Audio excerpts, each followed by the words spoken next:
Alright, that's all set up. I'm hoping I sound... Hello, Ratchet and Raznik. Let me know if I sound alright, even though there's just a menu, so this is a terrible, terrible example. I guess I'll have to wait to go to boss fight. But yes, hello. I'm playing Bloodborne, look at this. Oh, yeah. Pale blood. As a hello, Vol, why do you have a weird new one? Well, you've come to the right place. Why doesn't you're gonna invade me, Raznik, and fuck the with me? home of blood administration. You need No, only I am... unravel its I am here, doing a Blood Level 4 playthrough. Because I was bored of Ori and the Will of the Wisp, and I finished Dark Souls like twice at this point, so I was like, I'll play Bloodborne. Haven't done this in a while. And I have not done a Blood Level 4 playthrough in a really long time. You never finished Bloodborne? That's insane. Oh, no, don't worry, I don't. I'm not gonna aid... I am gonna need help, but the whole point of this is to not have help. I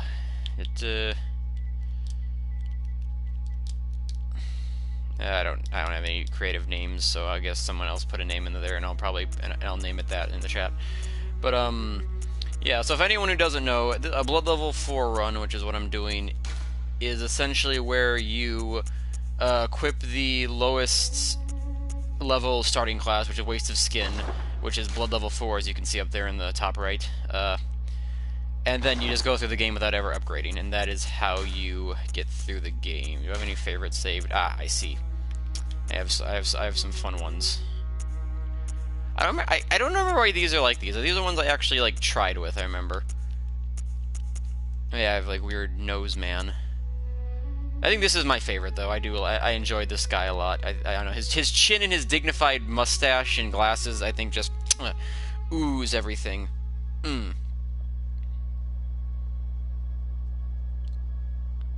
Hello. Yeah, no. I mean, Pimp Stick, the threaded cane is actually quite good. And since nobody put a name in, I will put my own name in. Oh, there's the names. Okay. Wow. Oh, wow. How original. I'll name my character Quentin. And so yeah, that's the this can be my official. How do I do this? Why does L2 zoom? That seems like a strange one to me.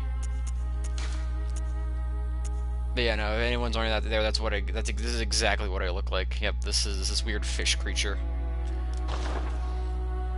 But no, the Pim Cane is pretty good actually. Once you get decent skill, I enjoy its moveset a lot. But I guess early game it can be a bit annoying. But I will not be using the Pimp Cane because that is... I essentially need the most damage I can possibly get for Blood Level 4, and the best weapon for that's the easiest to use and gets the most damage is just the Saw Cleaver. The axe technically does more per hit, but it's slower and leaves you more open, and its moveset is not nearly as easy to use and fucking busted as the Saw Cleaver. So we're doing Saw Cleaver. And yes, this is Bloodborne 2 Litten.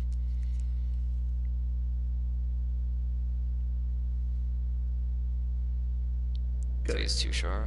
Okay. All signed and sealed.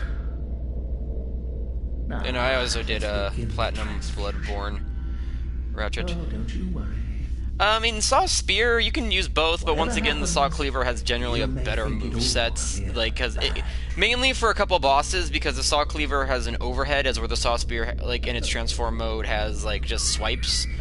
So, like, you want the overhead in the Saw Cleaver for specific boss fights, specifically Ebrietas, because, oh boy, that fight, Blood Level 4, is an absolute pain in the ass. And yeah, I have actually beaten this game in Blood Level 4 before. However, I did not fight every boss. I fought every boss except for Lawrence. I could not beat Lawrence. He was the one I just couldn't do. Eventually, I just gave up and went and killed Gehrman in the Moon Presence, and so I just, yeah. So yeah, this one I do want to try to kill Lawrence, but like, fuck, man, Lawrence is damn near impossible for me.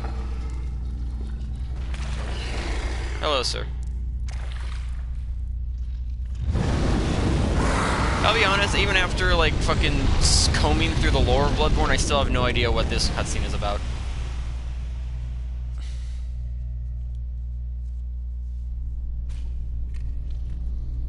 You know the DLCs? Come on, right? Fuck, Razing, this is like the best Souls game. One of them, anyway. anyway. Surprised you didn't finish it. Better than 3, anyway. Hello.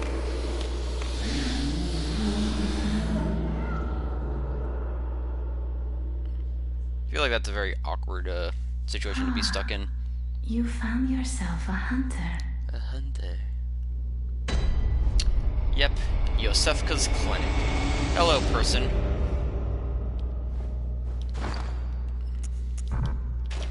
There we go. Yeah, but that looks just right. The right kind of sadness I think this will, this playthrough will entail for me. So yes, we will begin. And I'll be doing all the bosses in this. Like I said, I want to try to at least kill Lawrence, which he's the last DLC. He's basically the last DLC boss, so have fun. It'll still take me a while. Not played Bloodborne in a while, so it's good to start the fucking game off by being Blood level 4 and pathetically weak and can't do anything.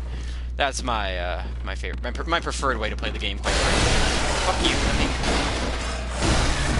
you. I'm gonna die to the fucking first werewolf. So you can tell if someone's a scrub if they die to the first werewolf like that.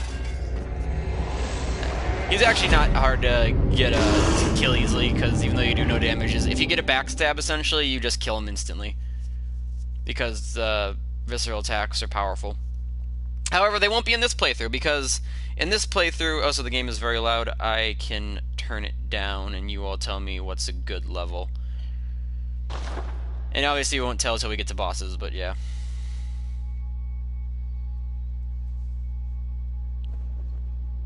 Yeah, and that's how you can tell I'm not fucking in the groove of this game. Like, usually that werewolf is literally nothing. But no, visceral attacks in this playthrough will fall off very quickly because, essentially, unlike Dark Souls, where parries and viscerals are based off the weapon you have, in this game it's solely based off of your stats, specifically your skill stat. And my skill stat currently is locked at 9, and that will be that way forever, so I will be doing pathetic damage. So parries and backstabs are actually not really worth it, aside from maybe stunning the monster for a couple seconds. Which isn't a terrible thing to have, but eh. Just whacking it is overall better. Also, God, yeah, I am out of fucking practice quick menuing. Alright, there we go. And then nope. Oh, really? That's closed? Oh, God, I didn't know that was closed. I thought that was just... I have not died to that werewolf in fucking a long time. I thought that was just open. Alright, first floor sick room. I got this little beginning area, kind of teaches you the mechanics you need to know for the rest of the game, like, you know, picking up items and then, you know, teleporting with the tombstones. So I probably should have turned it down in there, but whatever.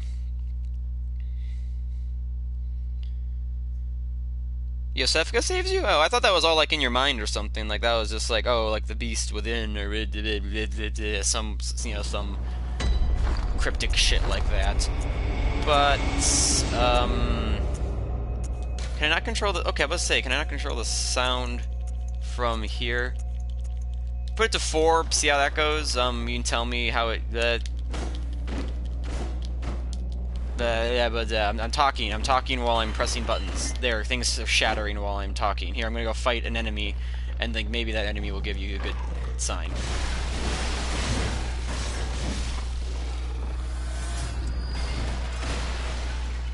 Sound fine? Okay. And then obviously once I get to a boss fight, tell me again, because like the boss music is obviously gonna be much louder. Plus the cleric beast will be fucking reading all the time as well. But no, yeah, as I was saying, yeah, sure, Resnick. I don't have any VC made, but yeah, sure, if you want to. But yeah, I was saying about like the visceral attacks. Basically, they're useless later in the game, so I won't really be using them.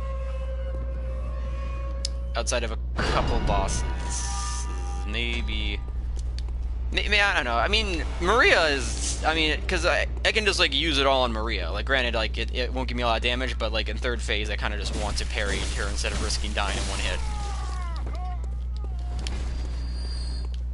So yeah, oof, I gotta get back into this thing.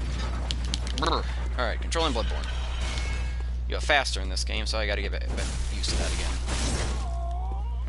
But no, okay, so yeah, this is like why I rather use a cleaver instead of the saw spear, because this is its transform moveset, its overheads, so you don't so you can like hit things in like heads of monsters that are above you, which is fucking vital with this low damage that I'm gonna have. Cause yeah, Bloodborne has. I know Bloodborne has like one of the hardest like blood level 4 runs of any of the Souls games, and by that I mean every Souls game has. I mean, Souls games it's called Soul level 1 because that's the lowest stat you can start with, but in this game it's 4, so Blood level 4, Soul level 1. I'll be just they mean the same thing when I say them, so I'll probably get them confused every so often. But like, for the most part, like outside of Dark Souls 2, which the reason that game's Soul level 1 run it was very hard for me because it was like incredibly bullshit. Most Dark Souls games Soul level 1s actually aren't that bad. Dark Souls 1 isn't very bad because you get Pyromancy with Soul level 1, and Pyromancy is completely busted and it doesn't require stats, so that's fun. In Dark Souls 3 it's obviously not hard because you can just grab a fucking a raw straight sword and just rip and tear through it, like even fucking DLC bosses. It's crazy. The Blue Vials. Yes, this is going to be all bosses, or I will attempt. Like I said, I've done this before, but I got stuck on Lawrence, and I just could not beat Lawrence. I beat every other boss, and not counting Chalice Dungeons, because I'm not fucking doing the Chalice Dungeons. That's just... I fully did the Chalice Dungeons once ever, and never again, because it's just such a fucking tedious thing to do. And, like, there's only, like, 1 or 2 unique bosses that are even really good, so, eh.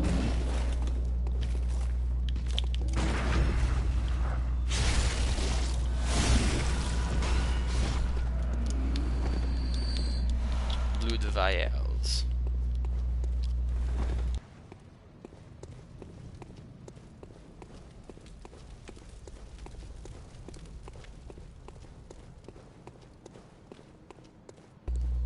I hate the boneless pizza meme.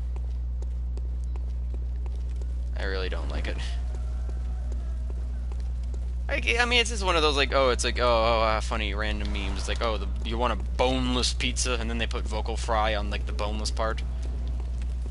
It's just always kind of, whatever.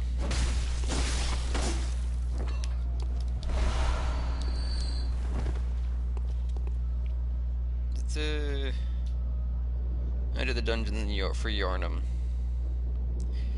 Well, yeah, I can barely use any other weapons in the game. Like, I could use the other starting weapons, but, like, like, because I'm not getting stats to scale off of the cane will not be useful to me. The axe is too slow and clunky. This is the best damage I can be doing. And it has the best moveset, and, like, just transformation attacks out of all of them. So yeah, I will just be using... I mean, it's a basic bitch weapon, but I mean, this is blood level 4, man. I'm not fucking making this any harder on myself. Speaking of which, hopefully this time I will be more successful, because unlike the first time I ever did this was I didn't like look up anything and I had no idea what the strats were for Blood Level 4, so I just struggle bust my way through it. This time around I know some tricks that I can do for to make it a little bit easier on myself. Like, I know I have after watching other people's Blood Level 4 runs, I found out that there is a way to get infinite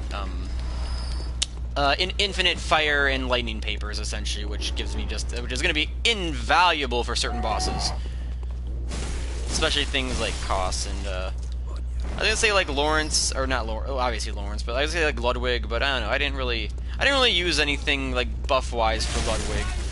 Like, he just like camera, like I just fucking buckled down and beat Ludwig. Like, but he definitely took me like I want to say he took me the longest in my original run. Possibly not, because Ebrietas took me a fucking while, and even then, I still don't feel confident in fighting Ebrietas. This is where I feel a lot more confident in fighting Ludwig. Maybe because I guess I would say Ludwig's hitboxes are definitely a little bit less janky than hers, which is something good. But I don't know, just Ebrietas in general is I find to be more unpredictable than Ludwig is. Ludwig is just really hard, and I mean, I think almost I feel like the Ludwig Blood Level 4 fight is a testament to how good that boss fight is, because he is very fair with his stuff. It's just that he'll kill you in like one hit, but just avoid everything, and you win. Easy game. Oh, see, you have a good one, Ratchet then. So yeah, transforming attacks, fucking great. specifically with the saw cleaver. Also, can I not get that? Damn.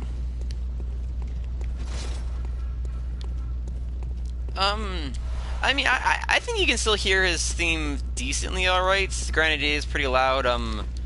If anything, I think that's much worse with Koss, because like with Koss is, because at least with Lawrence's theme, like his theme is loud and like bombastic and like a big choir. Koss is a sad, like soft, like choir piano theme. So like you never fucking hear it in his fight until second phase. So I remember how to do this correctly. I believe I can. Like, the first beginning of this shouldn't be too bad. This is, I mean, like, the beginning level is just going to be a normal-ass Bloodborne playthrough, like, for the first, like, 3 boss. It's not going to really get bad until, Amelia. Amelia was, like, the first wall, I remember, for me. Mainly because she can actually heal herself, which is fucking terrible for me. So that'll be the first, like, struggle, or, like, the first hard boss I feel I'm going to have to fight. Really? That was a bad time.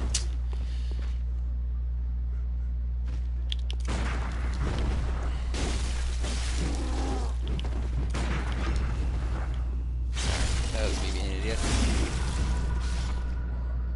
Oh, okay, Resnick.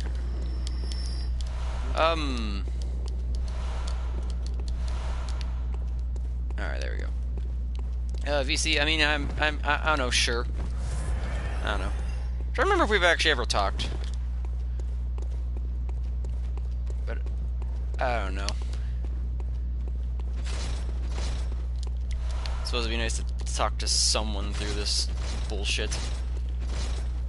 Like I said, it's not even bad yet. I'm just dreading what's gonna come, because like for the most part this should be fine, but there are a few bosses in the game that are absolutely just dick-crushingly hard. Dog. Surprisingly, dogs in Bloodborne not even that bad. I mean, because you can shoot them and like you're just generally faster, and they don't have like, well, for one, they don't have like instant animations like they do in Dark Souls 1, and they don't teleport like in 3. Oh, so I pressed the wrong button to heal. Oh, this is a good sign. This is a good sign already. I'm already just doing wonderful. Was there not one more guy, or did I kill him? Oh, no, he's here. Hello, sir. Hey. This is embarrassing.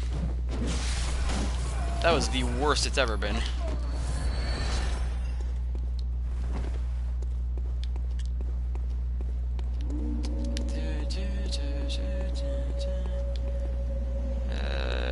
I'm trying to wonder if I should do the sewers first or go straight to, I should probably open up the shortcut, then I'll do the sewers. Come on. Come on, buddies. Fuck, one of you, hurry up. Come on.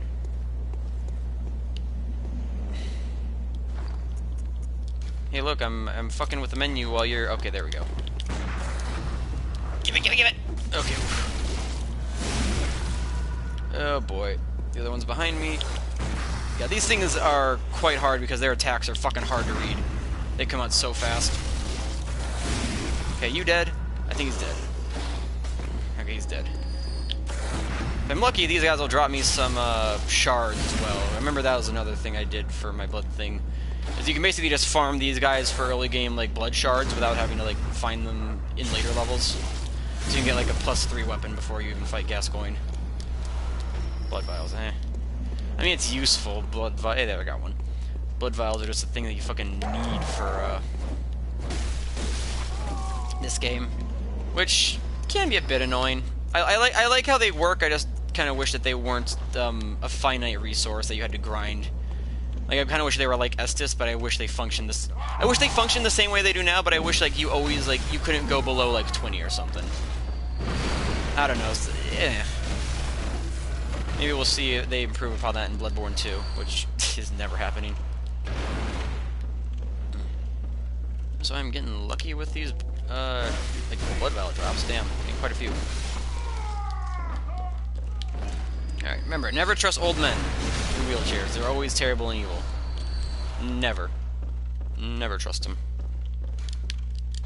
You've not missed anything of all. It's mostly just me running through the base, for the first level.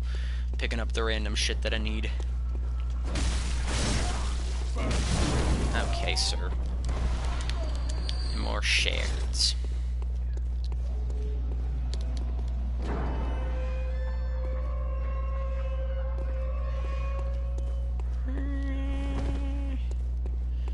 Yeah, no, the teleporting dogs in 3 are fucking annoying, Green. Yeah, they were not great. Like I said, these dogs really aren't that bad. Plus, I don't think there's not very many of them throughout the game, if I remember correctly. They're usually like with groups of some enemies, but for the most part, it's like they're just on their own. So I see that, Raznik. Just give me a minute.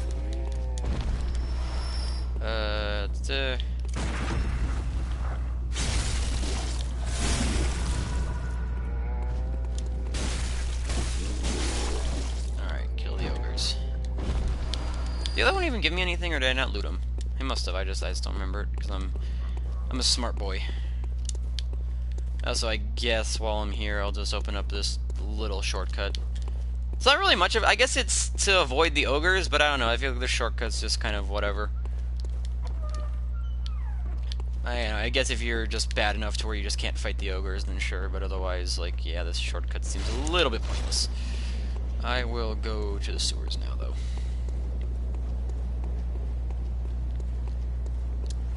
Actually, since there's... yeah, I killed all the enemies here, so I'm good to quickly...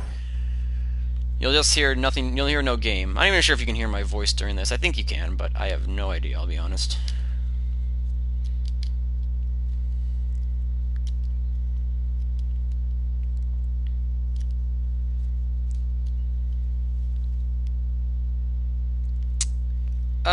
I mean, because it's probably because it's visceral vol.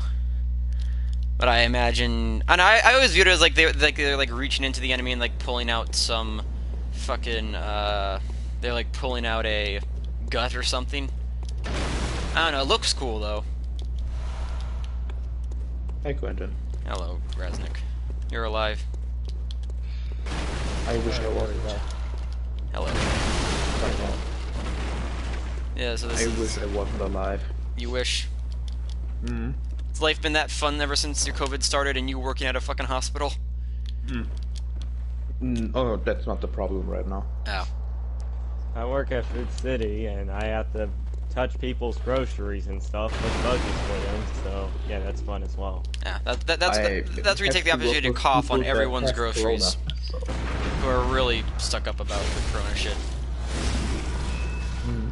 Yeah. But yeah, my problem right now is I finished my Jack Daniels. Oh, and you have no more? No. Oh, see that? Yeah, that's depressing. Like you have one drink.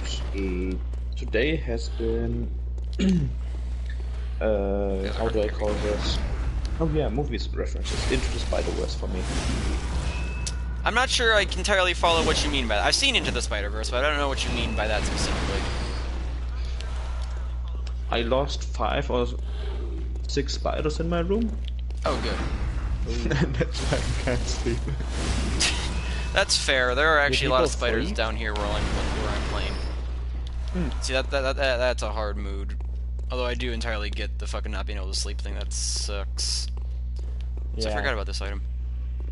I don't really have a problem with them, but if you don't know where they are, they just fucking terrify me. I don't know. Usually they stick around to where they are, though. Like, if they have a web set up, they'll just kind of sit there, and it's like, whatever. Yeah. No, the first one I saw was running around like fucking Sonic. They're saying they're having issues hearing us. Oh, Mainly just you and me, that's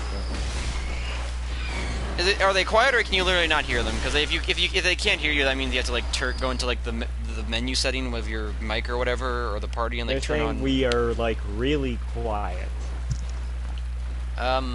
You guys just talk for a little bit while I play the game and see what they say. I was just playing some Dark Souls 3 earlier. I'm actually fighting a Pontiff Sullivan at the moment. You know, the fun guy. Oh. Okay. Well, I'm just trying to learn how to parry him. Like all my fights at the moment are just trying to parry him. I can't get that first parry right. Alright, well, I'll turn on the game, so hopefully that's better. Is this good? Is this better? I mean, you can tell them, or they'll tell you, but I mean, Okay. I don't know. I don't think you need to parry him. Like, I remember I've parried him a few of my runs, but all in all, I find his fight a lot more fun if it's not parrying. Because I just personally don't find the parry. Like, granted, you can fucking like almost one-shot him with certain weapons and parries, but I usually just like fight him straight up. Yeah. No, it's easier to just block the attack, seriously. Oh, I never block, I just dodge. Oh yeah, I need to fight the dancer. I somehow skipped her. I mean, you don't fight her till... You generally aren't supposed to fight her anyway till, like, after both of the Lord Souls. Also, I'm assuming... I'm not sure if it's you or Raznik Ratchet, but one of you has the stream in the background and I can hear myself echoing. Yeah, that's me. I can hear you too. Alright, yeah. I'll turn it down. Alright, thanks. Too bad. It's just so I can have an idea what's going on. I'm watching the stream. Alright, cool. Watch on my computer. There's only one thing I could do, but no, I do very much replay. enjoy... I enjoy Pontiff's fight. It was about the only fight in base Dark Souls 3 that gave me any issues the first time through.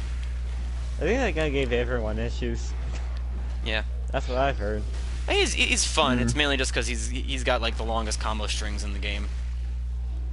I had more problems with... oh, go ahead. What was his name again? Remind. Was it Nameless, or what do you... No, not Nameless. The giant. Side. Yorm?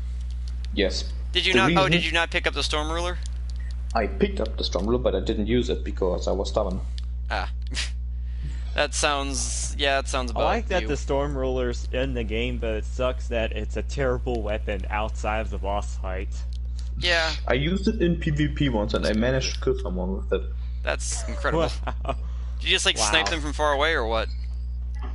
I parried them and used the... there you go. That's the way to go, then. Yeah. That's Parry. the best insult. Yeah. Well, I know that in Demon Souls it was actually pretty good, even outside of its boss fight. I never got to it in Demon Souls, but I have it, but I've never gone far. I finished the game. Huh. That is a one Souls game I have yet to actually go back. I don't own a PS3, so I only ever played it at a friend's place, and don't live by them anymore. So fun. But right now it's just it's good, but it's very clunky. I mean, very clunky. I mean, from like, what I oh played, my God. it felt just kind of like a slightly clunkier Dark Souls 1 to me, honestly, which I'm fine with. Dark Souls 1, I get used to it. I can get used to the rolling. Also, it has the worst poison area in the entire series. Valley of Defilement. Yeah. Yeah, I've heard that one is quite hard because it doesn't have any shortcuts, so you just have to go through it basically. Yeah. And the lore is that area is just basically all the filths of Altaria are just thrown in there. That's a good place. You got a boss that's just literally made out of leeches. And then there's one that's made out... It's the Dirt Colossus or whatever? Yeah, the Dirt Colossus, which is literally filth collected from filth. Oh, that's solid. And then you had the final one, Maiden Australia, who's actually... Maiden... I've seen the fight and I've listened to... Her music is really nice. I like her music a lot. The music is nice, but the fight is basically bullshit because if you kill the paladin, she dies. I like the idea of a boss that like it isn't actually the boss. She herself is defenseless, so the actual boss is the paladin. No. Well, there's three ways of killing her. There's three ways of killing her. Yeah. Okay. Kill the paladin, obviously. You can snipe her with the bow, or you go down the freaking lake area, but you're going to have to deal with a bunch of blood babies. Oh yeah, okay, I've seen those things. Those things. It's great. If you kill the paladin and don't talk with her, then she attacks you. If you start talking with her at the beginning, when you go down to her, she then commits Sudoku. Isn't her lore is she tries to defend all the people down there? I'm pretty sure her lore... Paladin is basically like her guardian, or someone who lived down there who respected her and is going to guard his life. I think that the whole thing is she's a maiden, so she just has the paladin like as like a loyal knight to her who like devoted himself or whatever. And I think she's supposed to be down there like helping the poor people that live there in fucking filth and squalor. And you come down there and you're like, yo, how about that demon soul though? Yeah, how about that demon souls, baby? Because Dark Souls, if anything, it loves to throw the "Do you feel like a hero yet?" line at you through gameplay. Also, Demon Souls literally has a boss called the Penetrator. That is a pretty good name. I will just say, I fought looks like a the fun Tower fight, though. Knight. I haven't killed him. I kept dying to him because that freaking shield slam hitbox always gets me. Oh, you mean that guy? Okay. But Yeah, the I will lab. say their theme, they share the same theme, is kick-ass. Wait, Not the gonna lie. Tower Knight and Penetrator have the same theme? Yeah. Okay, I didn't know that. It I've not is listened so to much cool. Demon Souls soundtrack. I don't know it nearly as It's well as the the rest only of the one games. I've listened to, and it's really cool. It's like, oh, oh, oh, oh. Okay, no, okay, I've heard that. Yeah, the. I know that that's a part of the opening theme of the game. Like, there's just like randomly when the skeleton shows up, there's just a fucking very clearly like synthesized trumpet. For some reason, I don't know why. Do you why. have to It's kill good though. the girl by talking to her because you need the demon souls to get to the Yeah. old one, I think. Yeah, the Storm Ruler was from Demon Souls. Oh. It's a reference. You used it to kill the giant flying man, the King of Yeah. Storms, the manta ray. King of Storms, yeah. Which fucking looks Mantis. absolutely hype in the remake trailer. Yeah. Like that thing yeah, with looks the sick. storms in the background, so yeah. Also, And was it Forgotten? Flame Lurker? Or... No, not Flame Lurker. The boss before the Storm Ruler fight. Before. I don't know. Is it the was- Necromancer? No, not the Necromancer. What was it called? I'm trying to remember what's in that area. The Forgotten. Describe what it Not looks like. nice. He looks like he came out of Prince of Persia. Oh, the old hero, the blind one. Oh yeah. Yeah. I've heard Yes. about that one. That fight was so good. Yeah, If you have I'm the looking forward to face that. ring, it becomes kind of easier though. Yeah, I've because heard. isn't that like makes it so like you just don't make sound when you move? Yeah. Less sound, not no I've sound. heard the part of strategy of Tower Knights to break the shield. Really? No, I think Is that a that's. strategy? I thought it. No, can you? I don't think you can break his. Yeah, that's a large No. shield, sir. Yeah, that is the Are you ultimate talking about great the Tower shield. Knight? Yeah. Attack That was the the legs. fight I got stuck on. like- Stand behind him, attack the legs, or use a bow, or Yeah, like I've Because seen. like- I've seen I the fight, and know it looks how like to you're kill him. supposed to I know do that. how to fun kill things. him. I've done his thing. It's just it takes a long time for me. I just run out of resources or get cocky and he kills me. then don't get cocky. And Fun it's been a long times. time since I played the game. Always fun times. I mean, yeah, the remakes. So coming after out, the so Tower that'll be Knight, fun. where should I go? Because I know 3, 4, and 4, 4 are in game. like I said, I have no idea. I've not actually finished that game. I only got his. Like, I beat like the what's first interest- boss, and then we're just done. Yeah. What's interesting was like you can Oh, go God. wherever you want. Like after you defeat Yeah. Phalanx, then you can go to any Archstone Yeah. in any order. Don't go Ivory Towers though.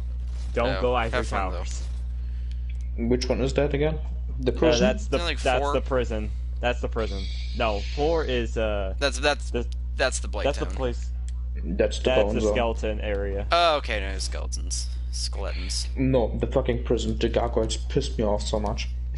I've heard about that. I don't know what they've done, but I know it's like, oh boy, good luck. You're gonna fucking die.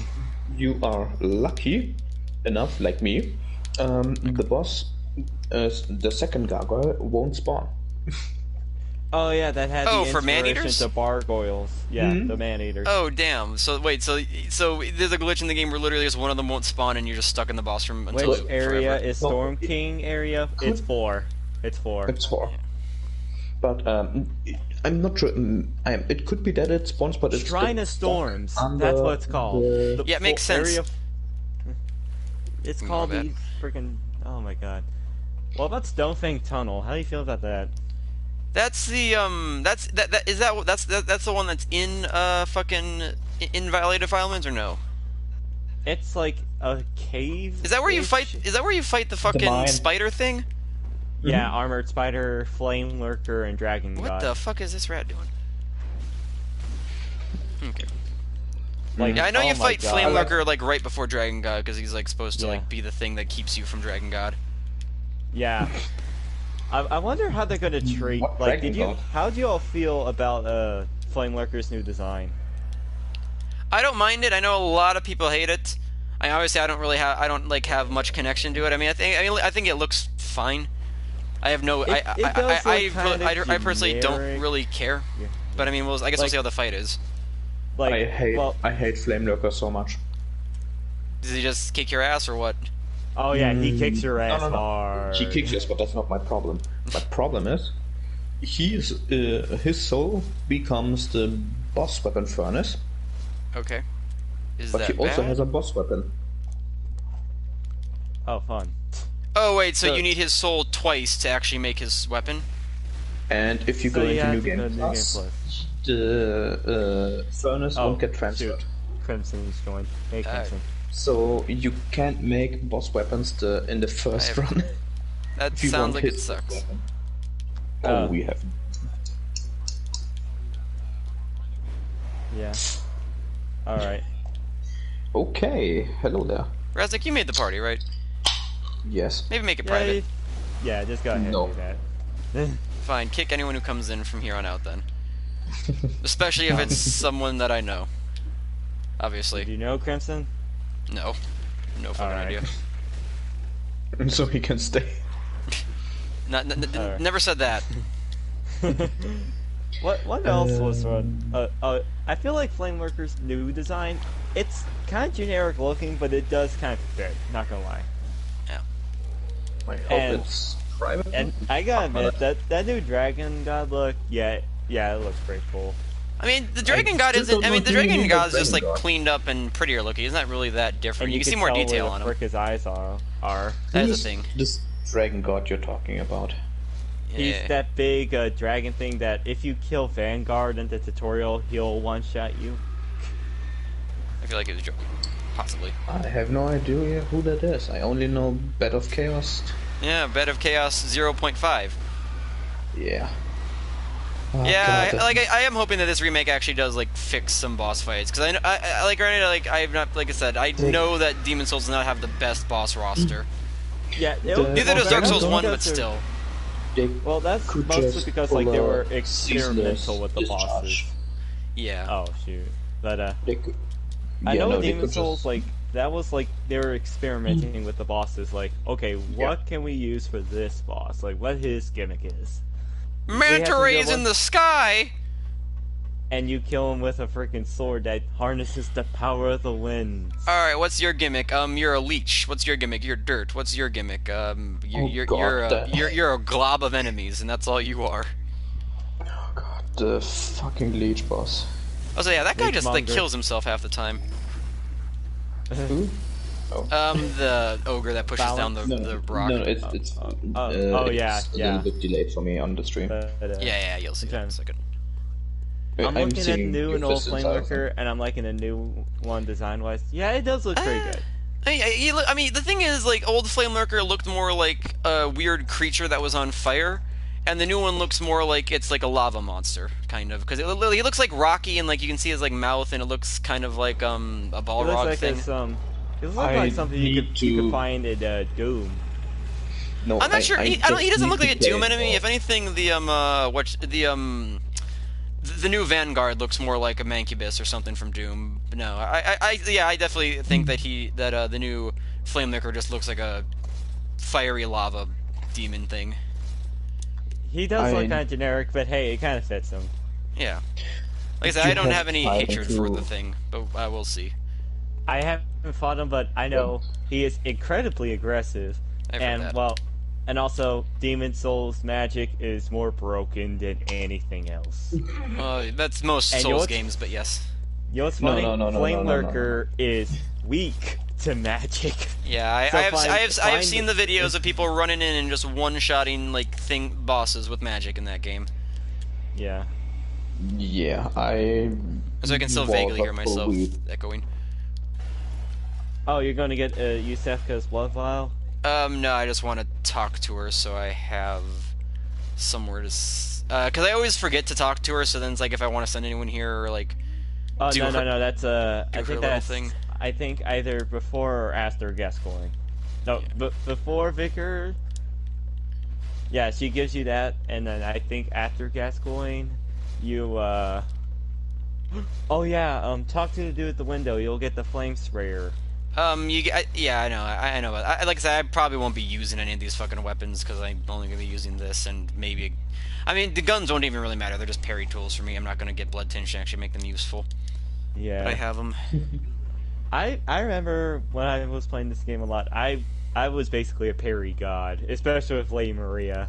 I see her charge up her freaking special attack, and as soon as she's about to attack, bam, parried. Yeah, I know. I'll get the cane herself letter. Fastest draw on the West here.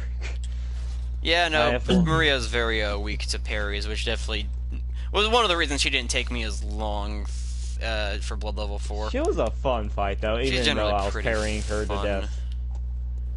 Honestly, I think on Blood Level 4, Gearman actually ends up being harder for me, because he's a bit harder to parry, plus parries, like I said, are practically... Like, for damage-wise, parries are pretty useless.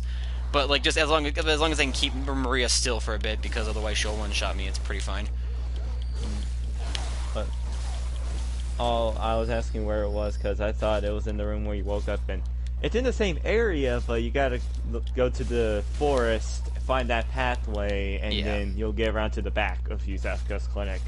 Yeah, Joel deserved better. I mean, yeah. Oh. That game in general kind of deserved better.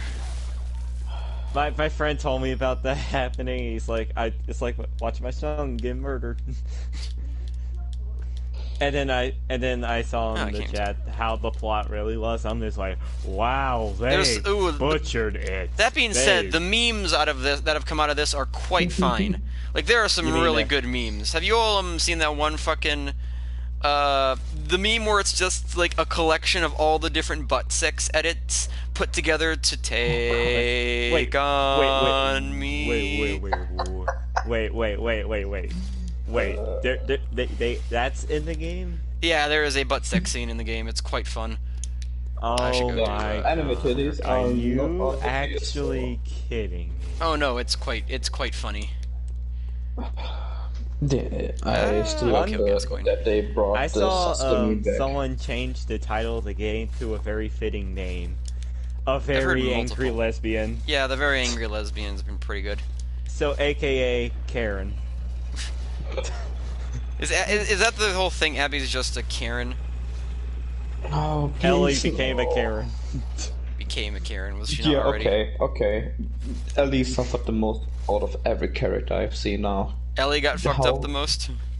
Yeah, because how they ruined her from she is ruined.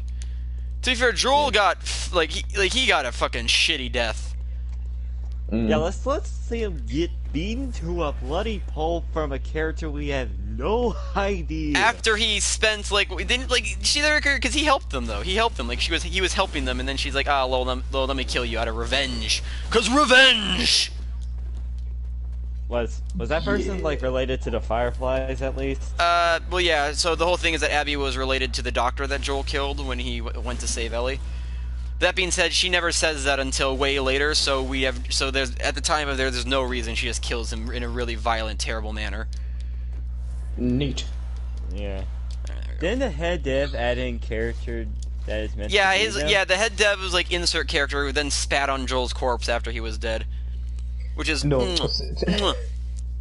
perfect. He also put in that. There is a good thing about this though, that he died. Yeah. They can't ruin him anymore. No, you say that, sir. Wait till Last of Us Part 3, Abby's Revenge. Abby's Revenge. He gets revived as a zombie.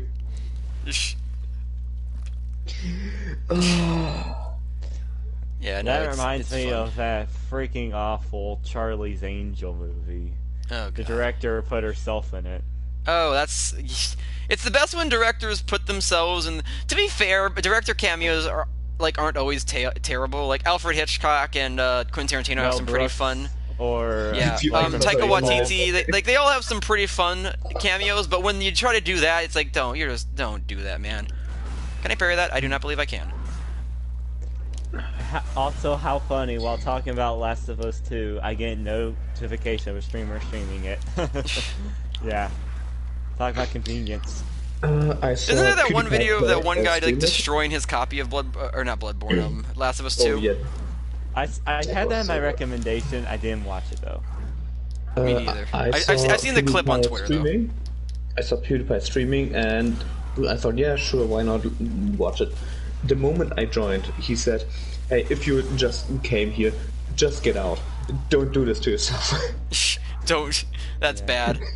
I know. I remember I saw like a funny clip where it's like PewDiePie going like, I don't get why people hate Abby so much. I think she's fine. And then literally like the next scene she kills Joel. And he's like, Also, let me. Never mind. I forgot I have this button. How do I edit live streams? How do I edit live streams? I mean, if you want to upload it to your YouTube. Fuck, I didn't mean to. Oh no, wait, that could be just like a little meme compilation of like, what?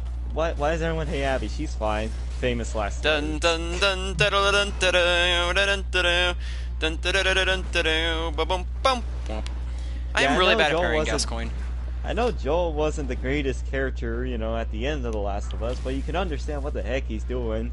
Abby, out of nowhere, is just like, you have forfeited your life privileges. Bonk. In the most brutal, like, unnecessarily gory scene. Like, I haven't seen it, but I can just imagine it.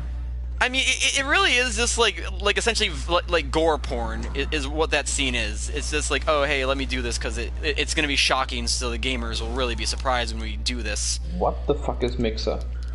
Oh, it was like a streaming service where like Ninja. Oh yeah. Just fuck. shut down. I forgot about that shit. Wait, it shut down? Wow, that's a good job, Mixer. You suck. You even got fucking Ninja. I don't watch those guys. I just saw a video about it. Well, who would? It's just I didn't care for the games they play. No one cares. Oh Jesus! Hey, that's like a cool kick. I might be dead here. Oh, remember that you could parry him. I'm aware I can parry. Fuck! I keep pressing the Dark Souls heal button and it sucks. Okay. Hey, how about can't parry that. Facebook as a gaming? What? Wait, what? Yeah, Facebook gaming. That's where all the streamers from Mixer were transferred to.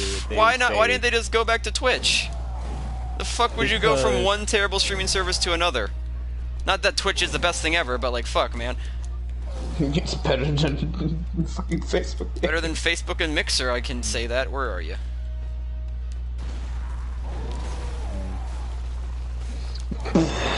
So many bosses in this series like have the same timings for their jump attacks. I need to learn to read. Okay, I have a question. Favorite boss in Bloodborne, and give a description of why you Gehrman. Oh, fuck me. Okay, why is Gehrman your favorite? Fucking god damn it! Fuck you all. Fuck you for talking. Anyway, You're welcome. Oh my god. He's got it. That is. I blame you. I blame you for that. Alright, but no, I mean, he's got good music, solid fight, good final boss, nice arena. I don't know, I mean, all the basic reasons for why bosses are generally pretty good. Yeah. Oh yeah. That is the saddest thing I've ever seen in Bloodborne. I'm not gonna lie. That is the saddest. There's a Facebook game. What? So why did Mixer did it just run out of money, or why the fuck did it shut down? I think it was because the two big streamers left. Was that Ninja? Ninja and someone else.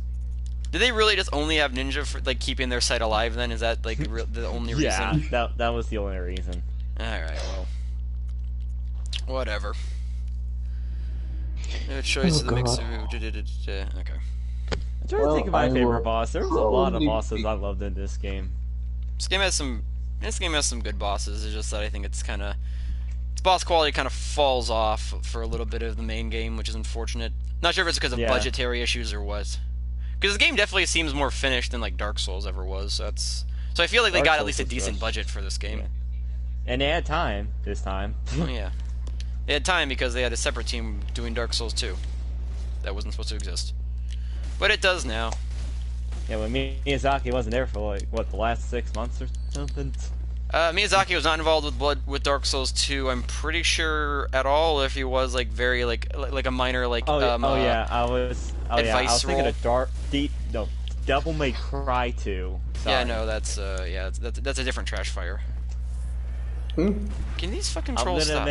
I was gonna make a joke about Ninja DMC gun. Twitch from Mixer, but shit, so... It was fun is watching. he on Facebook now, if I ever heard that correctly? I don't know, actually. Hello, Draven. How are you today?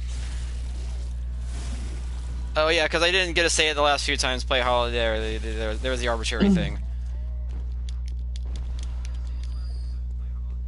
Also, I can still hear my echo through your thing, Ratchet. Like, very faintly. Oh. Alright, I turned it down to 10%. Oh, fun. Now no one can hear.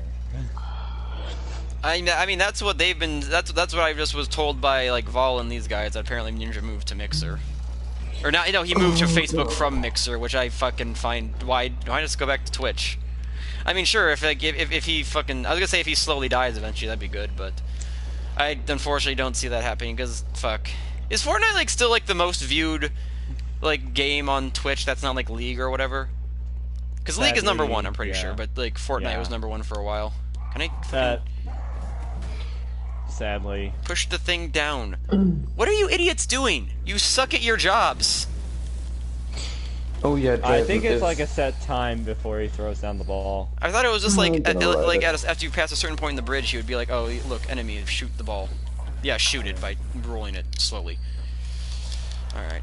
Because that's what shooting is, just moving the projectile forward. I'm just thinking about the healing system in this game. Makes me think, how are they gonna change the healing system in Demon Souls? You know, that's something... I really don't know. I mean, if they made it like this game, sure, but the thing is, like, just the way Demon Souls is balanced is a bit weird, because, yeah, it's like you can just, like, stack up on 99 fucking grass at any time. So you'll technically have infinite healing. Yeah. I'm assuming they'll probably remove the item dupe glitch, so you can't get, like, infinite as easy, but it's like you can still grind. There was an item dupe glitch? Yeah, apparently, like, if you, like, gave, like, something to, like, the, stockpile guy and then came back or, like, reloaded your game or something, Thomas. You would, like, be able to get all your stuff. I know one thing, actually, Stockpile Thomas, he does remind me, I do hope that they get rid of, the item burden or whatever. The thing that, like, made it so you would... and it might, like you couldn't hold... Wow, he just instantly opened up with that, huh? Probably should get my souls back, because those are useful for buying stuff, even if I can't level up. Where are my souls? There they are. Oh yeah, Patches was in Demon Souls. Yeah, no, Patches is in every Souls game, and then I think in Armored Core, or whatever that game was called. Well, he isn't in one, and its name is Sekiro. Wait, what? Oh. I mean, we kind of have, like, some characters that you could kind of argue are like Patches, but I guess he's not, really. Yeah. I actually platinumed Sekiro, let's just say. It's not a Souls game, though. I mean, he's in this game. This technically isn't a Souls game, if we're really being technical, but I mean, they're all in the same subgenre of Souls-likes that are made by Miyazaki and FromSoft, specifically Miyazaki and FromSoft. What's another Souls-like game that y'all recommend? Code Vein's pretty good. Heard of that one. As far as, like, pure Souls-likes that, like, function the exact same, Lords of the Fallen is, I've heard, alright. I personally never cared for it. Hollow Knight. I mean, I was gonna say, like, purely Souls-like, I don't count that, I don't technically say that's a Souls, like, I'm dead. The ones I've heard of to play are the Neo, yeah, okay, Neo. Hollow Knight, Blasphemous, and Code Vein. Blasphemous is fun. Hollow Knight, because everybody is comparing everything to Dark Souls now. Well, of course. Oh yeah, remember Cup Souls? Yes, I remember Cup Souls. There was some wonderful fan art of that. To be fair, I mean, like, of all the games that compare to Dark Souls, Hollow Knight isn't a terrible comparison. The only thing I know about Hollow Knight, it does, at all, which is unfortunate. The Hollow Knight himself. Oh. It's a really good game. It's quite good. It's very cheap. You'll get plenty of fucking mileage out of it. Motherfucker! Alright, we're good. We're not good. Gascoigne range. Come on, it's been 2 attempts. It's fine. Dark Souls 2 is not a Souls game. Dark Souls 2 is not a Souls game. I don't care. Don't count it. It doesn't exist. Wait, what is this Dark Souls 2? It exists, but it's not a Souls game. There's only Dark Souls, Demon Souls, Dark Souls 3, Bloodborne. And Sekiro. And Sekiro. And soon Elden Ring. Yeah, well, soon. That's... Fuck, when did they even say that? I forget. Was there even a release date for that given? Like a year? No. not really. Yeah. So we have time. We have decent amount of time for that, quite frankly. Most games are worth 4 Hollow Knights. Most games generally are. Well, not in actual gameplay value, but as far as like how much they cost, they do usually cost 4 Hollow Knights. Wow. Patches isn't 2 technically. He's Pate. Pete. Oh god. Oh, if it's Ferraro and Pate. I are ever in a chat again, I think he will suffer. Why is that? Lot. Are you gonna say the goddamn word, or what do you mean? No, because of Ruby. It's really you watched so more Ruby? No, I found a fan game of Ruby and was a little bit interested in it, and it's better than the fucking show. I didn't think that's where you were going with that, but damn, that's cruel. I think I was up at season 2 before I just lost interest. Oh. No, the game is between season 2 and season 3, and literally every character is written way better. I'm assuming it's by some other random team who's writing it. No, just some random dude. Well, good job, random dude. When the fan fiction is better written than the actual show, that's a good sign. Ha. Is Ruby still going, or are they like dead now? They're still going. They're at season 7, and yeah, I remember seeing a trailer for that. I think last year, but maybe season 8 you want to know I don't know. I don't care. You want to know a better show that's made by the same people? It's called Red vs. Blue. Okay, that's okay, true. That's true, but that's been a while. That's also kind of an insult. Yeah, fair. It can't possibly get worse. It can. Caboose. Okay. No. The insult is because Ruby is a story-driven. Oh god. It's kind of funny. I like how it's Red hard to vs. say. Blue, You have to say, "Oh, it's a story-driven anime." When or not? It's not anime. Red You know what I vs. mean. Blue, a parody show of Halo, has more compelling story than freaking Ruby. I'm pretty sure most fucking episodic shows you could find have a more coherent story than Ruby. I know one that's way better, and it's only 10 episodes. Plenty. It's a Devilman Crybaby. Not for everybody, yes. I mean, Is it worth watching? Yes. No, yes, and yes. I have only watched one scene of the movie. One whole scene.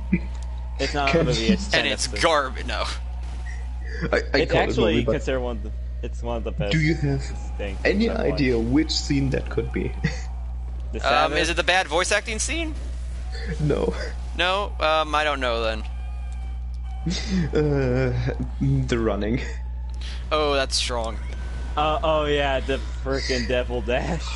Everything Rooster Teeth is on a hiatus. Is it because of the fucking COVID shit, or just... Oh, I mean, what am I saying? Of course it's because of the COVID shit. Everything's on a fucking hiatus one, because of this COVID shit. Second, they They're out of did ideas. a massive oopsie with Tifa. Wait, what did Rooster Teeth do with Tifa? Did they like insult her or something, or what? One guy on... Oh, wait, yeah, I thought I heard about this. Like, it was actually a writer? It was like, like fucking unrealistic women design, even though they have Yang, who's literally just yellow Tifa. No, he called Tifa a prostitute, basically. That's the best thing to do. This sluts with guns. The best way to describe fan beloved characters. Yeah. Except Tifa doesn't use guns. Well, I'm referring to the okay. I'm referring to the amazing quote from the DMC Devil May Cry Tamim, that director, who called in an interview about their new female character, he called Lady and Trish prostitutes with guns, which is a fucking amazing thing to do. Wonderful. Yeah. I need to play those games again. They're pretty good. I have the collection, which has 1, 2, and 3. Yeah. Playing 1 and 3. Yeah, I don't play 2. And then... Fuck. Yeah, He might catch me. Guns are overpowered. All you have to do is shoot things to death and you win. Okay. If we take Dark Souls 2 as a game on its own, don't see it as a Souls game, then I think it's fine. It's playable, definitely. It's playable. If you that's the best. To be actually, I mean, I'm gonna add like a little umlaut there, or umlaut. What's the like a little side note there on playable, because there are certain parts of that game that do not feel quite playable, sir. Like the Ancient Dragon? Well, yeah. Playable, I mean, if you're playing the game, you don't want to tear your fucking eyes sometimes. Out. Yeah, that too. You want to finish it, basically. To get it over with. Yes. But if we have some other stuff with, like, yeah, just take Ruby again. Shoot myself, please. Shoot myself, yeah. God, it's so sad that literally the character I didn't care for the most. Why are you not in Monarch server, Vol? He was kicked, if I remember correctly. I think he just bailed like an idiot. That too. You do something really dumb again? The answer to your question is yes. Yes. Oh, fun. No, just... I left as a joke before forgetting it was on lockdown. Okay. Wait, oh wait, yeah, I forgot he kept people from fucking coming back. Yeah, that was a weird one. I guess because, like, the whole... I don't even remember why. There was some, like, people, stupid shit. We're not allowed to go out anymore. That's the corona. No, no, we're gonna in quarantine in his fucking server. Yeah. That's how far this has spread, everyone. It's truly terrible. It's also affected our freaking registers at freaking Food City. Wait, what? You can't do why? Do you just have to like fucking use gloves all the time? Okay, what's supposed to happen is whenever you buy something like with your card, it'll give you an option if you want cash back from 10, 20, 50, or none. Yeah. Most of the time recently, it's only giving you the 10 and 20 option. Okay. And who ever really takes 50? And, well, some people do. I've seen some people do it. But most people want none, so what you're supposed to do is cancel that and then do it all over again. That's annoying. Yeah. We're all pissed about it. Someone's supposed to come and fix it one day, but... There's a pointless cutscene. Can we just take the rights away from Rooster Teeth now? Seriously. Why? What do they do now? No, because I'm still playing that game, and they managed to... The guy who made that managed to make Yang likable. Is she just a terrible character otherwise, or what? She is basically cocky bitch in basic Ruby until end of season 3, but she stopped being a bitch because she got her arm ripped off, basically. Wait, what y'all be talking about? Ruby. Or sorry, it's Ruby. Sorry, I apologize. Ruby. Why is it like it's because the character's names? It's a dumb. I don't. It's a minor. It's like a minor gripe, but like that's just a stupid thing to me. Yeah, no, but let's name the group after like their first names, but one of the characters' first name is Ruby. That's not confusing, right? And that's the leader. She doesn't look like the leader though. Like when I look at her, she looks like a side character.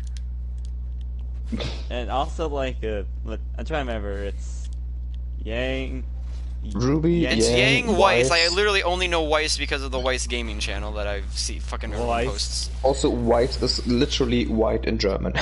Weiss. Well, she is a white person. You know what I mean. She is a bitch in the show until season like all white 5, people. Maybe? Yeah. Dang, we gotta deal with a freaking rich, bitchy attitude. How fun. Yeah. And even in the game, it's more plausible. Good job. Ruby, Weiss, Yang, Blake. I always keep forgetting Blake. Blake. Is she not? She's like the cat girl, right, or whatever? Yeah. Yeah. Okay. The racism part of the show. Oh, like, there's racism in the show? Fun. Yeah. Yeah, like... Animal person are not real humans. This sounds like some solid David Cage level writing, or Trigger. I did recently watch that furry anime from Trigger. What, Beastars? No, that's not from Trigger. No, it's their fucking, it was, You're already a Brand furry? New Animal, that's the name of it. Fuck. I never actually see the name because the logo is literally just BNA. Like it doesn't really say, like, Brand New Animal. Boku no Hero Academia? No, you know what I mean. She's the cat girl that Susano hates because she's a cat girl. Yeah. Oh yeah, I'm right. Yeah, I saw those clips from Cross Tag where it's like, you fucking bitch! You tramp! Like, wow, Susanoo, you're going real in there. What'd she ever do to you? Oh god. I get that you're like the god of hatred and destruction or whatever, but whatever. That's Blaze Blue. Yeah. Or sorry, Blast Blue. I ordered. God, that's more damage. That's less damage. I never played one before, but I'm getting Central Fiction. I think that's a good one that has like pretty much all the characters in it. Why can't we have a brick as a weapon in the game? That'd be a fun thing. You know, the real tech is how come in Dark Souls 1 you can't get the boulder that those things in Blighttown use as a weapon? Damn, that would be fun. Dang, yeah, that's actually good. That's a good. That's actually the biggest missed opportunity in the Souls series. It's not like Dark Souls 3 where you can get fucking everything as a weapon. Oh, okay. I'm just having random ideas. You played Sekiro, right? I played all the Souls games except for Demons. I didn't finish Sekiro. I just can't get to it.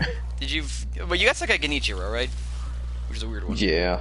Genichiro is the wall for people who haven't clicked. Yeah, like I figured Butterfly would have been that. It took. Butterfly was way easier, way easier. I found Butterfly way optional. harder. She is. Well, she is optional, but yes. Yeah. And also, there's a thing. The thing I still hated the most. What? When I talked with you about it, Quentin, I asked you how do you dodge the lightning sword jump, and you had no idea what that was. Oh. Oh, what you're supposed to do you jump and you back because that will catch the lightning and reflect it back at him. I never knew that in my first playthrough, so yeah. No. When Genshiro jumps into the air with his katana, lightning strikes and he attacks downwards. Yeah, you can still get hit by that. Yeah, you jump and you attack. That's how you. Fuck it, I want that little thing. You're supposed to also block midair, so then you do it. Yeah. I don't think you have to block midair. You just have to attack. Yeah. Like I thought you had to block, but that got me killed. So you just got to attack. No, I blocked midair. Yeah. No, you literally just spam attack and you reflect it. You don't have to block. That makes it more badass. Okay. That never gets tiring for me. Like it's just always so cool. Just it's like cool I take gimmick. your lightning and take it back at you. It's a cool gimmick. Like with the freaking divine dragon and Ishin. Oh my god, Ishin, the sword saint. Cool fight. Yeah, that was a. He is hard as balls, but it was fun. I mean, yeah, it's everyone's general fucking perception of him. Where is... Well, that's kind of the point. I mean, that's generally how bosses are. From Software, and Final Bosses. I mean, Final Bosses in FromSoft games are usually not nearly the hardest things. Looking at like, you, a lot of the time. He's not... Okay, well, that's a story thing. Parrying? Let's see. It's a bit challenging. Even then, like, as long as it's decently leveled, I think that as far as Dark Souls 1 goes, pretty much any of the DLC bosses are harder than Gwen. Granted, that is DLC, but I mean, I guess sure, he can be hard. Also, Artorias. Well, yeah. He is a DLC boss, but okay. Yeah, he's saying, that's what he's saying. In Bloodborne, I mean, in Dark Souls 2, those final bosses are piss easy. Those things are not challenging in the slightest. Chandra, she's a traffic cone, and fucking the other one's a blob, and then you fight a worse ONS that fail to be hard. Like, those final bosses are not hard. The Dark Bros in Dark Souls, yeah. Mate. Oh no, that's Soul Cinder I know is for sure not the hardest thing in Dark Souls 3. It's okay. It's an okay fight. It's all right. Like the fight's mechanically sound. This is not very challenging. It is more of like a cinematic thing. And also when Gwen's themes kick in. The plum. That was a lot of fan service. I don't know why you do not get these parries. Okay. The statue one has a weird fucking parry timing, sir. Like I can't do much against this, man. Like. That charge should be an easy parry, but for some reason the statue guy just ignores it. Let's see. Oh yeah, technically Demon Souls is a true final boss. Is the easiest boss in the game because he can't even really attack you. It attacks you, just does no damage, basically. I mean, that's a story beat, so I'm fine with that. It makes sense for the whole point. It's supposed to represent like how far he has fallen from grace.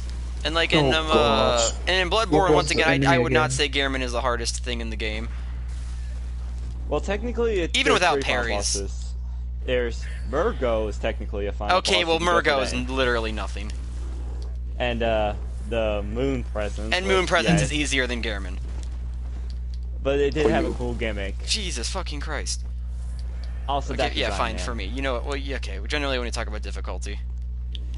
No, it's easy. It's just you know, the attacks where it can reduce your health to 1. But you can just wail on it for it back, though. Like, maybe that can be bad if, like, you're far away, it does the bubble thing and you can't heal, and then it does the health thing, but otherwise, like... Yeah. It gives you enough time, you can get most of your health back. Okay, I'm looking at the chat. Guardian Ape and his mate, worst boss in Sekiro. Hands down, that's just the worst it's not a very low... It's weird to say, like, there's not much competition as far as bad bosses in Sekiro goes. Maybe the monkeys, but even then, they're not fucking terribly god-awful. What's with that game? Yeah, it's like... They're not Dark Souls 2. Well, no, Dark Souls 2 has, like, 50 bad bosses. No! You bitch! Motherfucker! Oh, God.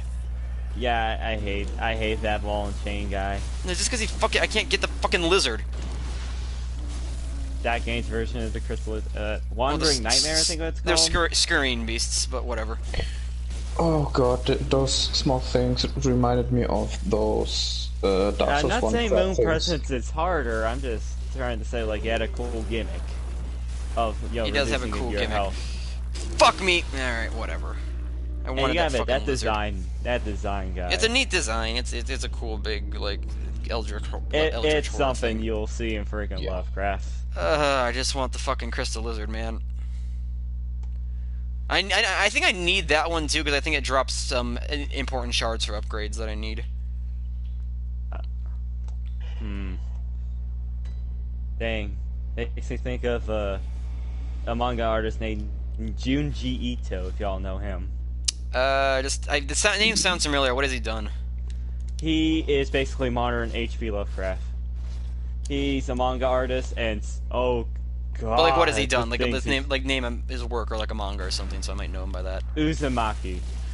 Okay. That's the one with That's the a spirals. Naruto character. Not kidding. That entire, like, he makes short stories in manga. Like, they're mainly self-contained stories. But he makes some series. Uzumaki was one of those. Where the main thing was, like, spirals are making everyone go crazy. Spirals. As in, one guy got so obsessed he turned into one. Very disturbingly. Yeah. Into Naruto? Or... Yeah, truly the worst fate anyone could fucking ask for, turning into a Naruto. And then the whole town turns into a spiral. Even the... God. The grass... Oh no, the whole town is becoming Naruto. What do we do? Believe it. Okay, no. Everyone's IQ is dropping to 5. What do we do? Someone had a spiral mark on their head, and it grew into, like, a degree where it goes to their eyeball, and their eyeball just spins inside and disappears inside the spiral.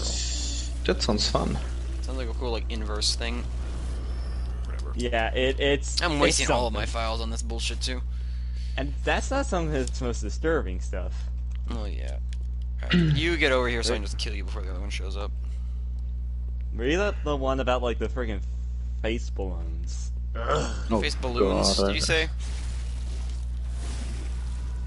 I am So basically what that one's about is, after a famous idol commits suicide, people are seeing these freaking, like, giant floating balloons that look like their faces that chase after them and try to hang them with nooses.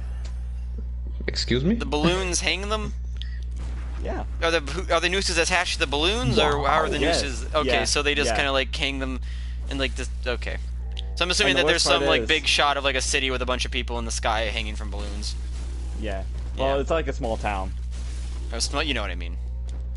And you know what's the worst part? You can't do anything. You can't do anything about it. You can't just pop them. They did. If you pop them and they deflate, you deflate and die. Sounds like a stand. Okay, stupid question. How do you survive this? That's the thing. You don't. No, all you gotta do is basically he purposefully runs out. right to the fucking thing, too. Damn this little fucking thing. And no, motherfucker! I was free that time too. You bitch. This fucking beast. He literally okay. So that thing's AI is designed to literally run straight to the fucking giant chain and ball ogre thing. Like he literally ran back to him after he ran away. Yeah. That's some ass. And like, the thing is that those balloon things are also relentless. Like they'll just wait for you as well. Like if you're just hiding in your house, they're just gonna float outside there and wait for you. I was say, can't I just like go into a car or something? No, they'll chase you. But yeah, but like, what do they do? Like in a car, do they break the windows or? Just... I don't really know. I haven't read it, but I think they'll just wait outside for you.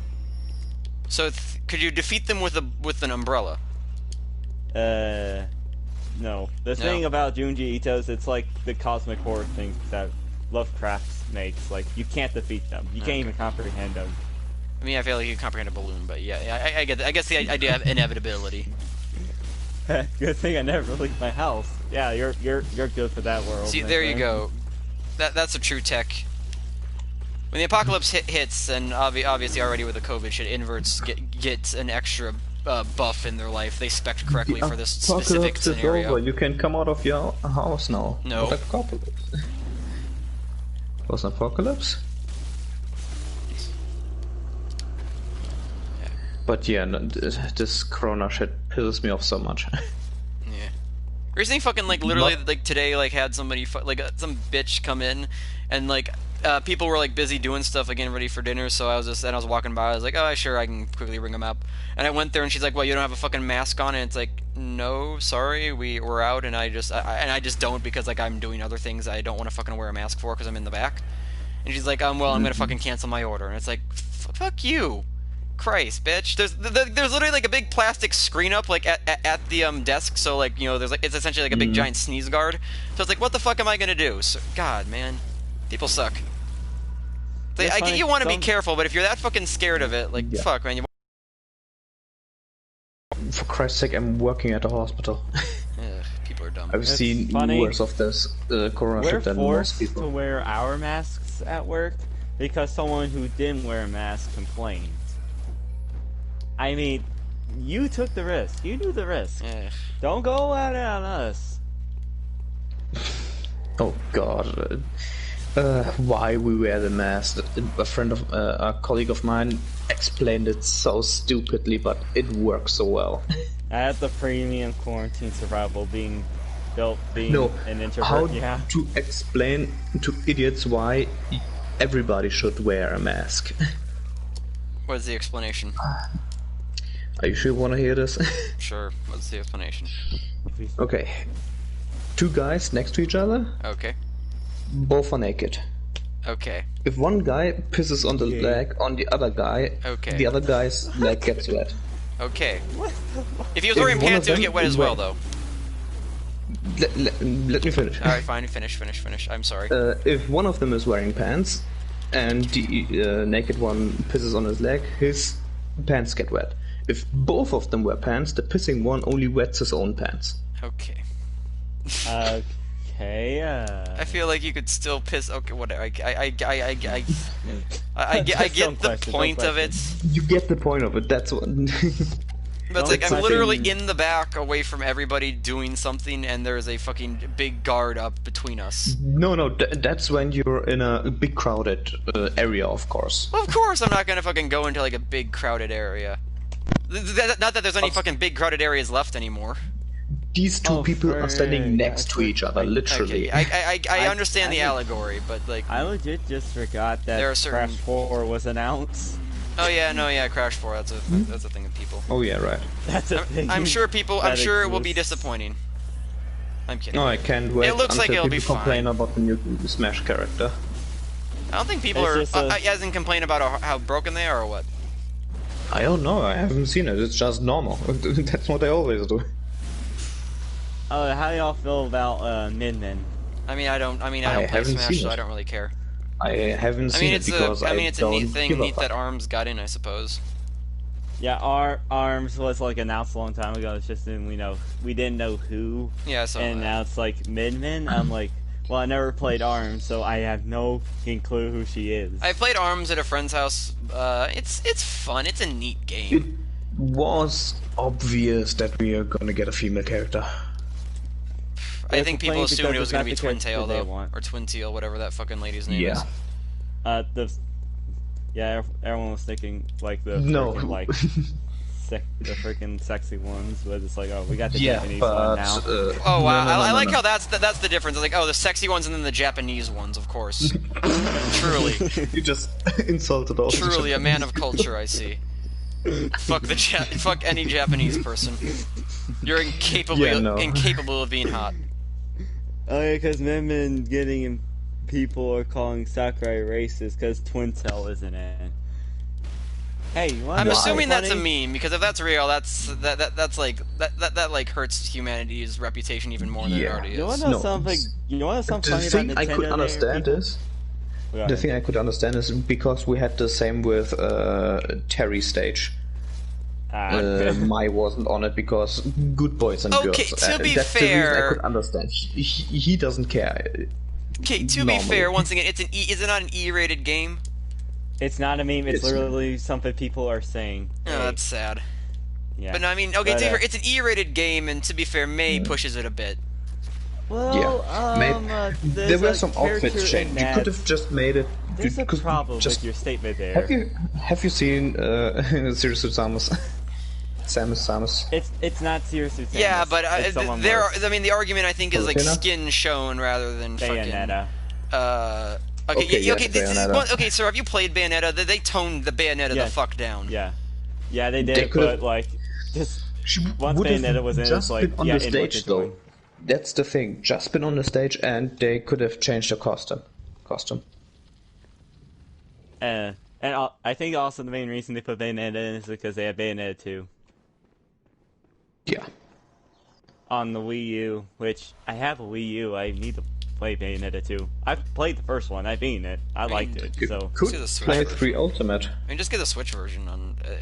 both of them are on Switch at this point.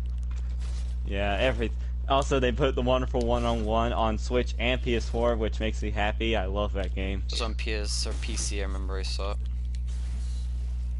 Oh, trust me, like, Platinum Games, it's their superhero kind of game, their superhero genre, and oh my god, it's so good. Yeah, I'm aware. Don't worry. Come on. Oh god, this is so sad. What? Oh, not Alfred. Can I not parry that? No, still Ruby thing. Oh, the Ruby. No, so he's transformed Kirkhammer. I'm perfectly safe to just mash because this thing is terrible. Oh god. I'm trying to think of something, about Smash. One character I do want in Smash, but if they don't put him in, I'm alright, is Sora. For Kingdom Hearts. Yeah, but, yeah. Hey, I know a lot of people want that because, Sora, yeah, Kingdom Hearts. Isn't Sora literally like a nothing character though? That's what I've heard. Like he's supposed to be a self-insert, so he's like just a nothing character. Or am I crazy?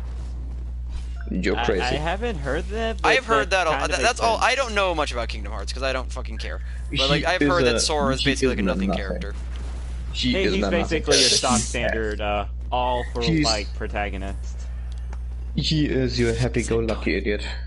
The fuck is that gun? Someone like Monkey D. Luffy. No, he is more happy-go-lucky than him. Well, oh yeah. He'd be more happy-go-lucky he knows when to be serious. Okay, let's say more optimistic. Yeah, he's more optimistic. Isn't Luffy like, oh yeah, we'll win every fight? Like, he's I feel like Luffy's pretty fucking optimistic. He's like, no, he's...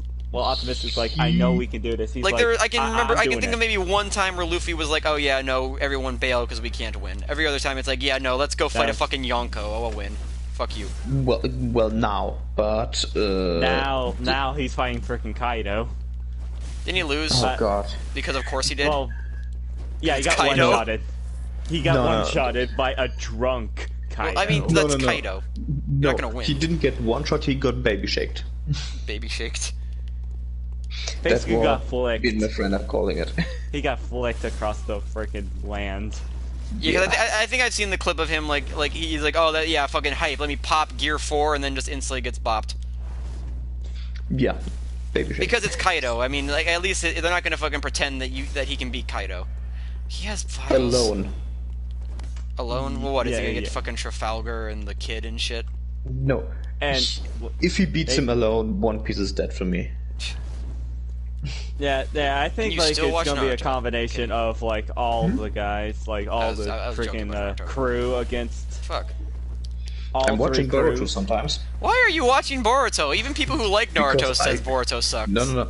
Like, I've heard the manga is actually pretty good. Okay, the reason I'm watching Boruto is because I'm laughing my ass off so hard sometimes. It's one of those so bad it's good for you. See, I don't think because I can't. No, I can't even get enjoyment out of like Naruto. So I feel like Boruto just pissed me off more because it's just worse written Naruto, which is already pretty badly written. Oh, guess what they're gonna do now? How do we save Boruto? Everybody liked the original Naruto. But didn't somebody say there's time travel in it now? Let's do time travel. That's the best way to fix your story: time travel. And guess in a story that's already fucking stupid. And guess what? They're going to do the same shit with freaking Fairy Tail. No one cares. Yeah. Wait, what? Fairy Tail, they're going to do a next generation story. Like Boruto. Only with, instead of Naruto, it's Natsu, Luke. Oh, no, Natsu's kid? No. They don't have next generations. There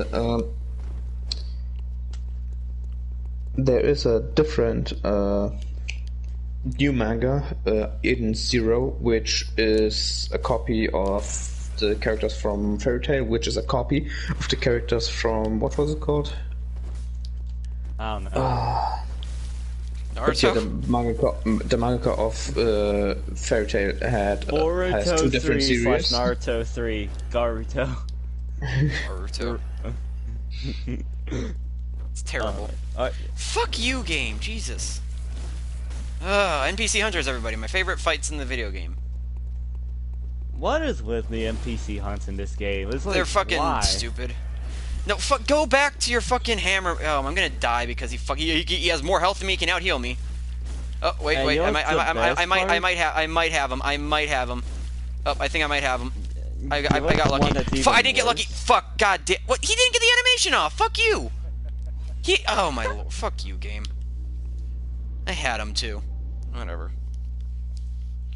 And you know what's funny? This ain't the worst one. I think it's freaking Blood. I'm well aware this is not the worst one. Ugh. I need to kill him though for a reason, because this is one of the things I didn't know back when I first did this game, Blood Level 4, is that you can get infinite fire paper if you kill him in a certain way, or if you kill him and then like reload the area. What? The reason the animation didn't go through is because he bonked on the side. Oh, and he still got me? You kidding me? Fuck you. Oh, he bonked on the...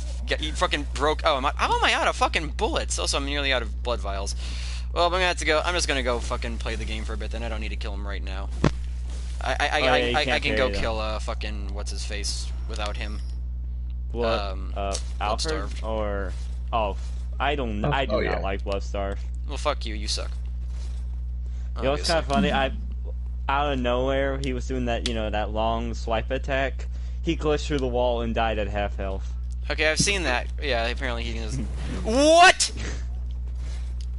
Watch it on stream. What the bullshittery that just happened to me. Some ass. The game's now deciding if they want to register to hit or not. Fuck you. Piece of shit. We heard you talking shit about the game. That went straight. I wasn't even talking shit about the game. Made fun of Alfred's animation, but fuck you. Ugh. You're now out of bullets. I'm trying to. What the? We heard you complaining. Let me go. What? Signs of the Apocalypse. One Piece ends. At the end of the world, like Oda predicts the end of the world so he just ends One Piece there because he's like, well, I'm gonna die here anyway, so ha. Yeah, the thing is, Oda's gonna die before One Piece ends. Don't worry. It's not like a Rocky where he can live forever. It's like One Piece will end, or no, or rather, it will end because the author died. Like with Mura's gonna die before Berserk is done. Fucking, Humanity's... Oda's gonna die before Berserk is done, sir. One Piece has a better chance of ending than Berserk at this point. Yeah, that's because the dude keeps freaking, like, spending, like, 3 years in Idol Master before he's like, oh yeah, I have Berserk to write. What is this Berserk you're talking about? Guts? You don't know Guts? Don't encourage him. Sarcasm. Let's just say Berserk is the reason. I know what Berserk is, but we ignore Berserk because of some anime adaptation. Okay. What is the well, you don't need to ignore Berserk because of the fucking shitty 3D anime. You can like still look at the old good one. We can shit on the new one, but don't ignore Berserk. I will probably watch it at some point. The old one or the new one? 90s anime, I've actually watched one. I watched some of the episodes there. It's actually pretty good. It is quite good. Even though it's just the Golden Age saga. I mean, if you're gonna do, like, fucking, where else are you gonna cut off the story? I've heard at the freaking, the Eclipse. I mean, that's a fairly solid point to cut off the story.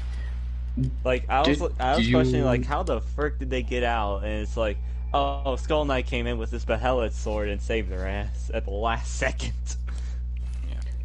Did you watch Baki? Grapple Baki? It's 2020? Fun. Yeah. No, the 2021. I don't believe I did. Wait, there's a 2021? On Netflix. Yeah, wait, what? It came out. Wait, Netflix released a new Grappler Baki? Yes, again. Are you kidding me? I haven't... Is it good or is it bad? It's there.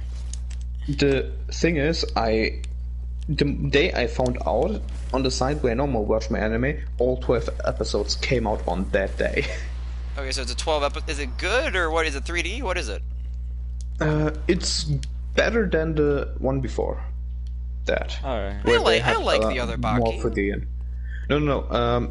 We had the normal Baki Grappler one where he was still kind of a kid. And then we got from Netflix 2 seasons, 2018 and 2020. Oh, I have no idea about those ones. Okay, the 2018 had some 3 CG animation, but I was okay with it. I didn't have too much of a problem with it, but a lot of people did, apparently. I mean, Baki has a distinct style. It has a distinctive style. I'll try and watch 2021, one day, the new one. The 2020 is real good. Okay, is it better than the old one, though? Day. Quote-unquote old one. From the animation, it's really great. Okay. One that I want to watch, it's an old one, it's a Fist in the North Star. I mean, yeah, you should watch that. Fisting who's North Star? Okay, I'm sorry. Okay, the true One Piece is gonna be the friends that we made along the way, Vol. That's what the One Piece actually is. And people are gonna go, and there are gonna be assassination attempts on Oda when that ending drops. People will be so angry when he fucking ends and like they open and they get to the island and it's gonna be like the true One Piece was the adventure you had along the way. People are going to try to kill Oda. It's not gonna be that. What is it gonna be? What the fuck else is it gonna be, Raznik? There are a lot of options. Tell me what the fuck is, because there's no matter what it is, it's gonna be disappointing because it's been too long.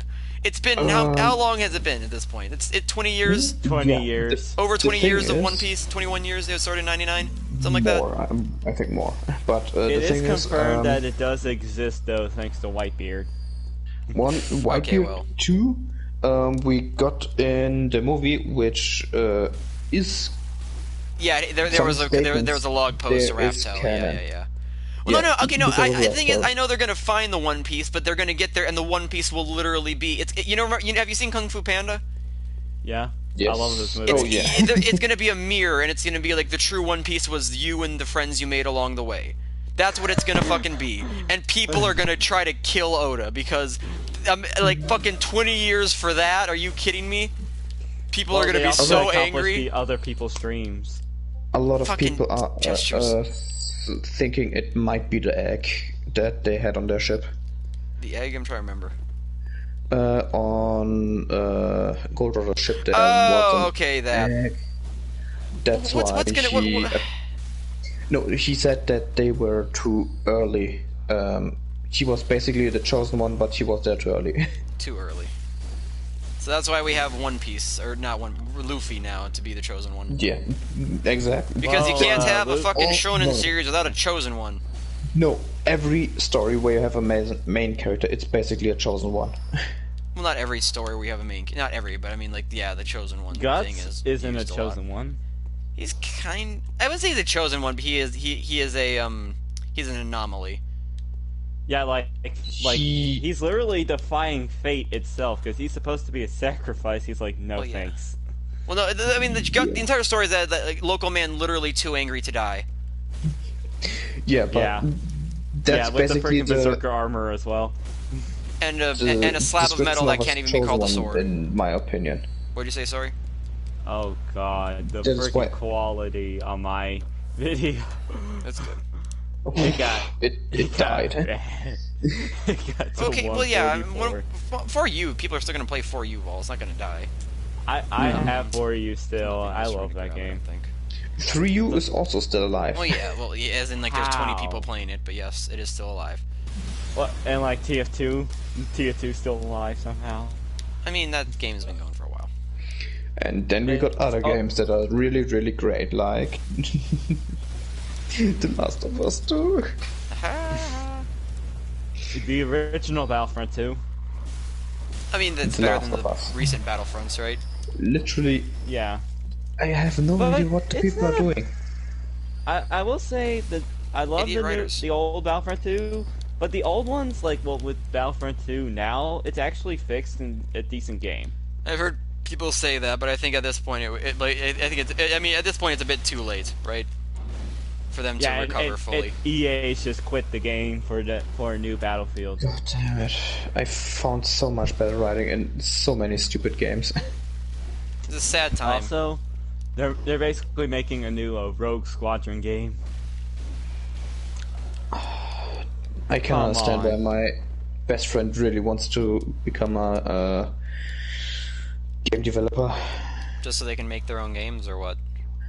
So we don't have to play shitty games anymore. Because there are so many stupid storylines. That's my initial goal right now. It could change though. And be careful whenever you go into like the game or film or like any industry like that, because that's always risky. Yeah, I know. Yeah. Like, the one I want to work for the most is Square Enix. Square Enix games are at least fun. Could be worse. They're fun. If we talk like, plot, don't let Nomura make it. Don't let Nomura write it. Just let him make the characters. Remember when he was a monster designer for Final Fantasy VII? Shut up. He was a monster designer? I thought he designed Cloud. Oh yeah, right. He was a monster designer for the original. No. He's making fun of Cloud. Okay. And his dumb shoulder. I don't mind it. I mean, it's steampunk edge, so whatever. But I mean, it's just dumb. Cloud is generally just dumb. I mean, he's kind of meant to be that way, so sure, but it's just funny. Oh, if you want to see Barrett's design is so good. That's a way the of making fun of best. Cloud, watch Please fall off. Final Fantasy VII's Machina Bridge. Please fall off. Please fucking fuck you, you poor. Just shoot him to death. I have no bullets. Use the blood bullets. I'll kill you all. Did you try turning your PS4 on and off again? I'll fucking kill you all.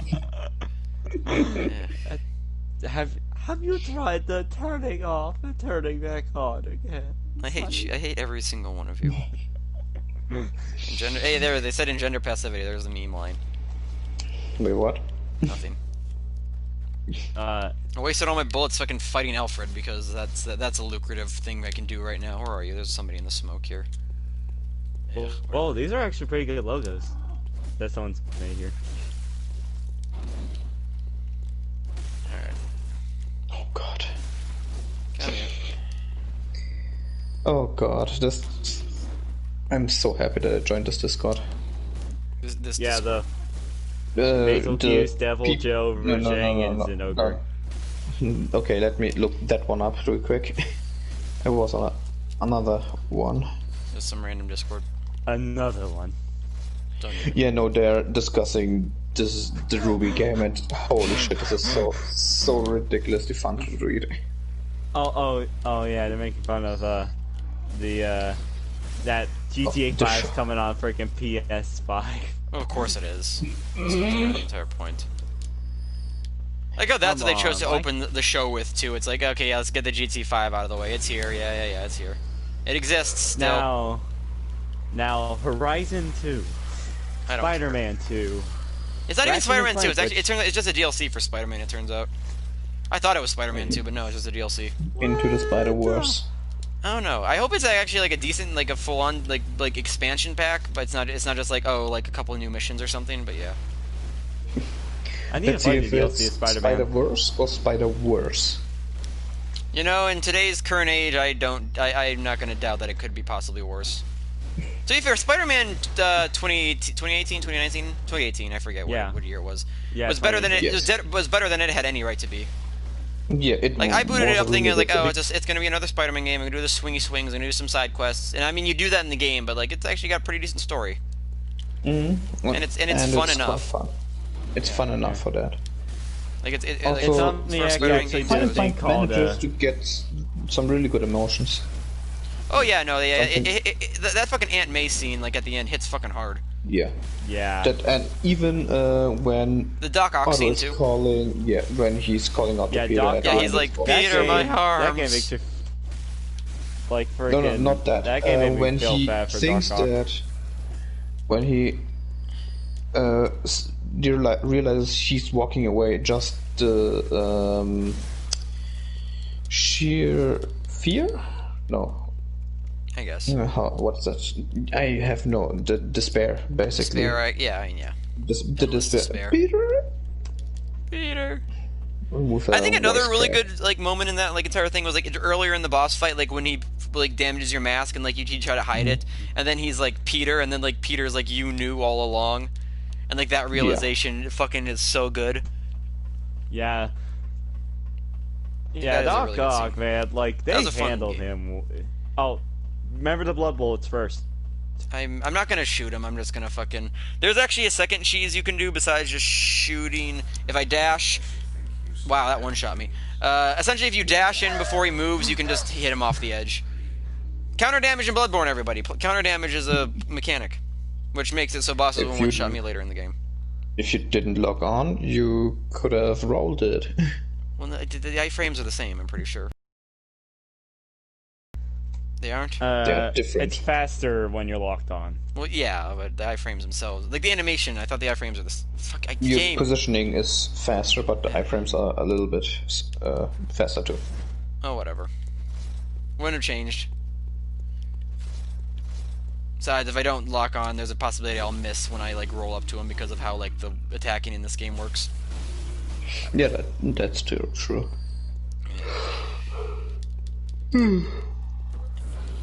Yeah, it's 6 a.m. 6 a.m. for you? Yeah. Hey, like I said, I couldn't sleep. Oh, yeah. It's fair, midnight for me. Wow, we live in completely different time zones. I've made very little. I just realized I've been going for like almost 2 hours. I've made very little progress here. Yeah, like usually I should have had what's his face dead by now, but I've been going around like trying to grind some shit. Yeah, but you're also not really speedrunning. Let's say speedrunning. I'm not even speedrunning. Like usually, like I mean, I'll have fucking like even just on a normal playthrough, I'll have fucking Bloodstarved dead within like an hour. Like it's not that far into the game. Like you clear out Old Yarnum, then you come down here and you finish off. Oh no, you clear out Central Yarnum, you come here, you finish off Old Yarnum, and you kill Bloodstarved. I love that I keep getting like concept animations for future JoJo parts, spoilers that I haven't even gone to yet. I'm still in the middle of part 4. That's the thing Green posted. I know he posted the fucking thing from part 7. Because of course he did. Because he's green. Like, I'm still in the middle of part 4. Like, what happened in the story is Kira's already changed his identity, and right now his father is sending different stand users after them. Yeah, that'll go for how Part 4 goes for a while. I like Part 4 though. It's not that bad. I mean, no, but it's generally a fan favorite, and it's Araki's favorite, so. It's Araki's favorite. I got this. I'm pretty sure he said. I'm pretty sure that it's been said that that's his favorite part, or at least like Josuke's like his favorite or something. Just only. Well, I mean, Jesus fucking Christ, the frame rate, my God. Well, I think another reason he loves Part 4 is this video Rohan. game, man. Goodbye. Is Rohan. I mean, yeah. No, Araki has gone on record saying that Rohan is not one of his favorite characters, despite him drawing a picture of him hugging Rohan, despite him also giving Rohan like 2 spin-off novels. Yeah. He's not my favorite. He's not his favorite character though, despite him also having him drawn as like the main thing in the Louvre. It's not his favorite though. Oh yeah, Fuck me. now that I remember it, Quentin, are you gonna watch the Bleach continuation? I don't care. I don't care. Okay. I never watched Bleach. I finished Weko Mundo arc and like that whole thing. I'm done. I don't care enough, sir. No, if you don't want to watch it anymore, it's fine. I tried hard. I even watched some of the filler stuff, and I still couldn't do it. One Piece probably has the best fillers. No. Or it betterly Fuck handled. you faggot! One Piece has one good filler. What even is that one good? Oh, okay, yeah, no, I know which one you're talking about. Yeah. Yeah. I skipped it because I was like, I want to move on. Maybe 2 good fillers. I can't even think of any other like good Bleach more than. Thing is, One Piece. What thing? You said you like it more than One Piece or Naruto, or what did you say? Yeah. I was trying to say, at least One Piece handled filler better. I don't agree with that. No. Well, okay. The thing is, One Piece didn't do as much "quote unquote" like straight filler. It did more bad pacing, if that makes sense. Like, there's less times in One Piece where it's like, this is an entirely new made up arc, instead of like, oh, this is just the same arc from the manga, except they stretch it over like fucking 50 episodes when it needs to be like 10. The worst filler that they've done. Basically, this planet is gonna explode in 5 minutes. But not that. That is a hard anime time stop, sir. You say that, but all of Dressrosa took place in a day. Don't forget that. Yeah, that's true. I'm currently in Yugoslavia at the moment. That's a fun arc. Oh no, please don't remind me. Wait, what do you mean don't remind you? Robin. That's okay. I mean, that's what, this last time before Robin stops being a character? No. It kind of is, though. But that was the best arc for her. Oh, the whole I Want to Live thing? Yeah, that's pretty strong. Yeah. That's a really strong arc, and they ruined her so much after the time skip. Okay. Well, they ruined all the female characters that aren't, like, new characters after the time skip. Okay-ish with Nami. Frankie. I mean, Frankie gets his moments. The thing is, Frankie, I feel like, never got his true moments, though. He never really... Like, out of all the Straw Hats, he never got, like, his big moments. I wanna make... Whatever. I definitely prefer... What were you saying, Resnick, I haven't watched it... Go ahead. You're finishing. You're saying something, Resnick, I cut you off. Nami, in my opinion, didn't change much, just a little bit more revealing than before. I mean, yeah. And also more deformed. A little bit. Well, more deformed as well, because now she's a weird stick creature. Yeah, like in the manga, it isn't that crazy like in the anime, but still. A little bit. It's still not the best. Oda's not the best at drawing women. I think he's admitted this as well. He's like, yeah, I can't draw women, so I just do this. So he gives every woman the exact same face and design, unless they're a fat woman. Even then, they turn into a skinny woman later, so it doesn't matter. We're looking at you, Alvida. Fucking Alvida. Remember when Alvida was a thing? Yeah, I remember. Yeah. She still is a thing. Yeah, who cares though? No, she's a thing. She is. That's what I'm talking about. She is. I cannot deny she is in fact a object. She exists in the world of One Piece. But Oda's kind of forgot her. Of course. Oh God, I'm. Fucking people make fun of Araki for forgetting stuff. Fucking Shibukai. Let's see. Or Seven Samurai. Because Oda at least ties things together, but like no. His Even world like building is top tier class. Who's top tier class? World building from Oda. Okay, yeah, no, that's easily the best thing. Okay, finally got it. That's easily the best thing about. That's why we had the big three. Araki forgot. Yes, memes. Big three are One Piece with world building.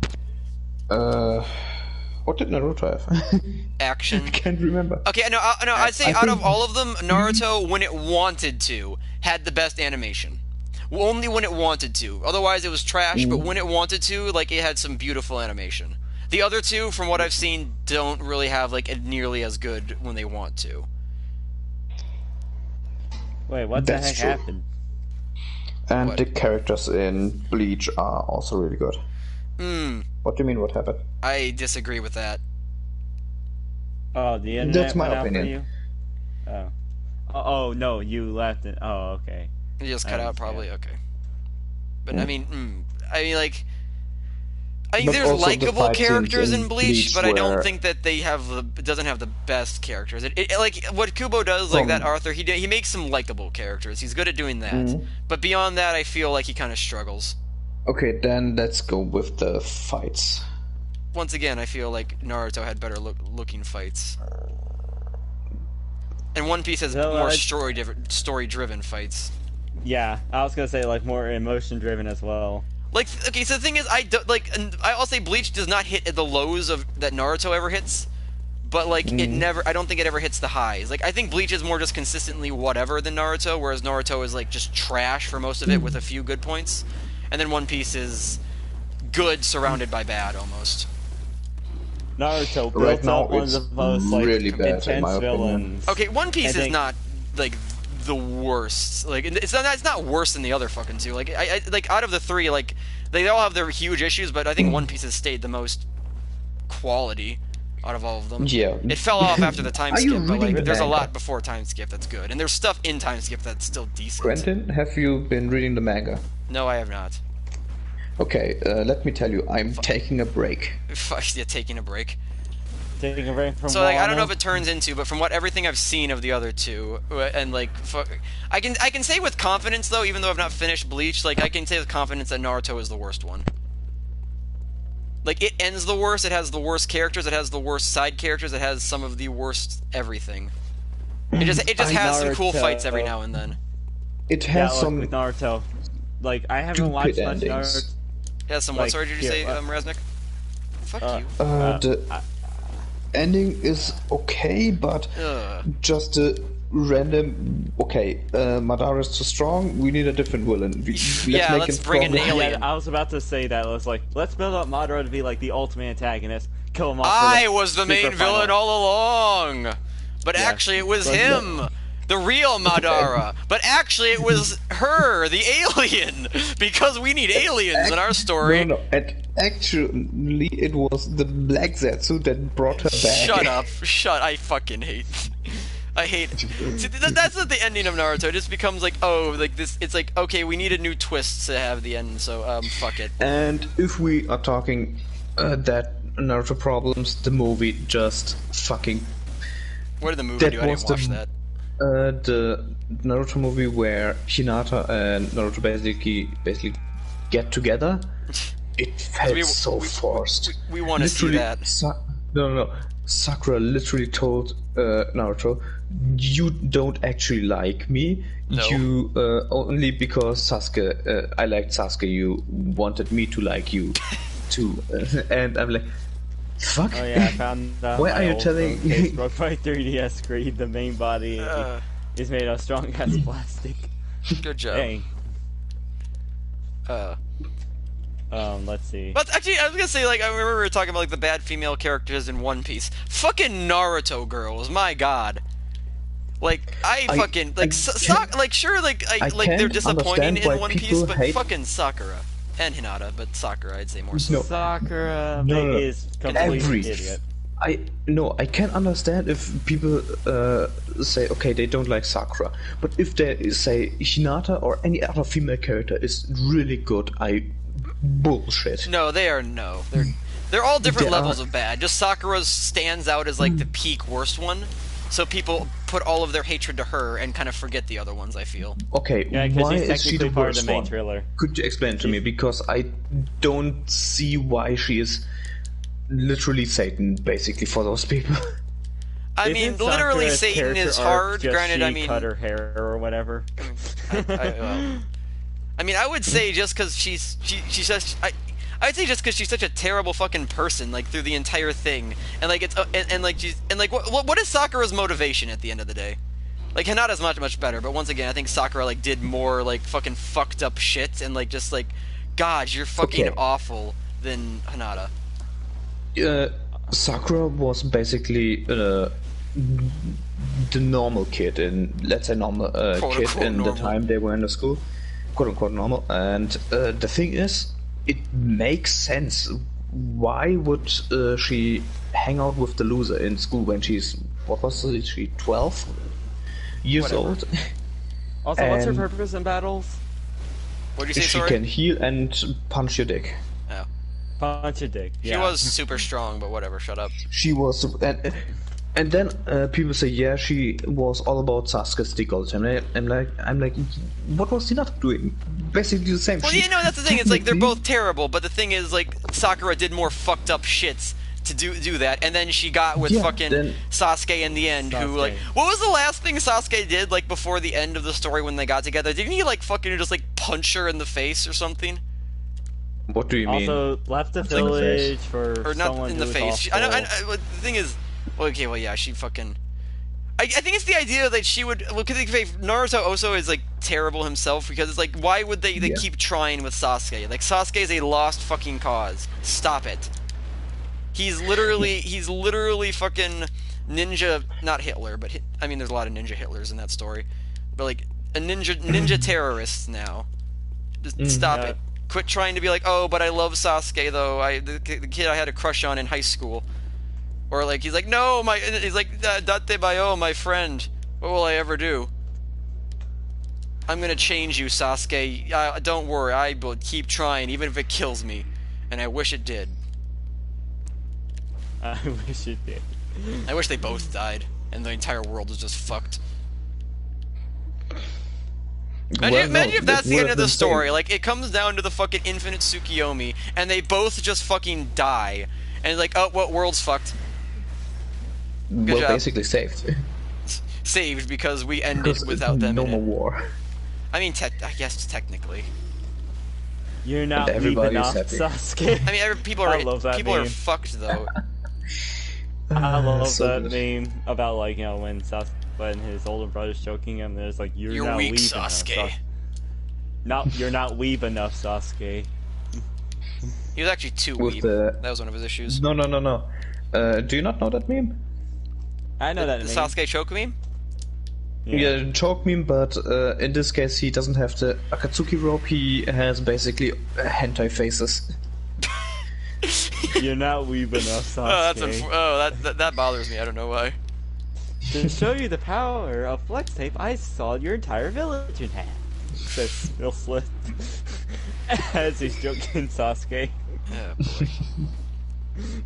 And then there's one with Shrek saying, It's ogre, it's all Sasuke. ogre now. It's all ogre Sasuke. It's the high ground. I don't know why I went to fucking the prequel thing there, but I don't know, whenever I just heard it's all over, I just immediately think of the Obi-Wan thing. I used to have a friend who had one of those hentai face hoodies. You know what's funny? When I first started working at Food City, there was a customer who was walking in with that hoodie. See, is that like a respect or like, disgust and respect maybe, that you would wear that in public? I would say brave. Brave. This is basically I don't give a fuck, or... No, do you know you can't wear it at cons anymore? Wait, you can't... Wait, what? Isn't that the one place where you could wear it without getting fucking terribly made fun of for being a loser? Because you're surrounded by other losers? You call me a loser, but look where you're at. Exactly. You can't judge people at cons because they're all losers. Unless you're at that Seriously, if you go to school with a sweater, a hoodie with that, you have deserve to get balls beat of up. steel. First, you have balls of steel, and Yeah, mention the that only said way friend you wore that won't get hoodie beat to up school. is if you just don't give a fuck about people. It doesn't matter. You can't No, react I to think anything. I actually, yeah, It's I even getting actually your had dick people wear punched. stuff like that at school, dude. Yeah, Oh that freaking god. hoodie. Wore the hoodie to school. That's good, Vol. Did he get beat up or made fun I of? remember shit again. Oh, you forgot about the fire thing, dude. What fire thing? No. Remember, you What fire you thing? hit the thing, and the No, thing will yeah, drop and yeah. it sets the thing on fire. Oh, well, whatever. Doesn't matter. Doesn't You matter. say that now. I mean, how much does it really matter? Seriously. Oh god. I just don't you remembered want the them- most fun thing ever. What? Death battle. Yang versus Tifa. Oh yeah, I was What, did they thinking make about that Yang when we were win or talking about some shit? Ruby. Yeah, she won. Yang won that fight, yes. Why? Because she can take more of a beating. Yang, You can hit that woman more. Do it. No, No. her theme song was playing in the background. That's how she won. Yeah, of course. Tifa got annoyed and disconnected. See, it really is like Giorno. It's like the villain wins until he just decides to turn on the piano thing.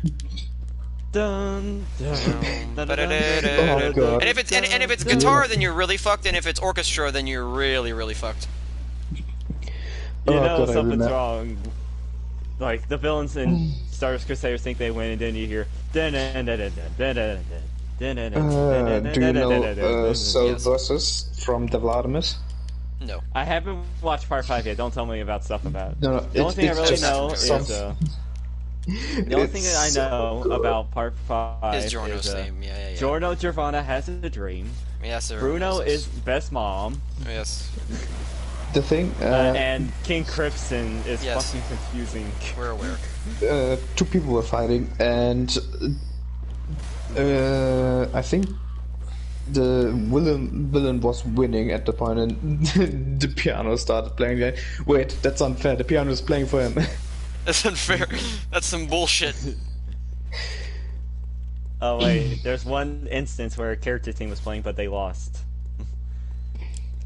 Kakyoin. Yeah, I will say Kakyoin. Dun dun dun. Karure Dio. Emerald Splash, and then the time stop, and then the bwomp, and then he was fine. And 20-meter radius, Emerald Splash. that's yes. I like how he has time to scream out that you have to scream out exactly the size of your attack as well. Like 20-meter radius, like oof. And then, but at least he actually fulfilled his tarot card, the Hierophant, which is a messenger. Well, What was yeah. his final thing? A message to Joseph. Do you get it? about It's Theo's ability. themes. Themes. All right, we're good. Because JoJo is Let's just say- themed. I love Dio mainly because he was just an asshole, a big asshole. I mean, that's Dio's appeal. He's mostly just a kind of a prick. he's a prick. He has but some we more love stuff him later, but I anyways. mean, he's mostly a prick. In fact, that later stuff I kind of don't ruins him. really care much about the Pillarmen, other than their theme. I mean, the I only Pillarmen know are... the Wallman. Yes, the Wallmen, sorry. The Wallmen are... I mean, the Wallmen are big, like, oh, they're... 80s, Aztec gods 80s of action fitness. antagonists that are supposed to be big muscly men for the big muscly hero to big muscly fight with his big except with his big Joseph- galaxy muscly brain, which he does do. Yeah. I mean, they The next frustrate that line will function. It's be- just that is cars that and a Joseph? ACDC kind of suck. Well, actually, the thing about it is, like, the most interesting Pillarman is fucking Wamu, and Or Wham, as he's called. yeah, Wham, and the least interesting one is the main villain. It's Wamu though. It's actually Wamu. Yeah. I liked ECDC mainly because during that fight he was just so weird. Like when he just burst into tears about his arms, like okay. That's the thing. got Is all like, that done. ACDC even like gets almost like gets more than Cars in like one fight. Like Cars has more time to like be built up, but he really Just doesn't do much. like ECD. Also that freaking nail wire thing. Ugh. Yeah, well, I part, hate it. Araki seemed to enjoy his body horror in parts 1 and 2, because he could do like vampire shit and stuff.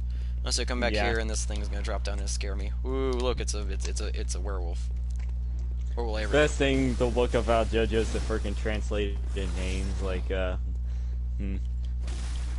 Flaccid pancake. Dirty deeds done the dirt cheap too. Filthy acts at a reasonable. Okay, that's not even. See, the thing is, that's not even a bad one. FARP is not a bad acronym. Or how about Steely Dan to Dana Steele? That one's just kind of funny. It's unfortunate because Steely Dan is a good. Steely Dan is a fucking great musician. But yeah. What's another? Boingo Boingo, Zenyatta Modana. That's not even a really good one though. It's just that's just changing it to the actual name. Yeah. Of like where the song came from. Boingo Brothers. Yes. What the fuck was this? I bet they had a fun time making those endings. I mean, assume it's a reference to I mean, it's obviously a reference to the whole thing that his power is a manga, but yeah. Yeah. Where the fuck is this stuff? Trying to think some. Oh yeah. I forgot one of them. Like it was like Bruford, and they named him Blueford in part 1. Well, yeah, it's because Japanese and English and whatever. Or let's see. I mean, quite frankly, I gotta give up because Flaccid Pancake is and forever will be the best one. That's infinitely the best one. There's not even a competition. You just give up. Flaccid Pancake. It's pretty strong. Yeah. My God. Also, I think this might be the first time in Bloodborne I'm actually gonna go fucking buy bullets because I don't have any. One that they ruined, Killer Queen to Deadly Queen. I mean, they can't do much there. It's whatever. But I love. Have you seen that like one meme picture of like someone poorly dressed as Killer Queen? It says Deadly Queen has no weaknesses. Yeah. Yeah. The King Crimson cosplay is one of the best ones though. What, Flaccid Pancake? Oh. No, King Crimson is this Emperor Crimson, but Flaccid Pancake is in part 6 there's a stand named Limp Biscuit, and so they change it to Flaccid Pancake. Or one they call, I forgot what his original name, but they call him Arts and Crafts. It's Craftworks to Arts and Crafts, which isn't a terrible thing, all things considered. Where is my stuff? This one's a meh one. Wait, they made Bad Company to Worse Company. Yeah. What yeah, else? I think I'm going to sleep at some point now. Alright, have fun, Raznik. Alright, see ya. Coco Jumbo to Coco Large. Where the fuck is the remote? Did they actually change that? No, they didn't change that to Coco Large, did they? Yeah, it is. It's changed. Or is it Coco Largo? There. No, it's Coco Large. Oh. Well, if I leave, does the party also? No, it's fine. If you leave, it's fine. No, I think one of us gets turned to a host. Yeah, okay. You two have fun. Fine, goodbye. Alright, see ya. Don't die, Quentin. Thing is, the Coco Jumbo name was actually not in the manga. That was either added later. Not sure if it was added for the anime or if it was added before. I think it might have been added before that, but it was not actually called that in. In the manga, there's literally a page where it's like pulls up the where it like pulls up the the turtle, and it's like the turtle. No one bothered to give it a name. This is the People turtle. just kind of forgot. So yeah, that turtle does not have an actual name. Oh shoot. So yeah, I'm just killing her, so I just can hopefully remove the chance of me accidentally leveling up. Is it really just only Arnhem? That's all it is. Yeah, old Yarnum. I think saddest death of JoJo, but since I'm at part 4, I shouldn't know. It's easily part. I mean, the deaths get more dramatic as you go on, except for 6, where it's not really. The deaths aren't really that whole. The deaths don't carry nearly as much weight in part 6. Actually, I think aside from like 1 or 2, actually 1 really. The deaths in part 6 are kind of flaccid, all things considered. Flaccid pancake. Yes, quite flaccid. Like they really, they don't have the same punches. Like they even say something like what's his face Caesar really had. Caesar was at least dramatic, and it served a purpose in the story. Yeah, it wasn't he died for emotions. He had a purpose. Yeah. Isn't the saddest death the donut? Oh wait. What? I don't know. The fact because multiple people die from donutting. This is Kakyoin is generally the biggest example. Kakyoin. Kakyoin. It got his eyes. It got his eyes. Truly, that fucking OVA is such that OVA is fucking weird. But one thing I think they did kind of better was how they made Dio menacing during this fight. I mean, I feel like the voice acting failed to do that in both English and Japanese in that thing. The voice acting was not very good in that. But like in Japanese, Dio sounded like a weird old man. Like how like you don't always see him stop time, he just teleports. And that scene where Jotaro is trying to fake his death, oh my god, that was so tense. I mean, more tense than it was in the normal anime. Like, it felt long, and there was no music playing. It was just like, oh god, is he gonna notice?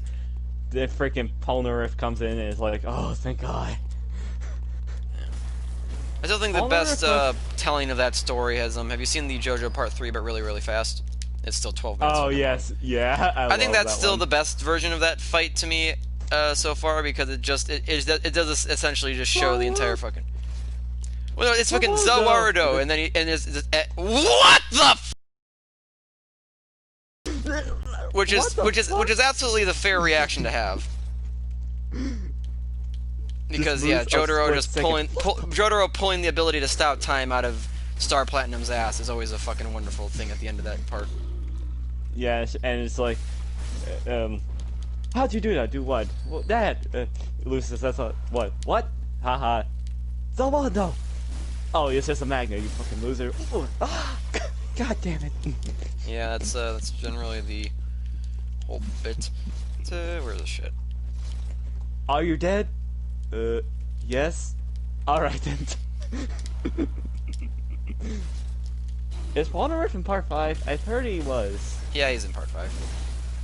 Hey, my French boy's in Part 5. I started off not a big fan, but I actually grew to like him. I mean, that's generally the entire kind of point of Polnareff, almost. Like, he gets more of a character arc than most of the side cast in Part 3.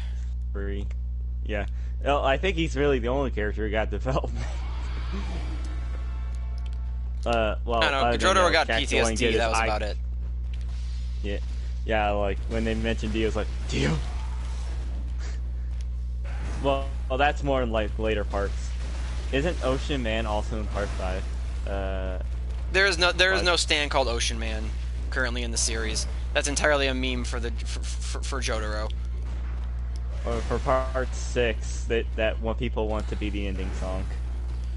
Oh yeah, because it's a meme for Jotaro, because he never got to be called, because well, you know, you saw Part 4, so yeah, he's a marine, but he becomes a marine biologist. Biologist. So I should probably actually be using the fucking fire paper since I have them. I don't have them. I'm an idiot. I unironically like that song. It's a fine song. And used wonderfully in the SpongeBob ending. Yes, that's what I was gonna say. I remember. What the fuck? Oh god, I forgot he had a grab. I'll be honest. Damn. That's a unique animation. That's a different animation. So I want to actually equip the fire paper. I rarely see that grab. Like very behind. That grab go through. That grab is the reason I hate him. I mean, it's not mainly because like at this it. point in the game, it's basically instant kill. I mean, just don't get grab. That's essentially the. I mean, most grabs should I feel be instant kill. I met Jotaro by Ocean Man. No, he is not in Part 5. He's in. For what I've known, he's in Part 1. No, not Part 1. Part 3, Part 4, and Part 6. Yeah, he makes a brief cameo in 5, but that's about it. He doesn't affect the plot very much. Polnareff. Oh yeah. I can never say how they say it. It's just Polnareff. Or Polnareff. That's. I mean, generally in Japanese, it's just the a U or an O at the end of it, and that's basically how they pronounce it. Or replace an R with an L and an L with an R. Or kind of combine them to make it the O. Or you kind of combine it to make it like a sound. That also works. I don't know. Appropriating languages.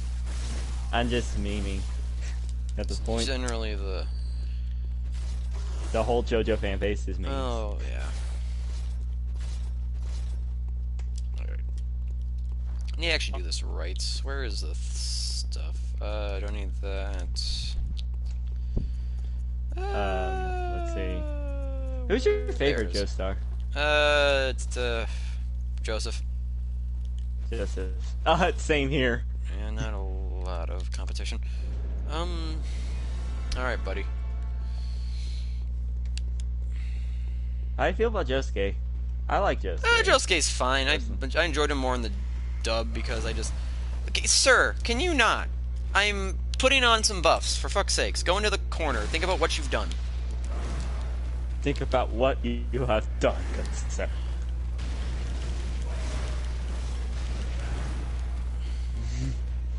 Your stream's like kind of very far behind, but oh, is it? Well, I mean, if it's fucked, then so what? Whatever. We're too late in at least.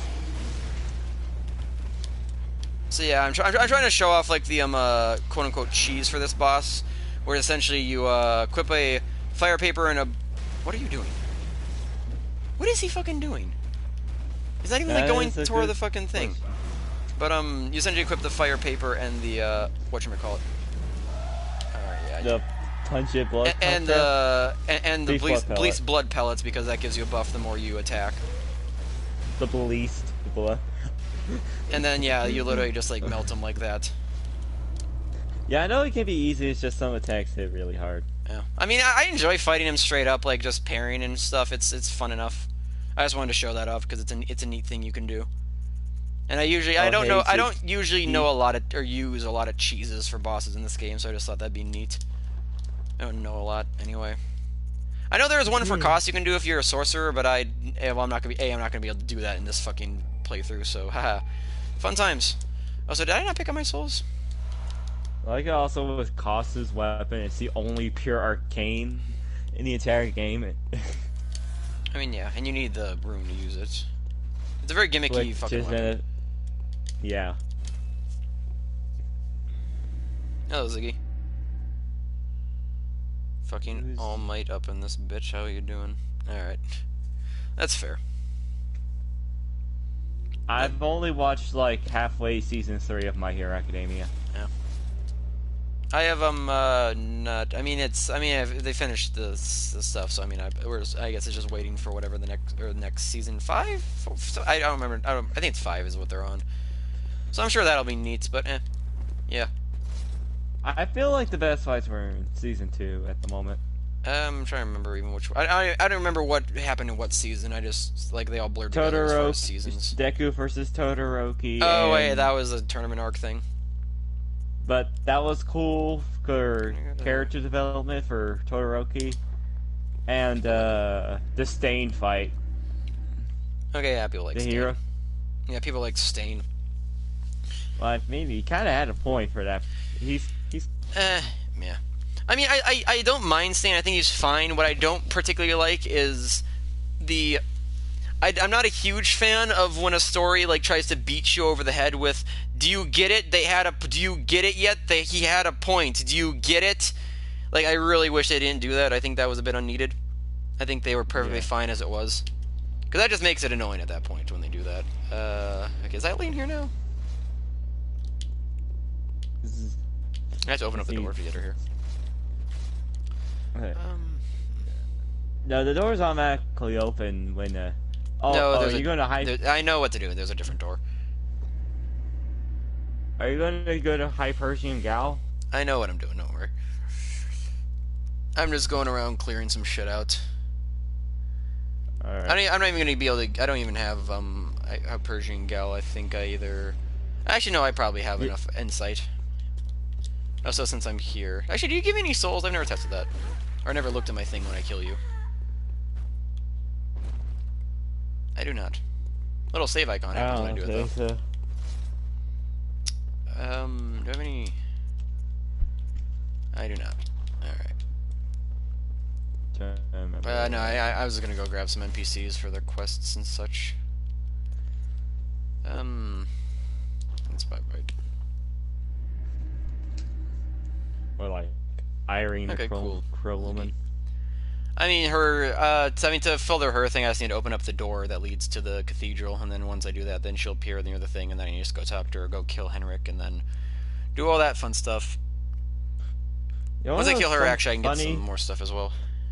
Something funny that happened is, I tried to help her kill Heinrich, I died, and on my way to him, they were apparently fighting, and she died. Yeah, I know, so, that will happen sometimes, that will happen. But at least I got her weapons, and I love the blades of mercy. Take it. It's an easy way out of the quest line. Just let Henrik kill her or help him. Can you motherfucking stop it? His Gascoigne's old pal that went crazy and had a tragic long life. Or he was at least just looking for the girl. Either way.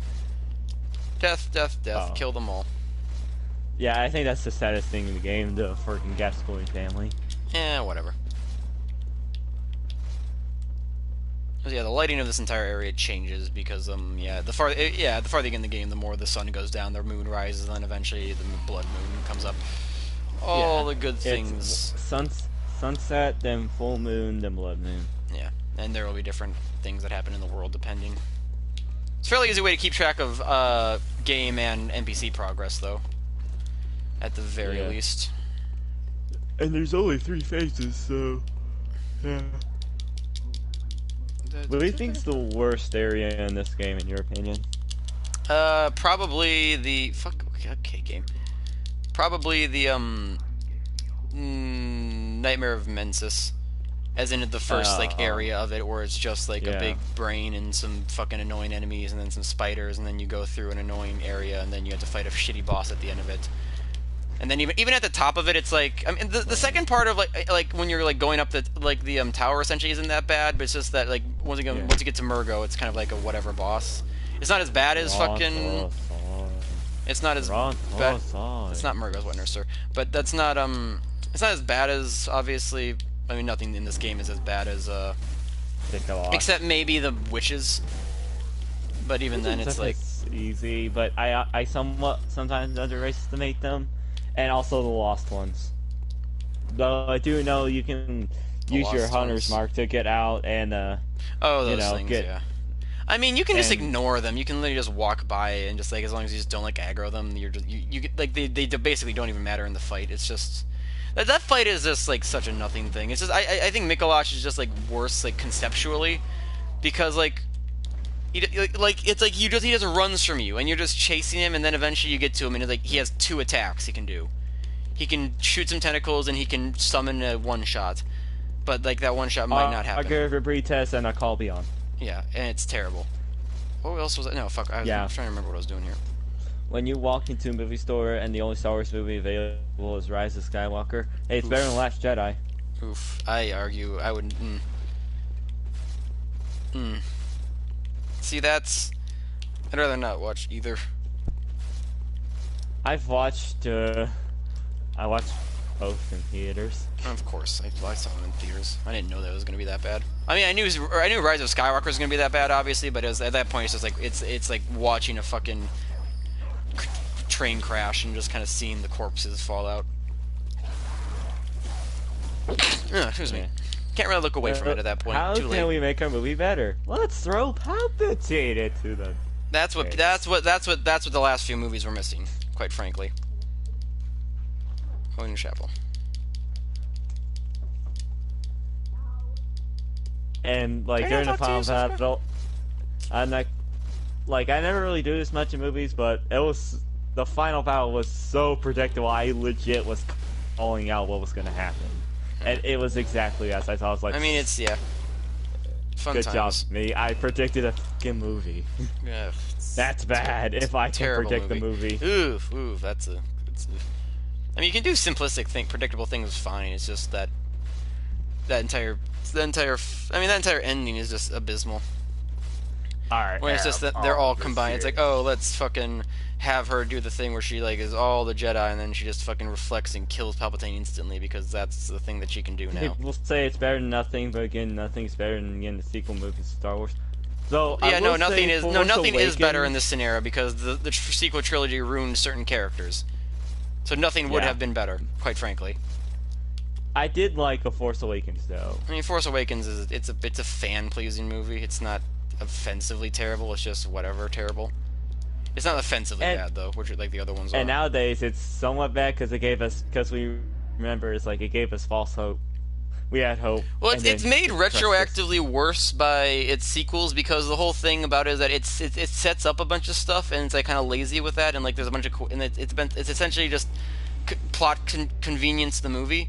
And then, like, it's like, okay, but no, and, like, the defense at the time when it came out was like, oh, don't worry, the sequels will take care of it. But then the sequels came out worse, so it's like, okay, now it's somewhat worse just by association. And the worst part was about The Last Jedi is the director didn't care. He wanted to make his own movie with the Star Wars characters. He didn't care about any of the fucking plot. He just wanted to make his own fucking story. Which I don't know why they gave him one in the middle of the trilogy. Why not just give him like his own spin-off story or something, where he can fuck around? Why not just let him write an episode of the fucking Mandalorian or whatever? Since they're doing, not that that would have been good, but like, I know he can make a good movie. I've heard Knives Out was pretty good. I've heard similar things. I don't care enough to watch Knives Out, but whatever. But let's see. Speaking of side stories, I liked Rogue One. I think Rogue One's the best Disney Star Wars movie. Yeah. Like, not a high bar, but it's a bar that they hit. Like, yeah, we kind of knew the character was going to die, but I actually did somewhat kind of like some of the characters, like, the droid, K2SO. Well, that's like the one character people remember from that thing, because can you remember the name of the main character? Urso. That's her name? I think. Okay. Okay, I think that is. That's her last name. I think that's correct. Jane Urso. Is it Jane Urso? I think so. Is it Jane? Because I know her father's name is Urso. I don't remember what his. Hey, the point is, I can't remember any of the characters' names outside of K2SO because it's a fucking droid, like number letter name. So whatever. Though there's another character I liked was the blind guy. I don't know why. I just liked him. He was fine, yeah. I mean, like, there were some alright people there. It's just. One with the forces with me. Yeah, and then he walks out into death, which is always a fun time. But at least with like all the characters' deaths, they weren't meaningless. Like they all died to get the plans, and they each died in a way to get those plans. You know, they succeeded in that front, so whatever. Like K2SO died, locking the door so the other characters can actually get the plans on time. Yeah. The pilot died getting the transceiver working. The blind dude helped activate it, and his friend was trying to guard him as best as he could and made a last stand. And the last two people, I don't remember any other characters that were there, but the last two actually transmitted it to the ships. And also that ending scene that the people are talking about. Well, I mean, yeah, generally it's like the best part of that movie is like the last 30 minutes or whatever. That part with Darth Vader. Oh yeah, I mean that's that was great. Yeah. Big fan servicey moment, but it works for what it is. Yeah, for most of us, like we knew that they were going to get the plans, but it was still cool anyways. I mean, yeah. Like I say, I think it's the best. Like once again, it's not offensively bad. It's just an average movie with a solid like final 30 minutes that make it somewhat memorable. A solid climax. Get good at the last third. Yeah, fan service Darth Vader is easily the best part of it. I just realized that in every basic Wooten or Quentin stream, we somehow got onto the topic of how bad modern Star Wars is. I've done that fucking every. It's not even my streams. I think I've done that in pretty much every Draven or Monarch stream I've been in. Go back and scrub through them. I'm sure you'll find me at one point mention some ruined franchise from my childhood. Because that's what media is now. It's seeing what franchises can be ruined. Like Teen Titans? Okay, shut up. There was one behind him? I thought he... Oh, I couldn't see you, bastard. Ah, I thought I got them both. Whatever. I think it's because I always bring up Star Wars. So sticky. I mean, I mean, we eventually circle to Star Wars because I think we usually end up... I mean, we were talking about fucking garbage stories earlier, so I'm sure I would have turned into... that. Because, yeah, I mean, garbage stories, Naruto. Fun times, my favorites. That story absolutely just... Ugh, fuck. I just never got into it, and don't hearing all that, I'm like... Don't get into like, it. Yeah. It fucking... Yeah. It shits the bed harder than, like, I've seen most things shit the bed. I think I'm partially thinking about that because, like, recently, I've been rewatching Hunter x Hunter because I've been trying to get my brother into watching it, and we fucking... I watched a little bit of it. It gets good. It takes a while to hit its stride, but like it eventually like gets it's like peak shonen at a certain point. It just takes a while to get there, unfortunately. But I mean, like I remember, I was watching it with my brother, and like we were hitting the final like arc, essentially the final like major arc of the story before the anime cuts off. Which is the fucking longest arc. It's like almost half the series. It's like 80. It's like 70, 80 episodes out of 140, so it's a lot. Oof. We were essentially Not like the Chimera Ant. It's a Chimera Ant, yeah. Oh, all right. That's right. Yeah, that's by far the longest part of the anime. I mean, it's like the longest arc in Hunter x Hunter, except for like the current one that's going on because that one's never gonna end. You bitch. God, these fucking gunners. I remember liking Naruto, but I have mixed feelings about Shippuden. But it was so long since I watched this series. I don't know if I want to rewatch it. Yeah, I wouldn't recommend. I mean, early Naruto. I mean, for one, I personally don't like it that people separate Shippuden and Naruto. I get that it's like the continuation of the story, but they're still the same story ultimately. Yeah. So I just count them in the same thing whenever I talk about Naruto. But like, I mean, Shippuden is where it really shits the bed. But like, I mean, like first quote-unquote like young part Naruto or whatever you want to call it, part 1 of Naruto it's a fine shonen. There's fine things about it. It was popular enough to become like one of the most recognizable things ever. It's just that it's never. Thing is, it was like it was serviceably good, but it was never like amazing. And I think people have kind of like fonder memories of it because it's very much like a show a lot of people watched when they were young. Which I mean, yeah, it's fair. Like I get that. Yeah. Gotta get remembering shows. Another show I need to watch that it's on Netflix now is freaking Avatar. Yeah, wait, you have not seen Avatar? I watched it when I was a kid, but like parts of episodes. I did like it. I even played a game of it.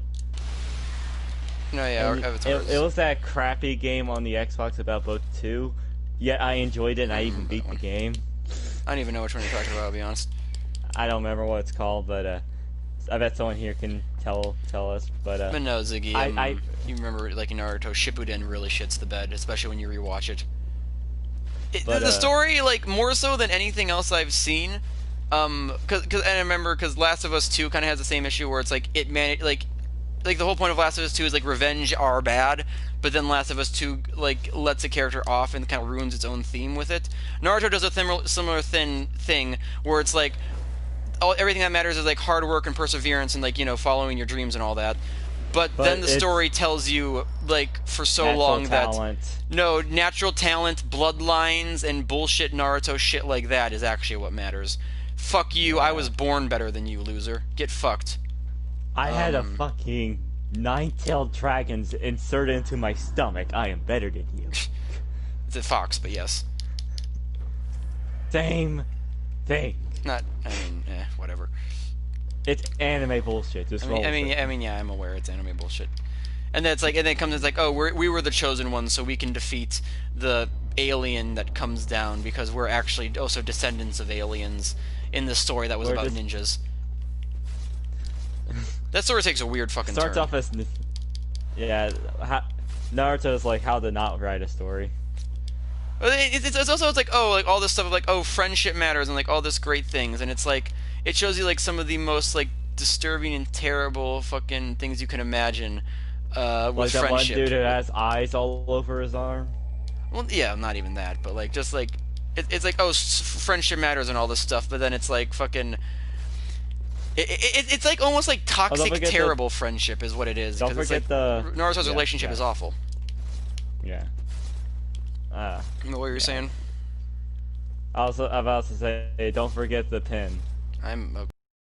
The best, the better stones in the game. Say it's the best. I mean, there's a million you can get from certain enemies. I said better.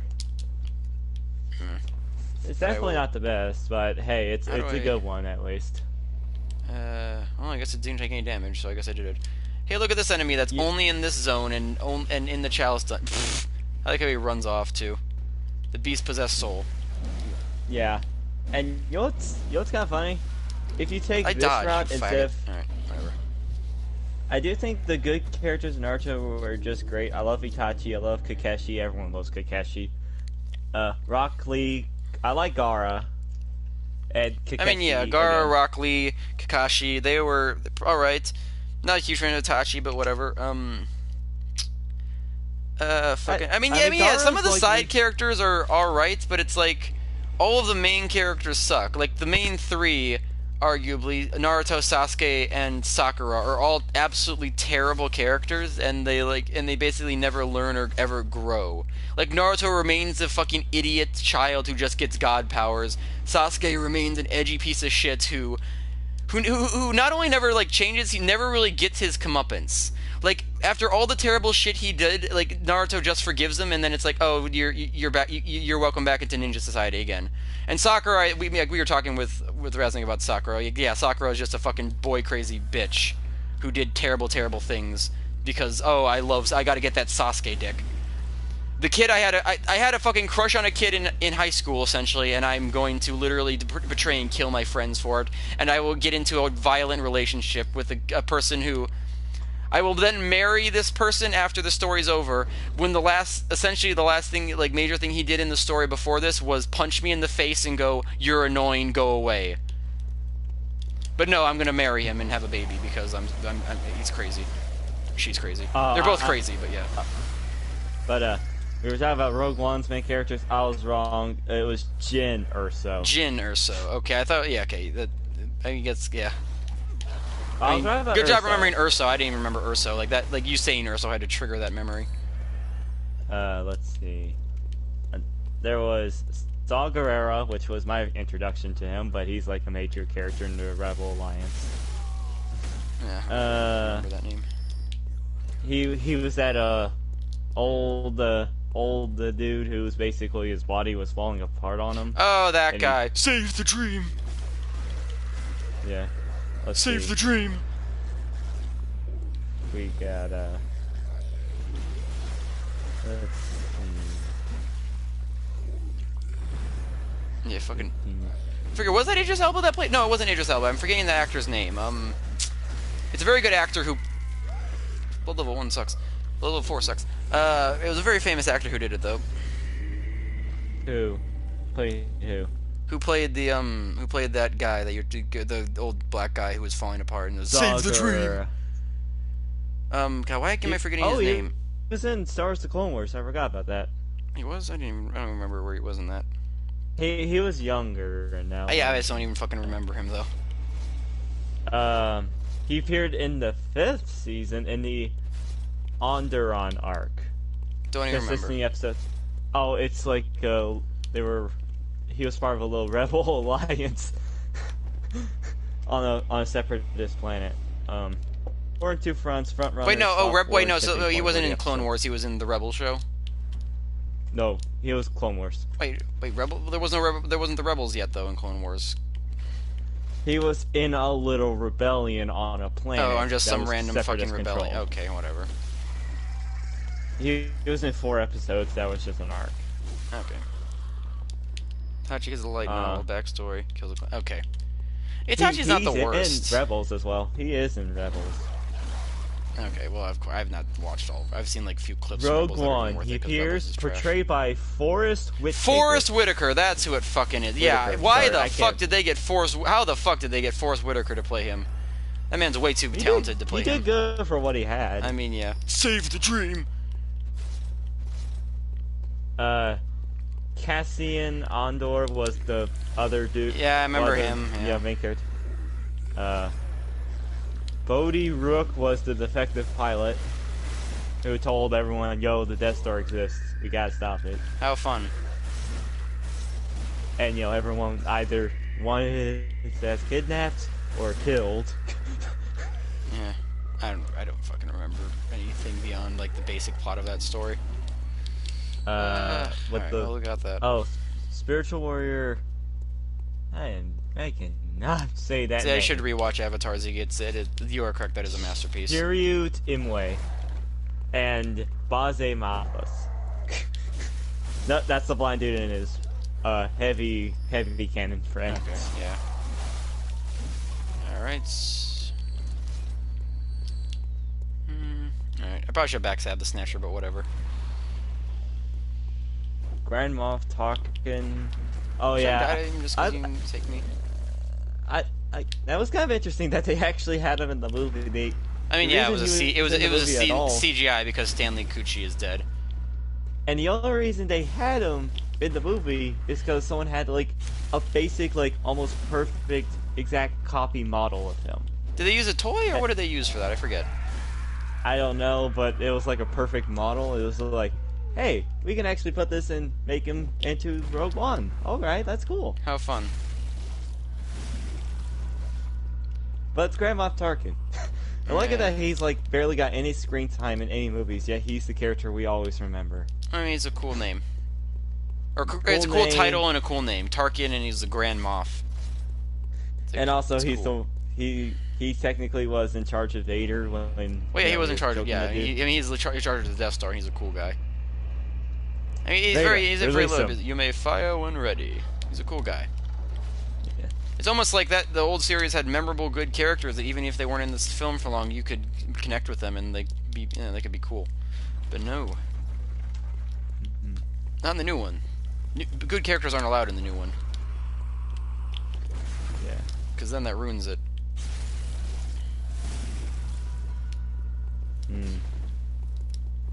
Hey, come on, do the thing. Do the thing. Do the thing.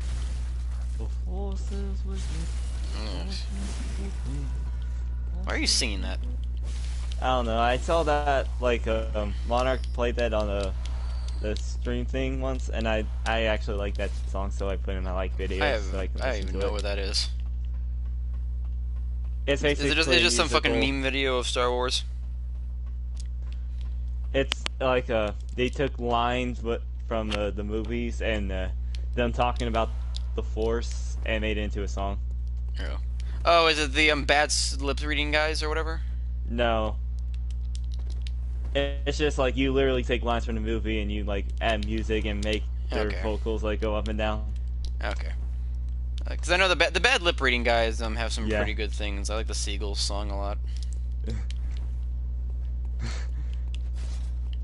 Everyone told me about the scroll on that beat. The seagull's gonna come, poke me in the coconut. They did. They did. And we going like, God, that fucking just like repeated gif of fucking Yoda flailing backwards is the best. So yeah, the crows are gone. Should I die to you right now, or I'll wait on that.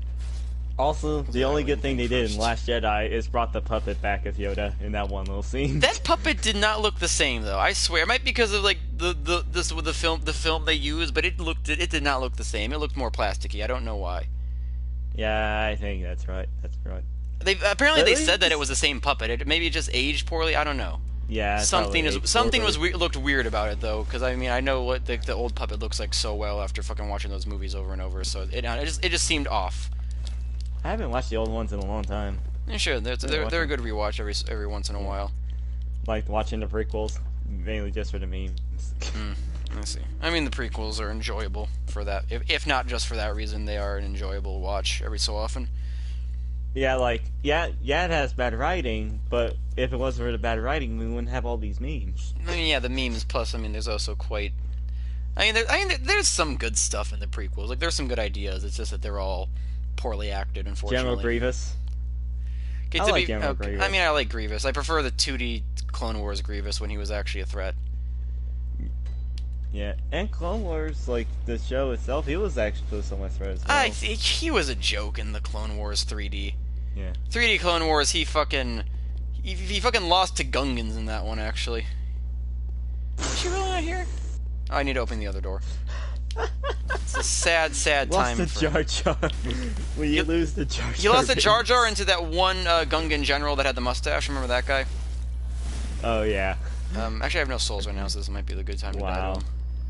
It's unfortunate you can't legally watch the OG Star Wars anymore. Oh yeah, no, you can't. They're all because you keep getting the fucking different versions released by fucking George and everything, and Disney, and like they can't just fucking leave well enough alone. I got lucky. I actually have the original trilogy here that has. I have like the original trilogy and like a collection of them, and like they're the special editions from like the 90s, and they have the regular special versions, which are the best versions. That the special versions that are still good but not like fucked by George, and they also have the theatrical cuts on them. So if you want, you can also watch the theatrical versions if you wish. Which is strange. It's a strange thing to watch. I have the special edition at least of 6 because we got a collection of them, and the only reason I knew it was the special edition because with episode 6 of that dance scene at Jabba's palace, the song. Ooh, tiki tiki wah wah, ooh tiki tiki wah ah ah. I'm sad that I know that so well. I watched that. I actually love that song. I watched that so much as a kid. Like fuck, damn. Like it's sad that I know the lyrics to that stupid made-up song. But no, I'm just looking at my Star Wars things. Yeah, I have the fucking limited edition from what is this year from? God, did it say the year on here?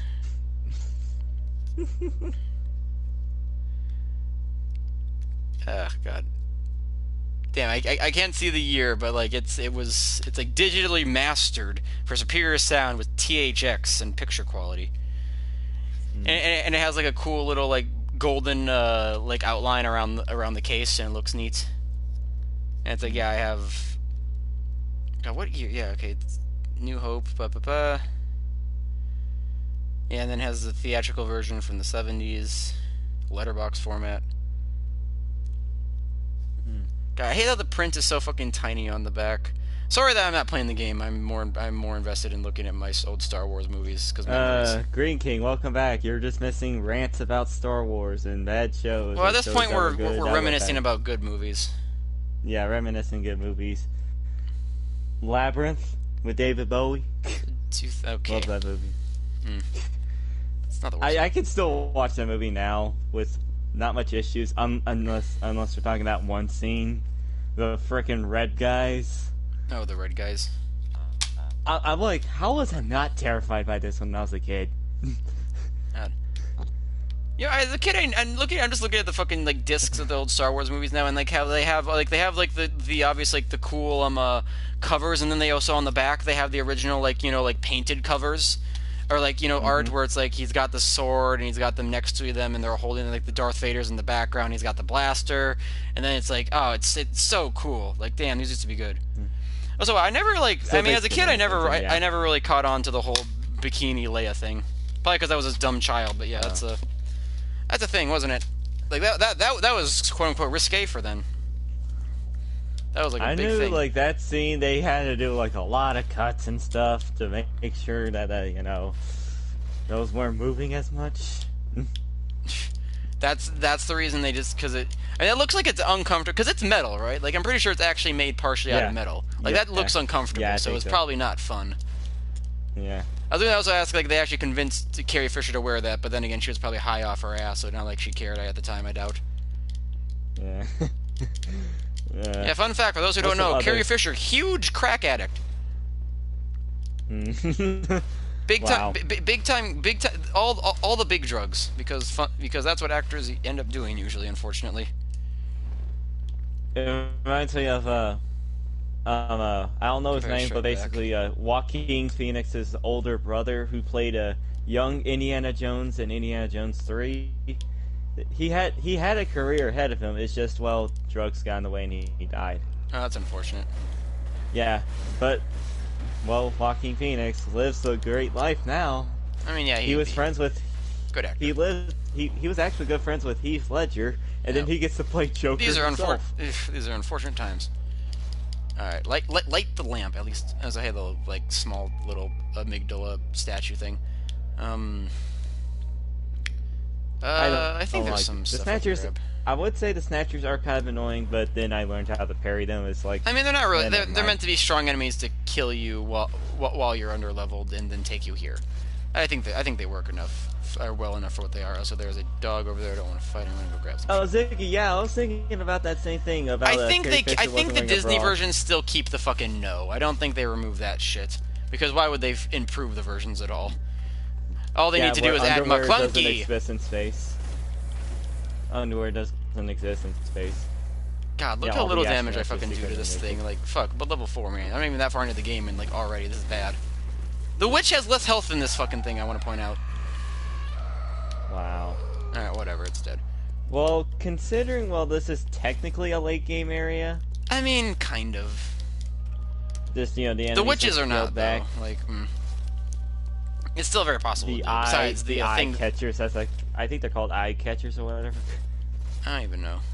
Because that's what their grab is, they rip out your eye. Yeah, I know that they have little spoons that they rip out your eyes with.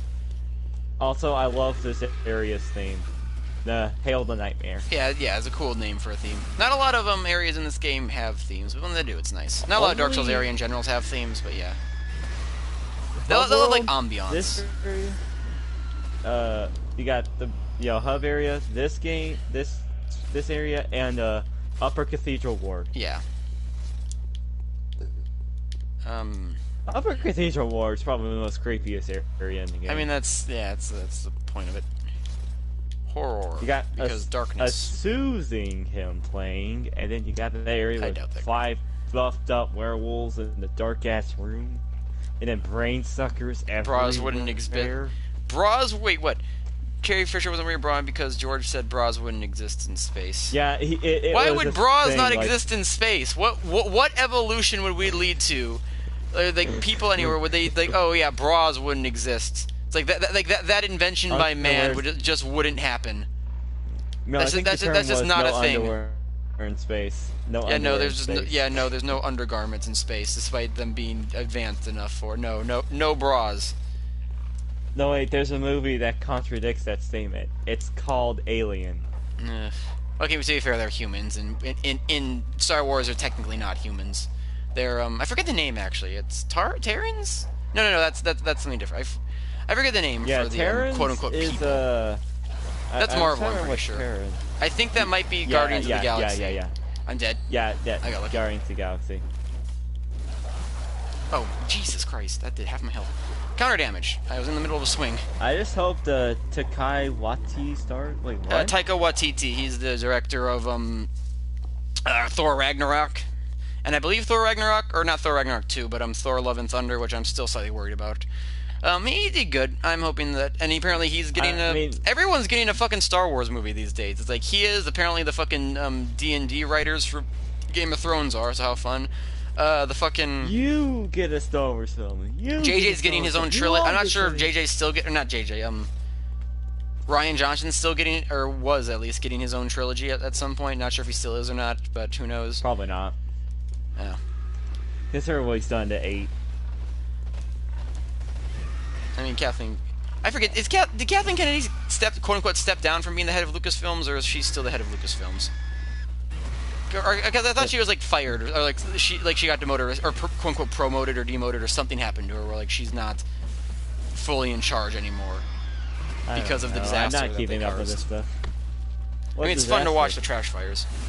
Nothing, Vol. I just killed myself through a snatcher and came here. So on about Star Wars, dude. This is nothing but Star Wars. Oh, bitch. What's one movie that you liked as a kid, but you can't stand that today? Or probably some dumb animated kids movie that I'm trying to think of, like... I can't like think of any like right off the top of my head. I got one. I'm surprised I was even able to watch it, considering how kind of bad it was, even though it's somewhat decent. Home on the Range. Okay, that is one. I think I liked that movie partially just because of the animation and some of the parts. I think I liked the animation on it. That was what I liked about that movie. Funny part, like I only watch the I always like skip on to like whatever the main character guy's name is, the villain name. I don't even remember the villain. I don't fucking remember. I remember like, oh, you mean the time when he like plays the banjo and like controls the cows or whatever? I think that, yeah, I think that's the part. What the fuck, game? Hit the fucking dogs, Jesus! I just want to hit the dog. Yeah, that was a weird scene. I think that I remembered as a kid. But I actually like that song. Planet 51. I don't even remember that. I saw a bit of that, but I never watched the full thing. It's not good. I remember I watched Shark Tales as a kid. I'm not sure if I ever liked it. I remember I just watched it because it was at my cousin's and we watched it together. Even as a kid, I couldn't watch it. Like that. I mean, I remember watching that as a kid and being like weirded out by like how it looked. I was like, ew, this looks creepy. Yeah, it's the animation. The animation is not finished in some place. It's just weird. And the character models are just not great. I forgot that it won an Oscar. Didn't it like beat out like something really good too? What the? Like what year did that fucking what year did that movie come out? Early 2000s. I'll look it up for y'all. Can I please get out of the... Oh yeah, I forgot he has barf. Hey, 2004. What else came out 2004? Look up just animated movies 2004. Okay. Hang on. Dang, it's loading. Dora the Explorer. I'll just I mean, that's like a way better. baby thing you'll watch as a baby because it's like it's something to see. It's like, oh, look where the backpack is going or whatever. In 2004. I would say Jesus fucking Christ. These are worse. Oh, I'm even more pissed. I am super pissed. Shrek 2 and Incredibles came...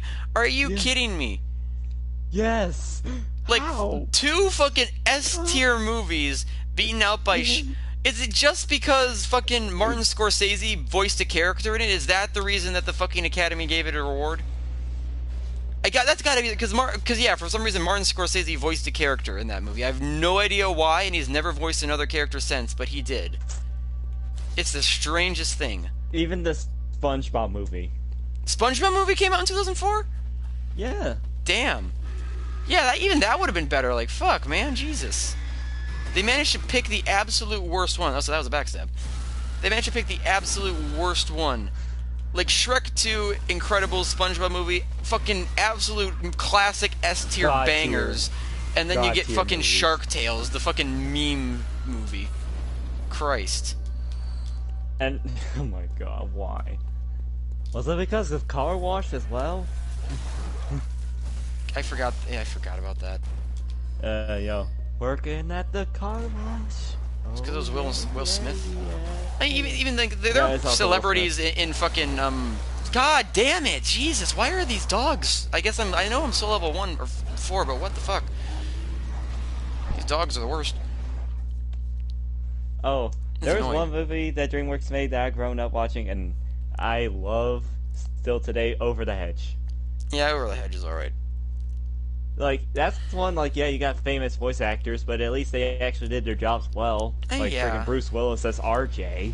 I did not know that was Bruce Willis for a long time. Like, I was like, that seems weird. He sounds almost too happy to be Bruce Willis, if that makes sense. Mainly because, I always, like, remember, like, as a kid, I remember Bruce Willis from, like, Die Hard, where he's, like, serious and stuff. Yeah. So it's like, I'm not used to him, like, sounding like almost like a scummy, and like granted now I see like the whole point of like how he sounded like, and he played it really well, but like fuck, it's a weird also one, Over the Hedge is one of those Friend Was a Liar movie better than most movies. Yeah, Over the Hedge is alright, not great, but could have been worse. Yeah, could have been worse, and it's a decent watch. It's not also, bad. Like it doesn't make me fucking hate everything when I watch it. I think Ben Folds songs, the Ben Folds songs. Yeah.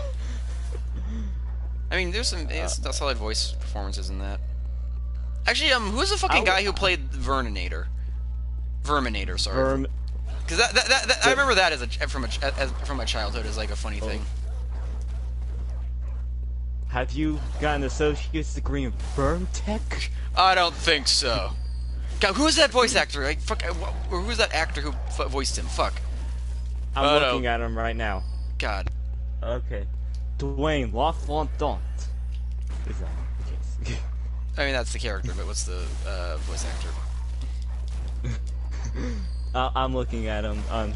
Oh, there's even he's even got his own thing on Villains Wiki. Villain. Nice. I mean, he is a villain. Yeah, he is a villain. God. The best villain. He's also, Over the Hedge did the 3 villains right. 3 villains?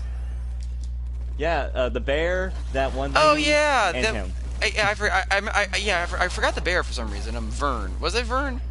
Yeah, Vern. Yeah, Vern. I remember the lady, and I don't remember her name, but I remember it was the clan. Yeah. Jesus fucking Christ! That scared me. Fuck me. Jesus. Okay. I guess I have to kill him. Glades, apparently. It's Gladys. That's her name. Gladys. That's Gladys. Glads.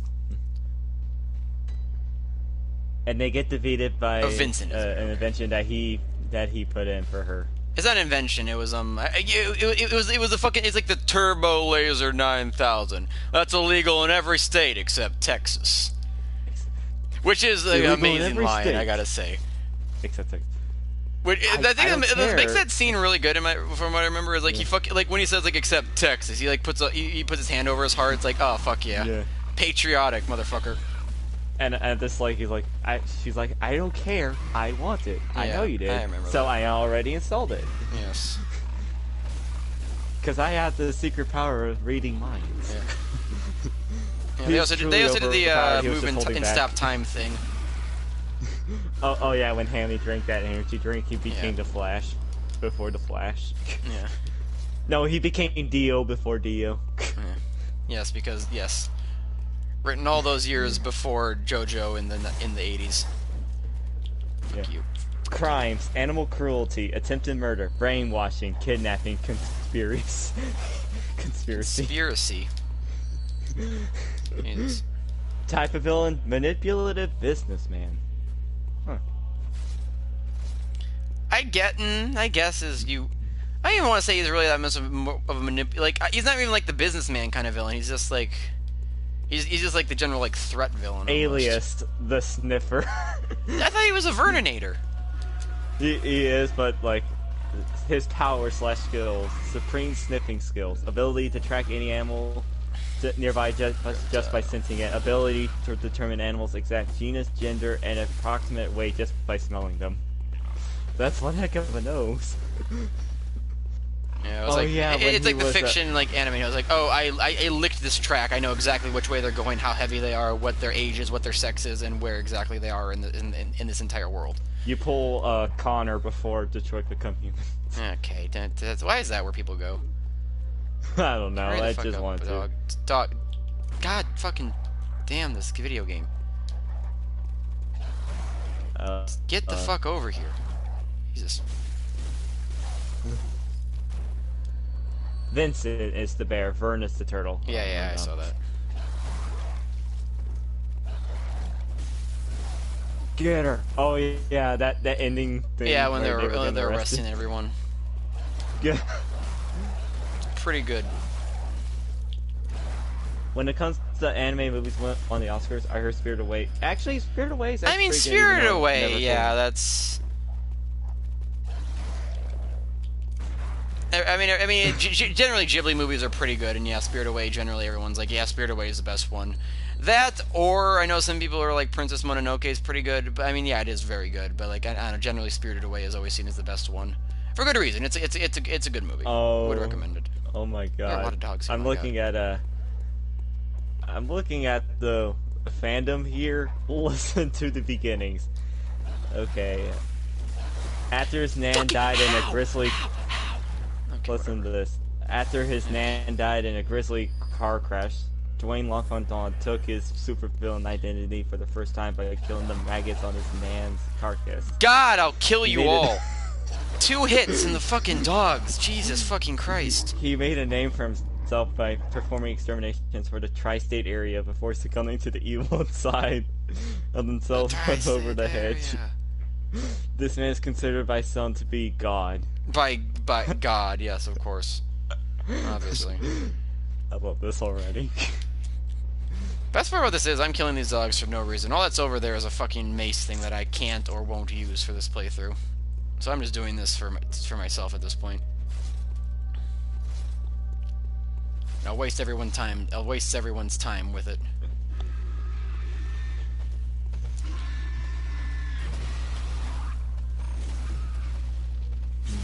He's reading I assume, a fanfic from the fandom. No, I'm looking at the freaking fandom website about him. Like the wikis and stuff. That's this not real. This is what it said. It's real. There's no way that was real. That's not the real lore to Vern. The Vern. This is the Vern. What do you mean? He's got himself. This thing was made 15 days ago. This was a change made 15 days ago. Okay. Surprised it's getting updated so recently, damn. I love that. Okay, the thriving Over the Hedge community. Was it because Saffrillis Productions made a video about it? Wait, he's the YouTuber. Yeah, I know. I mean, I've seen some. He's all right. I've seen some of his videos. I mainly remember because he made a bad Star Wars video, but yeah. Thomas Hayden Church voiced Verminator. Oh wow, God, Jesus. Out of all the animated films that actually won the Oscar, I hated Brave the most. Wreck-It Ralph should have. Wow, that came out the same year. That's a Big Hero. Yeah, Big Hero 6. God, yeah, those are some bad takes. I kind of like Big Hero 6. I mean, it was fine. That was his mistake. It's fine. It's not super great. It's whatever. But yeah, I mean, like, How You Train Your Dragon series, awesome movies. That's how you do a franchise, right? I think the third one kind of was easily the worst, and like they kind of like fucked it there. But yeah. I mean, the first and second one are still top tier. They could have been worse. I mean, worse. To be fair, anything can be worse because you always have the worst movies ever to compare them to. God, what is the fucking with the damage on these dogs? God, like sometimes they'll do like a fucking eighth of my health, other times they'll like two-shot me. This is weird. I'm not even like moving, so it can't be counter damage. I don't think. Okay. Oh wait, hang on. Let's see some of the freaking voice actors. Bruce Willis is RJ. We mentioned that. Yeah. Vincent by Nick Nolte. All right, fuck me. Gary Shandling as Vern. Okay. Steve Carell as Hammy. I knew that. Yeah. Wanda Sykes as the skunk. I remember that. William Shatner as Ozzy the... Fucking William Shatner? I forgot that, damn. I didn't know that.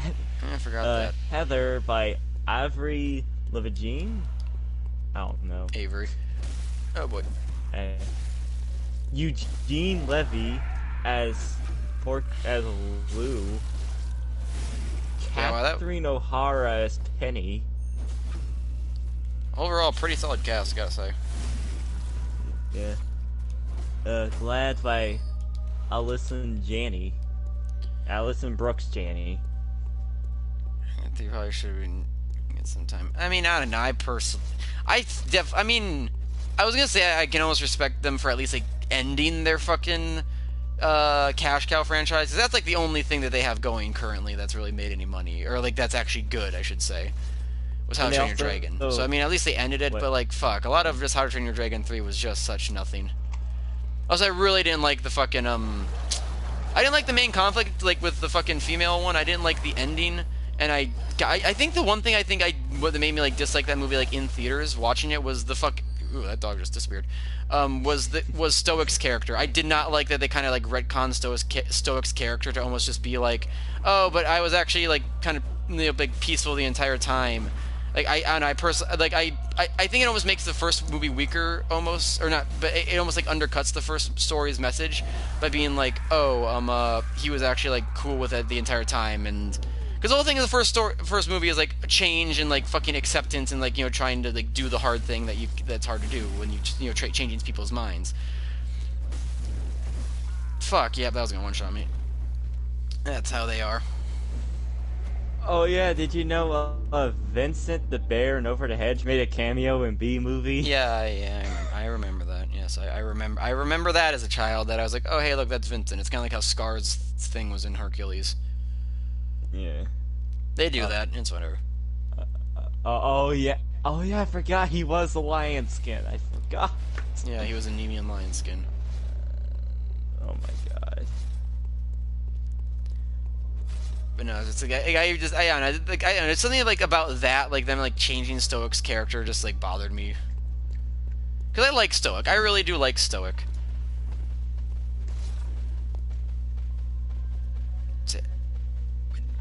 To do what it takes to end the dragon conflict. That's how he saw it.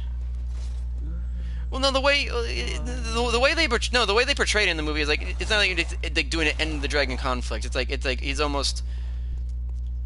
Because in the first movie he's like, oh yo, fuck dragons, and I mean fair enough, fuck dragons. I mean from his perspective, and like the whole point is like him like just like having a falling out with his son because of that, because like his son is essentially like not race traitor I want to say, but whatever. Oh, cool grab. I never see this grab. Is this an insta kill? I assume it's an insta kill. Oh, that's kind of a cool grab. Oh, he just like chokes you. Ooh, does he slam you again? Do it again. That's actually a funny grab. I've never seen that. That's a fun animation. That was a cool animation. He actually like looks at you, he's like, whatever, you suck, and then he just puts you down. I wonder if you can actually survive that. Or that's like an insta kill because it seems like it's a long grab.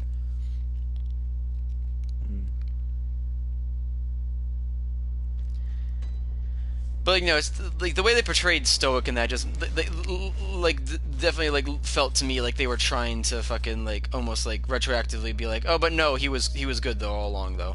Like he was on board all along. Hang on. Thomas Hayden Church played Sandman in Spider-Man 3. Tornado. Some character in George in the Jungle. Killer Moth and Teen Titans? Excuse me? Hell yeah. I forgot Killer Moth was in Teen Titans. Like out of all the villains to show up, I forgot Killer Moth. What a loser, might I say. Killer Moth, one of the villains is actually a pretty decent father. Yeah. What a loser though. Shit. As far as like just like villain things like Killer Moth, like damn. Even Firefly is at least kind of cool. As far as like animals to base yourself off of. It's like how all Spider-Man villains are just fucking animals. It's like that really you're very original. They wanted to kill the dragon race to stop their village from being attacked by them. No, I think in the movie like they were trying to find the nest so they'll be safe. Okay. Well, yeah, they want. So in the original movie, it was to find the nest and destroy it so they could end it. But then, and like that was like the whole thing. That was the scope of the world we had. Then in the third one, it's like shows back like he's like, oh, but like actually like the great nest or the lost world. Like I want to go and I want to seal it up so dragons and humans can live in peace. Where the dragons originally he's like, oh, so they can live in peace, and like, okay, yeah, sure, that's a good thing, but it's just like I think it like, and that makes sense for like how he turned out later, but I just kind of feel like where he was in How to Train Your Dragons 1 feels weird that he went from initially, I guess, so that was like after, so he was like fuck dragons because they killed his wife, quote unquote, or thought. Then he was like, okay, dragons are kind of what I kind of want to live in peace or whatever in the quote unquote before the first movie, but after Hiccup's mom got taken away. And then in 1 he was like, yo, fuck dragons though. And then he eventually, and then that was a whole arc, and then he turned around in 2, and then obviously he was dead in 3. I think just as far as like where he went with that, I think was a little bit weird with their continuity in that. I think they could have just left Stoic as he was. And I get they wanted to have Stoic back because he's a fan favorite, but like I think they could have been without him. Nah.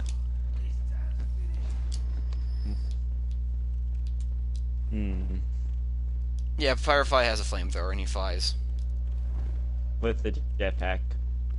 Yeah. The only way I knew about Firefly was because of Batman Arkham Knight. I like that game, even though I can see why people hate. I mean, I don't hate it. It's all right. Though there's one thing. There's a certain like art direction. I think also like some story stuff that they kind of, and the gameplay was not the best. Well, at least it was a Batman Arkham game, and it was at least a decent one. Yeah, it's compared to the other Arkham games, I think it was a bit weaker. Also because it like had a lot of like weird continuity things where it's like, is this because it's supposed to be a prequel, but then it like also like had things that kind of like seemed like it didn't belong in the current story. Like the whole Bane thing. The last one. It was supposed to be. No, not okay. Knight. I'm thinking of the wrong one. I'm thinking of the other one. Origins. Yeah, Origins. That one. Like it's supposed to be an origin thing, but it seems to like contradict certain things that happened in Asylum and City. The How to Train Your Dragon's animated show. Which ones? Because I know there's like two. There's multiple ones. I don't know.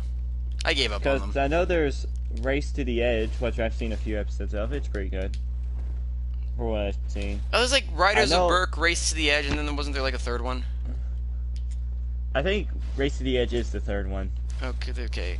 And the other one's probably like a continuation of the other one. I know they introduced like what the Screaming Death. Okay, the Screaming Death. No, it's Burrowing Death. Burrowing Death. What? Yeah, it's Burrowing Death, isn't it? It's like the fucking like boring drill ones. It's a white one. The big fucking spiky ones that like fucking that drill through the earth. I'm thinking the wrong ones. I'm thinking of the big white one. The big white one, red eyes. Oh, that was like an albino one of those, wasn't it? No, it's Screaming Death. Yeah, I remember hearing about Screaming Death. Okay, yeah. Was it like a main villain? Probably. I don't remember that show very much, sir. Hey, I framed this. I failed to do it anyway.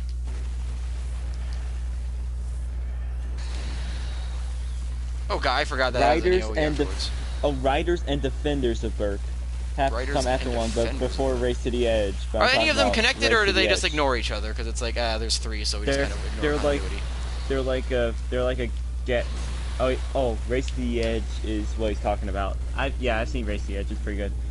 Race to the Edge is also when I don't want to fight this right now. Stoic gets his dragon that one dude takes after he dies. Yeah, Skull Crusher. Skull Crusher. Yeah, you see him get it in the show. It's like it's in freaking season 1. Flashback in 3.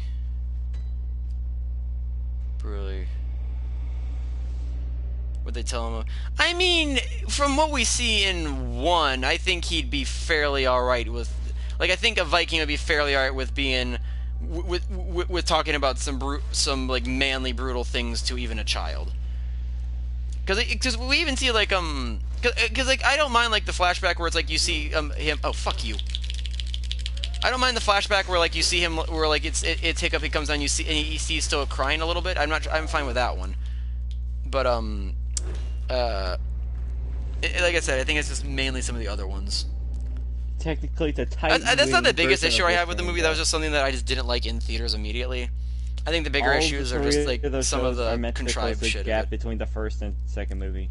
God, wow, that's big. I mean, it's a fairly big jump from nothing to like Dragon City essentially in the second movie. So sure, I suppose. I know there's like another villain who proclaims he's Hiccup's brother. He's like freaking crazy as hell. Hiccup's brother? I forgot his name. He proclaims himself as that. Can y'all tell me?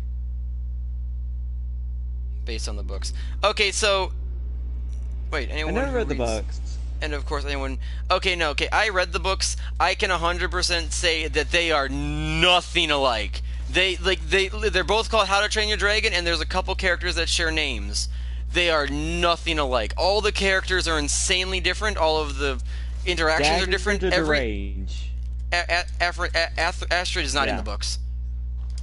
Yeah, Dagger is what I'm talking about, guys. Thank you for telling me. If anything, Astrid I think is meant to be I forget her name, the little thief girl from the books. I forget her name. I've not read the books in a long time. The books are nothing alike, and I'd say the first two movies I think like do better than the first couple books. However, the books eventually actually get somewhat decent because the books take a weird turn. The books eventually start fucking like they turn into like fucking slavery and shit, and like it's crazy, and then like the Alvin's a villain, and I remember he was a villain in the show, but he's not the same, and like the show is kind of lame. Because in the books, Alvin's like a long-running villain who keeps like getting defeated and coming back worse and worse every time until like literally in the last book that I read, which is a long time ago, he literally basically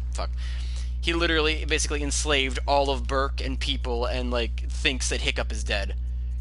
Like, it's crazy. Wow. It takes a turn. Went from cute little adventure to I fucking enslaved your entire basically, yeah. It starts off as like Toothless in the book is not a Night Fairy. He's a common variety garden dragon essentially, and he's mostly a comic relief and like the whole thing. And like the thing is, dragons are all dragons can basically. Okay, so in the books, Hiccup is basically Harry Potter. He's like what are those snake people called? They're Huffletongues or whatever. Yeah. I know. He basically figured out and learns the dragon's language, so he talks to dragons in the book, and like dragons can talk, and some can like talk in human language, and it's weird. It's a weird thing in the books. Where am I? Dagger is not actually. Yeah, that's what I meant. I was saying he proclaimed himself as Hiccup's brother. He keeps calling Hiccup his brother, but he's not. He's crazy. People say he's good, but I haven't gone far enough for him to be a big threat. No, the books get fucking weird. There's one of the books is the entire plot is them going to find a potato. That is the plot of one of the books. Wow. It's a neat plot. Don't find potatoes to enslaving towns. Yeah, that is it. Yeah. Have any of you read the Guardians of Galhu books? I have not. I've heard that they're better than the movies because J.J. Abrams enjoys his slow there's motion. only one movie. Yeah, well, they're supposed to be whatever. Point is, I've heard they're better. Yeah, that would have completely changed the movies. And like I said, I don't think that the books are necessarily better than the movies. It's just like they're entirely different. They're barely even comparable. So I guess you could say as an adaptation, the books, or I guess you could say as an adaptation, the movies are just not as good, not very good. But like just as stories, they're pretty good. Slavery to dragons or Vikings? Slavery to people. The dragons essentially, there's a big like thing with the slavery of dragons as well, because How to Train Your Dragon, essentially everyone gets a dragon and trains it. Like, it's not a unique thing in the movies, like a unique thing that Hiccup did. In the books, it's literally like everybody, like when they come of age, essentially they go get their dragon. And the first book opens with Hiccup going like on the so that is a missing texture there. Like the first book opens up with Hiccup going on like the trial or whatever with all the other kids of the village to go get his dragon, and he gets the shittiest one. But he becomes the best one. No, he's still the shittiest one. Wow. They just go through things and like persevere, and Hiccup becomes an actual badass in the books.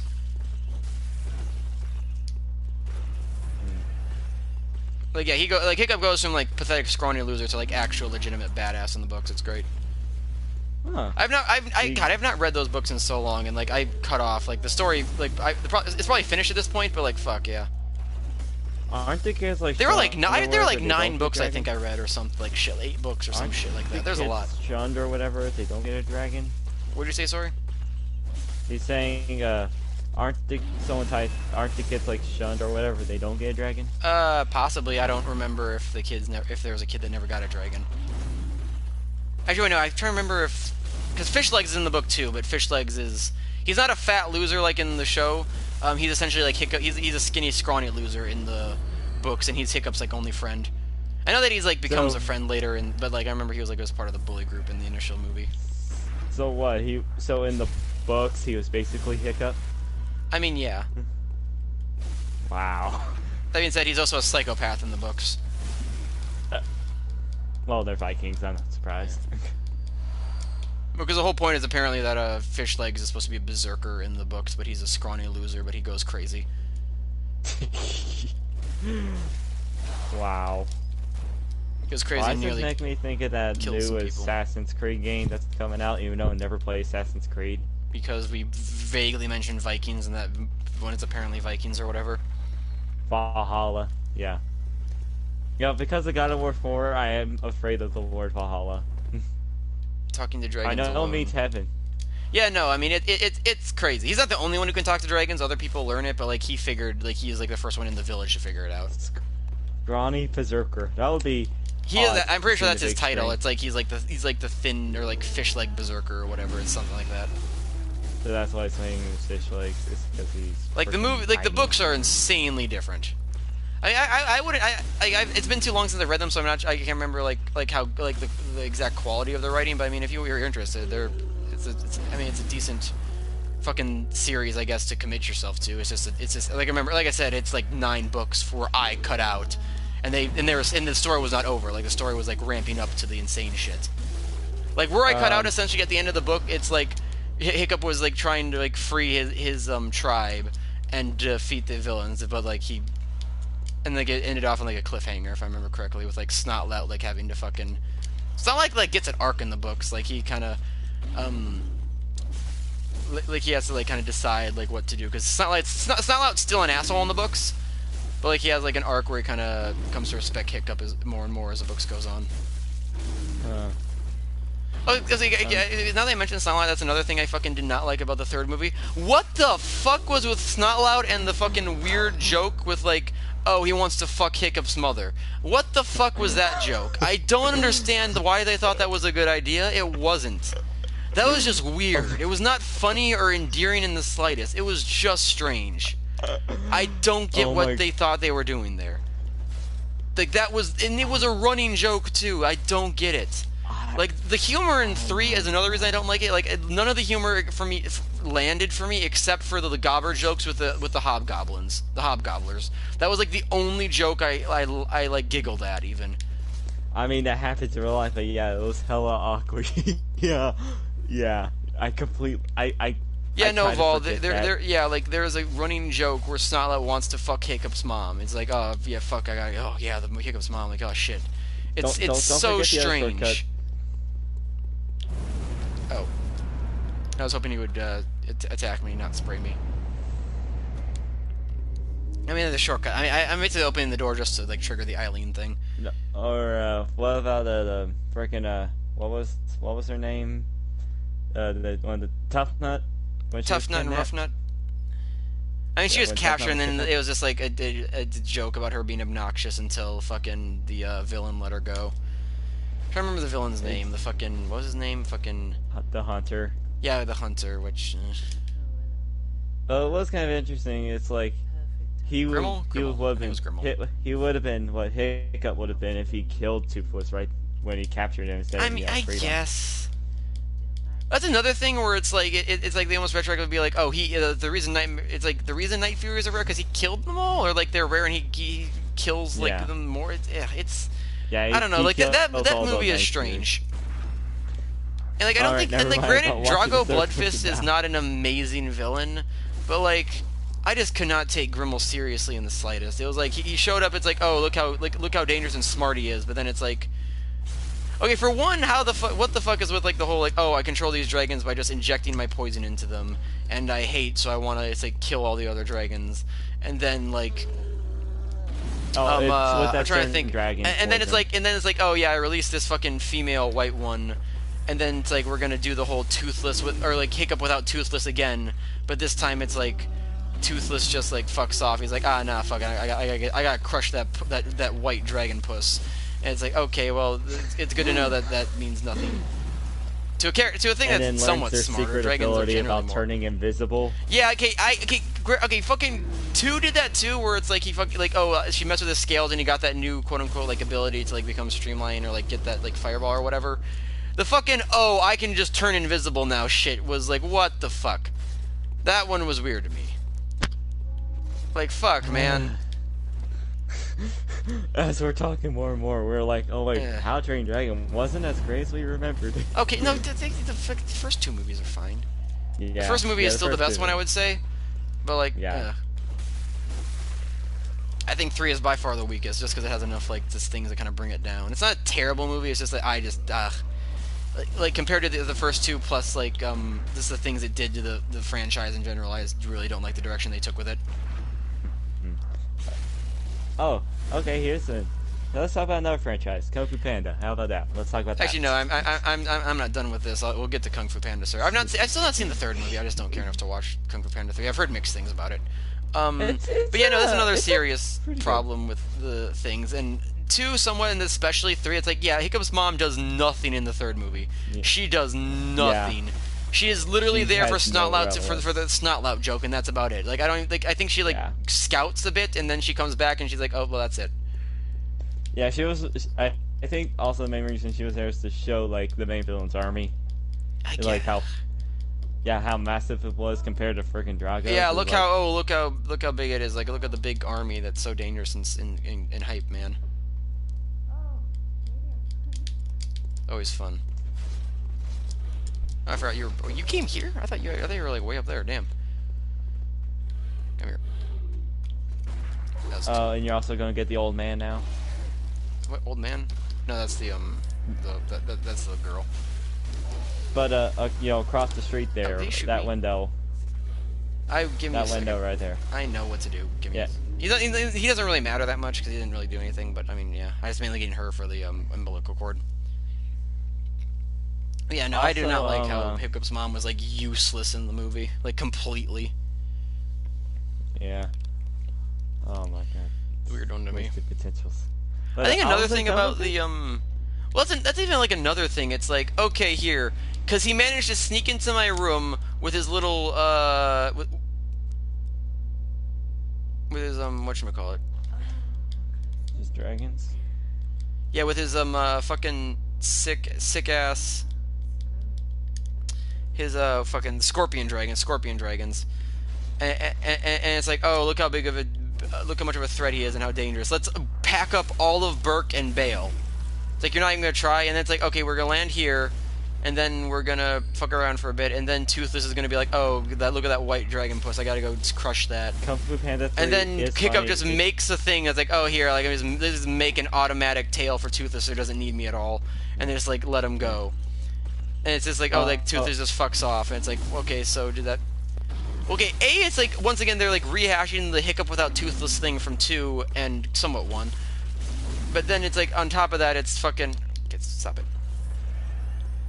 On top of that, it's like they're just adding like, oh, look, the girl that comes between them or whatever, and like, the fucking...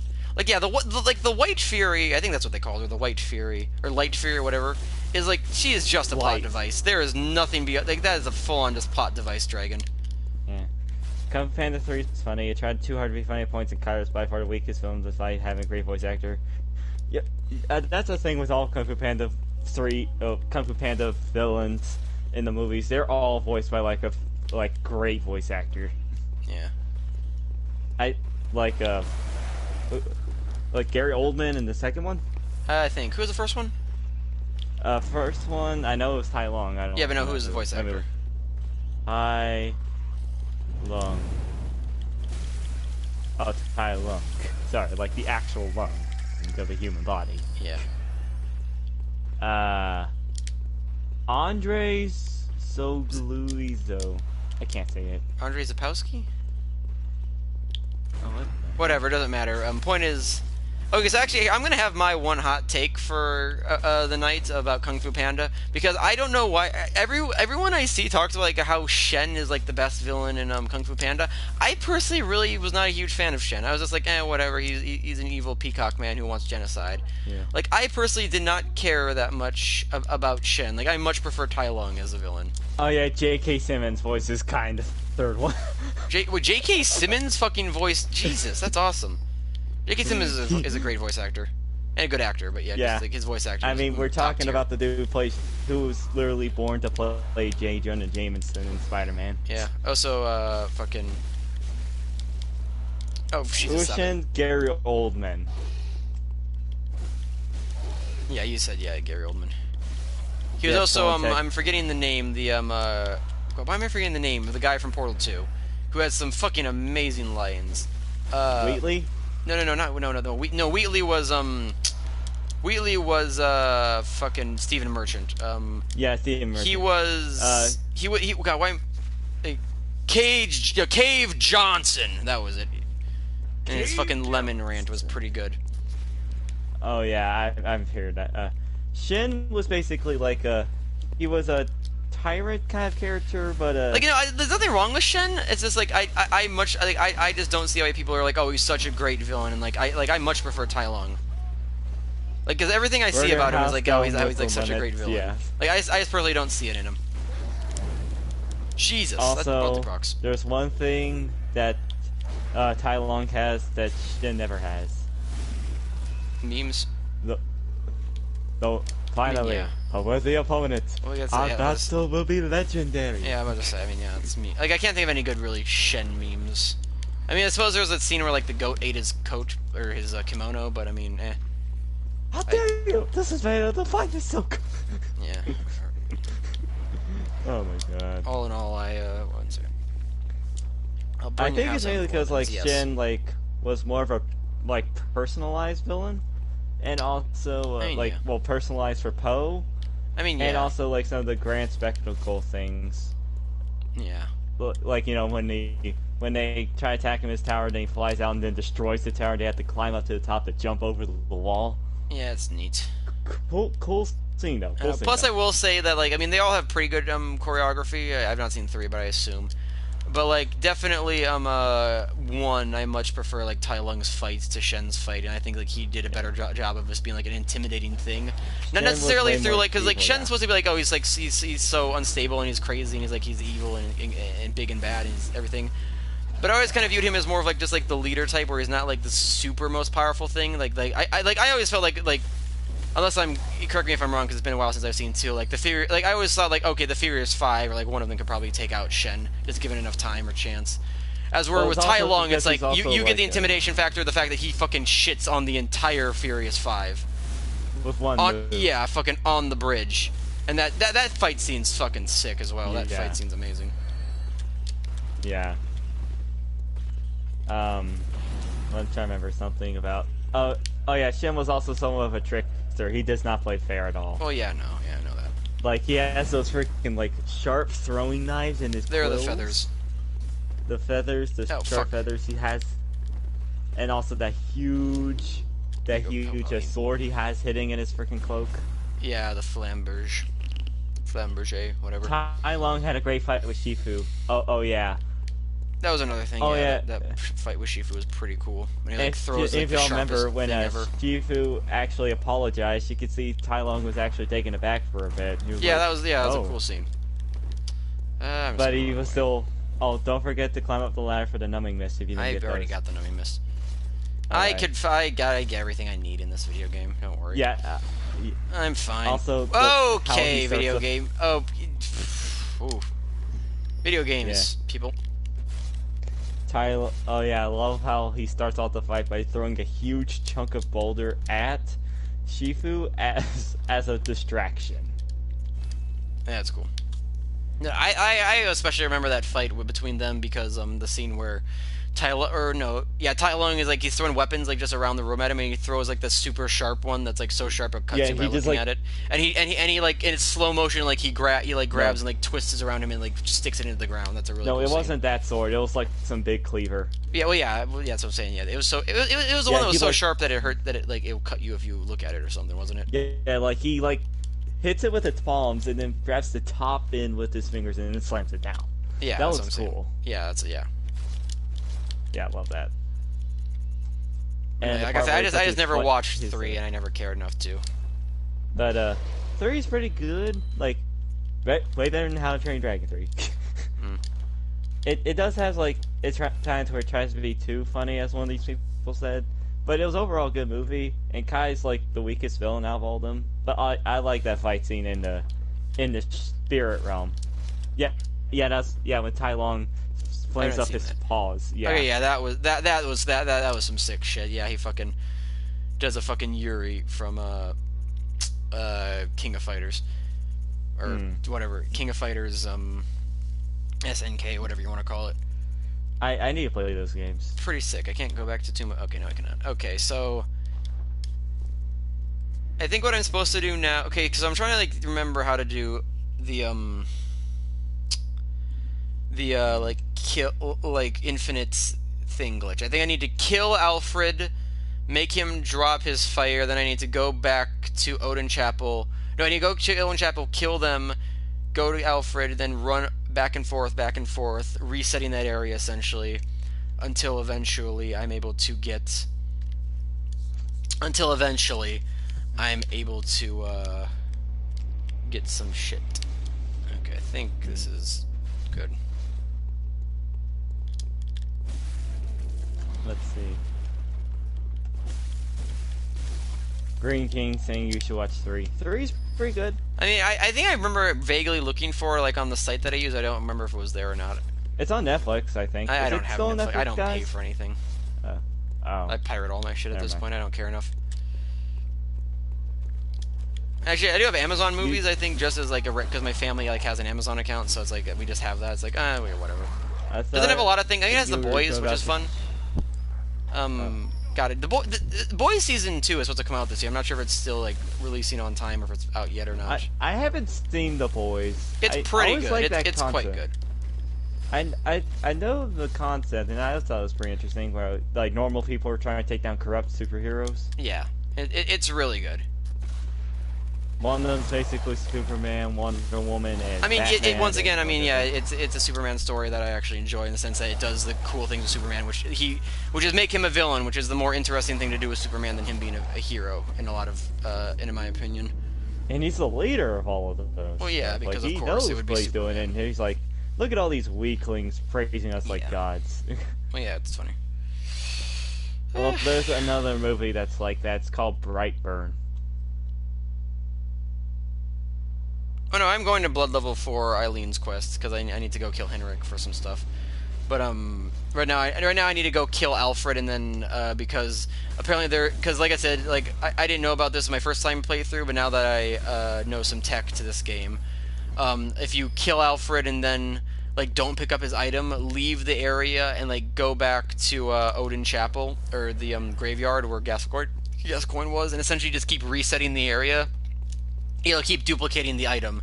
So you just sit there and you run back and forth for a while and duplicate the item, and then eventually you come in and just pick up like 99. Yeah, I hear Brightburn. That movie is so mediocre. I don't know. I haven't seen it. That's the one with the evil Superman child. Which I've not heard great things about it. And at the end of the movie, what I've heard, it was like it's like a dark DC kind of thing, because you hear about like a evil Aquaman, evil Wonder Woman stuff happening in some news. So, what if? Kill him? I didn't know that. I thought Kai was based on he was just like a water buffalo. Like as far as like like I said, I've not seen the movie. I've just like seen like images and like clips. So. Also, one thing I know he has like green jade like Kratos blades. So that's something. Oh yeah, those things. Also, I love Kai's theme. The theme of Kai fit. Is that the one that like plays when he's walking up the stairs and like just like swinging them? The dun dun dun dun dun dun dun. Okay. Dun, dun, what dun, dun, the dun, fuck dun, happened? dun. Oh, that thing. I got really confused. It hasn't happened yet. Wait. I'll see this anime book. Oh, what?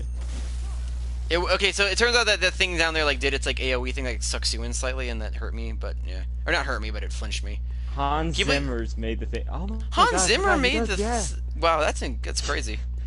Did he do Did he do the score for the other? Kung Fu Panda movies have like solid enough music. I just didn't know that Hans Zimmer. Yeah, he did. He did do the other ones. Really, that's cool. I don't remember that. All right. Yeah, that was Come so back good. here. Quit fucking running down the Get off the stairs, man. Oh, of course, you get poise. You get poise using that weapon, but if I use that weapon, there's no poise for me. No poise allowed for people in Bloodborne. No, but you get poise, NPC. Fuck you, NPC. Fuck off, Alfred. Don't fucking shoot me. I tell you a scene in the movie. Fuck off! Yeah, God damn. I don't think you'll care much. I don't care, whatever.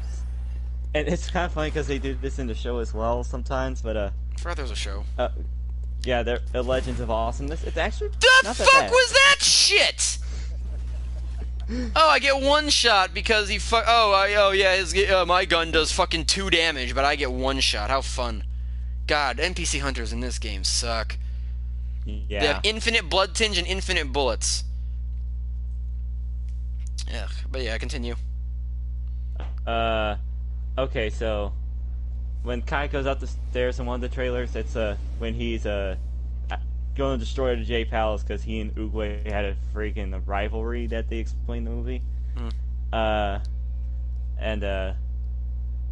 that's when this theme also plays during that whole fight scene where Shifu and Monkey, Tigrex, and Viper, I think that was her name.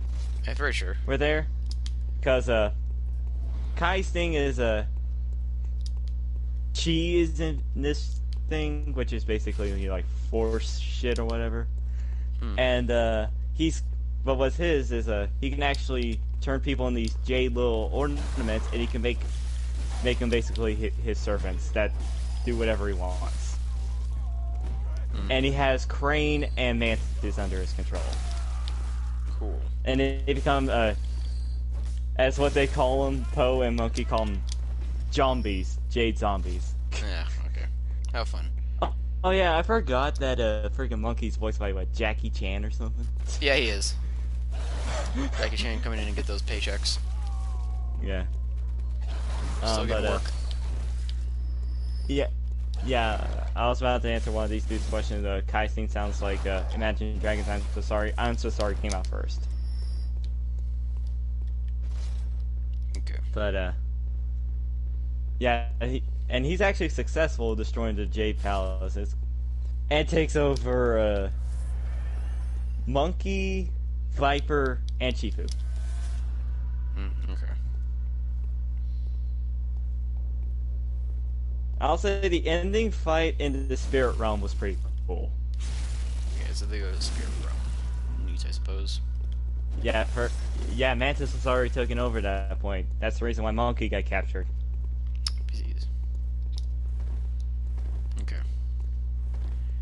Come here. Ooh, NPCs. God, NPCs suck. Yeah. Yeah, fuck you, that hit me. I hate NPCs so fucking much, man. Basically, So annoying. Oogway's and Kai's shtick is, long ago, before Oogway, I think it was right when Oogway invented Kung Fu, they were very close brothers in arms. Brothers in arms. One day, Oogway was wounded and Kai was carrying over, trying to find some help. They find a bunch of pandas who use chi to heal him. And then, Oogway and Kai learned chi. But, Oogway learned how to give chi to heal others, while Kai learned how to take chi, and that's how he does all that stuff. They had a big battle, and then, Oogway basically killed Kai and sent him to the spirit realm. So he was just evil because he was evil, or? He got corrupt by the friggin' by the giving chi, taking chi for power. That's a great message. Yeah. And, you know, that's kind of what Poe's whole You fucking hit the arc thing, in that's trying to learn chi, while also having to train his village how to defend themselves when Kai's lock coming onto after the them. fucking... Oh my lord, the camera. Oof. Yes, lock onto the enemy through the wall, not the dog behind me. That's the, it's big brain plays, camera. I appreciate it. Hans Zimmer did Amazing Spider-Man 2 and Lion King 2019. Well, I mean, I know he did Lion King 2019 because of course he did. They got him back for that. Even though Lion King 2019 just sounds like a more... I watched that in theaters. It's a terrible fucking thing. My God, they had no facial expression. Well, no, it's real. No, it's basically real animals. So hello, sinister virus. Hey, there's one movie that did a realistic animal in CGI, yet he was more expressive than anyone in the entire fucking movie. And the movie series is Chronicles of Narnia. Even then. The first one's good. Fuck off. Fuck off. Or, you know, decent to this other ones, you know. I mean, yeah. I've seen Prince Caspian once, don't remember much, and I haven't seen the Voyage of the Dawn Treader. It's you know, there's like a sea snake thing in that movie. It's vaguely it's kind of funny they just hit skip the dog. Okay, God. They don't even start at a beginning or whatever the freaking first one was called. Wasn't like the first one was the first one was the movie anyway. It was Chronicles of Narnia, the Lion, the Witch, and the Wardrobe. I'm fairly certain. Wardrobe, but I'm talking about like the books. Like the books, it was like the beginning and then the Lion, Witch, and Wardrobe. Stampede was good. God, wait, what do you mean the Stamp? Wait, is that a movie? I'm trying to remember. There's a movie called Stampede. I'm trying to remember what it was though.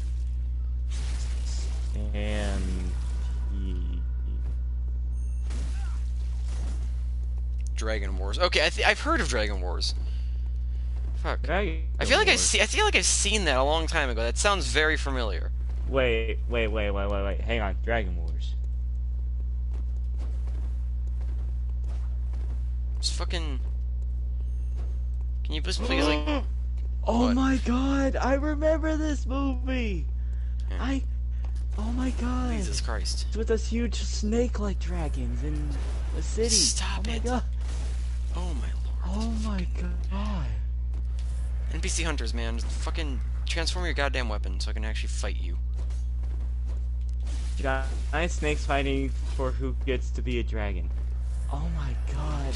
The snakes fight to be a dragon. So it's wars between the dragons, not dragons wars. And also, humans are involved, and it's like one's good, one's bad, or whatever. Yeah, sure, I haven't seen that movie in fucking decades, and I need to watch it. I don't care if it's bad. I'm watching it for nostalgia. Also, this goes to show you how shitty the Kirk hammer is as a weapon when not even an NPC can use it effectively. Oh, fuck. Okay, he's gonna heal if I hit him a couple more times.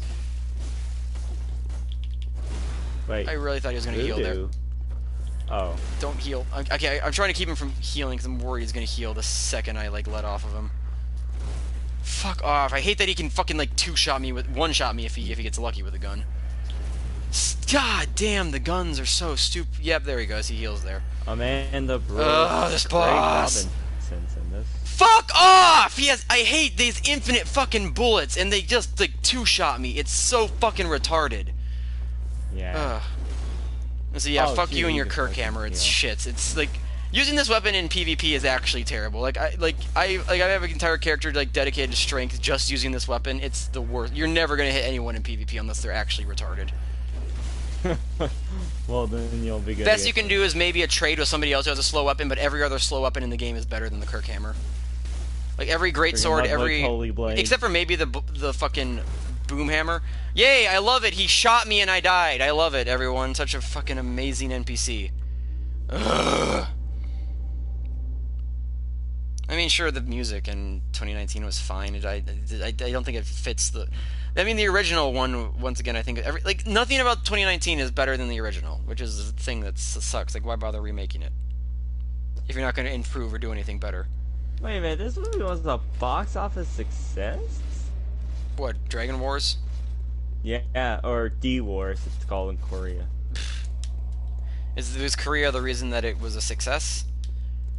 It was the highest budgeted South Korean film of all time. And did it make its money back? It's worldwide. Almost $100 million worldwide. I mean, depending on the movie, that can be good or bad, but,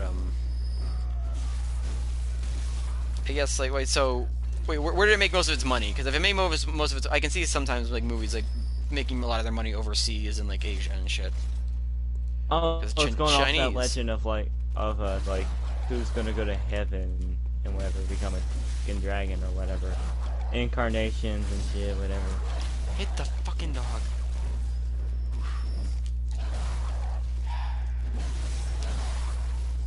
Dogs, man. Coolest roars in any movie. I don't know the roar. It sounds familiar. I'm not sure if I've watched it. If I have, it's been a fucking years. So this fucking thing is giving me more trouble than any boss in this fucking game. Because of course. Oh, my damage is so bad. I don't even do a fucking 100 damage with a fucking visceral attack. It's insane. Well, thank you guys for reminding me of a movie that I was actually thinking of several days ago. I was trying to remember what it was called. Thank you for that. Boy. Stop. He just runs up to me to shoot me. Are you kidding me? That was an actual one-shot. That's just a flat-out one-shot. Oh my god, this fucking NPC. Ugh. I can hear you. Fuck, turn that down. I know. This is the worst it's ever been. I was thinking like, hey, maybe I can at least get to Amelia. I mean, I guess I could go kill the fucking witches quickly, but like, I want to kill him because like, he is the way that I'm gonna be able to get infinite flame papers, which is a good thing to be able to get. For the record, I could always just do this off stream. I'm only gonna take a couple more attempts at this, and then I'll just do it later. Just sit here and focus and like listen to music or something. Stop it, Lord. Fucking dogs.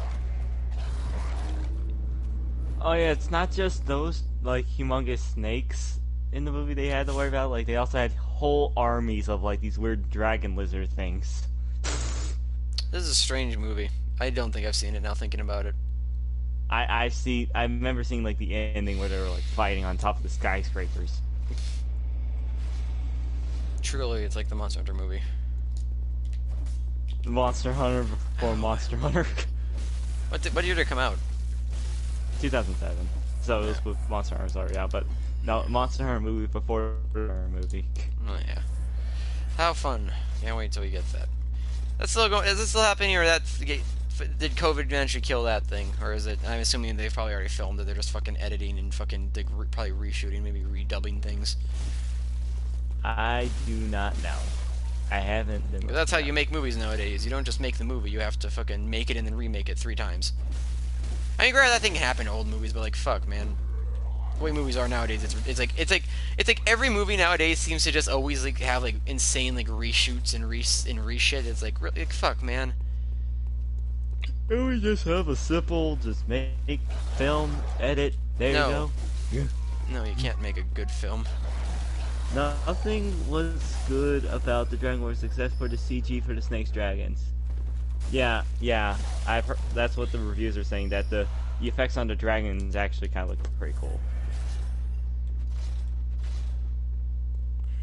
But you know what? I don't care. I'm gonna watch it for the snakes alone. That's a fair thing, I suppose. Just watch it for the... And also, it's been like, what, forever since I've seen that movie, and I only remember watching the climax. Do I even really over and over and over. Like, I only skipped to the climax and then bam. Fuck me. Whatever. It's not like I got good damage out of that fucking thing anyway. I got like maybe 200. You're gonna post the final battle on Discord. Alright, I'm gonna look at that. Oh my god, he just like, what am I supposed to do? He just taps a fucking insta thing with no wind up and just, yep. Yeah. God, nothing I could, fucking god damn this enemy. Ugh. I can't even get an attempt in because fuck me. Guns, everyone, blood tinge. Oh my lord. That fucking sucks. Like, when he's in camera mode, he's actually useless. He can't do anything to me. But no, because he has a fucking one-shot gun, shotgun, that he can just fucking pull out and do whenever he wishes. It's just, I can't win. Oh my lord, Alfred, you fucking asshole.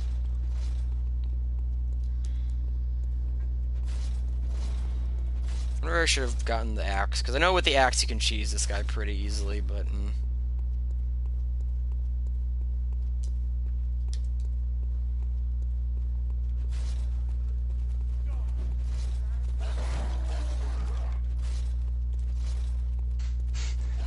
So yeah, the plot of Dragon Wars is 2 big snakes fighting to become dragon. Okay. Yeah, I saw you posted it. Fuck, god, fucking damn. It's like DMC2 all over again. How fun. Okay, you can all shut the fuck up with the DMC2 shit. The enemies didn't have guns in DMC2, so you can shut up. I don't think any of them had guns. Whole horses, Emperor gun. Yeah.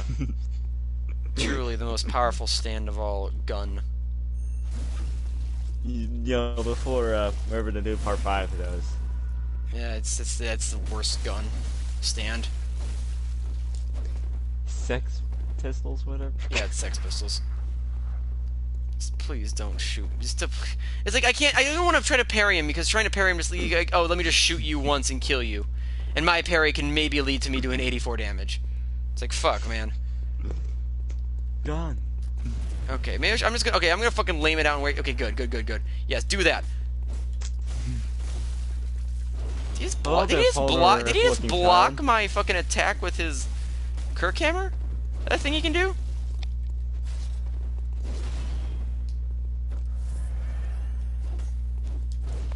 You'll never believe what we had to go through. It was weirdly sexual. What? That was a strange episode. Oh yeah. Freaking Maria and Bosset and Set and I mean, that was more of just like a funny like joke episode. Like the fucking yeah, I shouldn't have shot. Me shooting was a mistake. He was turning into the fucking thing. How is that not parry? Don't you heal. Don't you heal. God, he's gonna shoot me to death. He's gonna heal. Fuck you. Fuck you, you fucking church-going whore. I don't want to fucking spam. I don't want to spam dodge, because if I spam dodge, he'll just shoot and kill me. Oh god, why does he get poise on his attacks? This is not fair. I don't get poise with that weapon. Even with your poise, you still fail to be useful. Like that. How did that miss you? I guess he has iframes. I didn't want to do that. I just want to change my weapon. I didn't want to actually do that. Oh. Dynamic attacks in this game. Oh, this is the worst it's ever been. Jeez.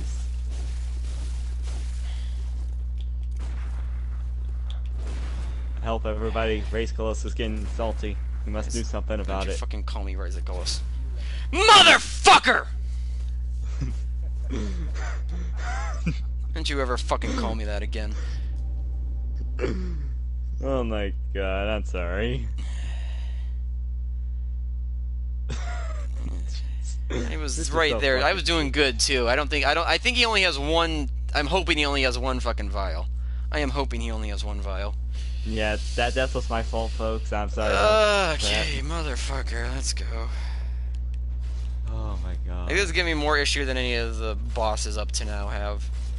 I don't think Amelia will give me this much issue because hopefully, like, if I do her fight correctly, it's not that hard. But like, if she's able to like run away and heal, then it will become annoying because I can't really out damage it very easily. But like, fuck. Like the bosses shouldn't be. There are a few bosses in this game that will kick my ass. This fucking I mean, my first time through, Ludwig obviously kicked my ass for. I want to say he was either him or Ebrietas were the longest as far as like my first time through on Blood Level 4. Because Blood Level 4 isn't terrible. Not everyone's talking about your name. I mean, people are talking about my name. That's your name on Discord. I'm aware that's my name on Discord. Name. That's literally its alternate name. Oh yeah, D-War implies many things. It does.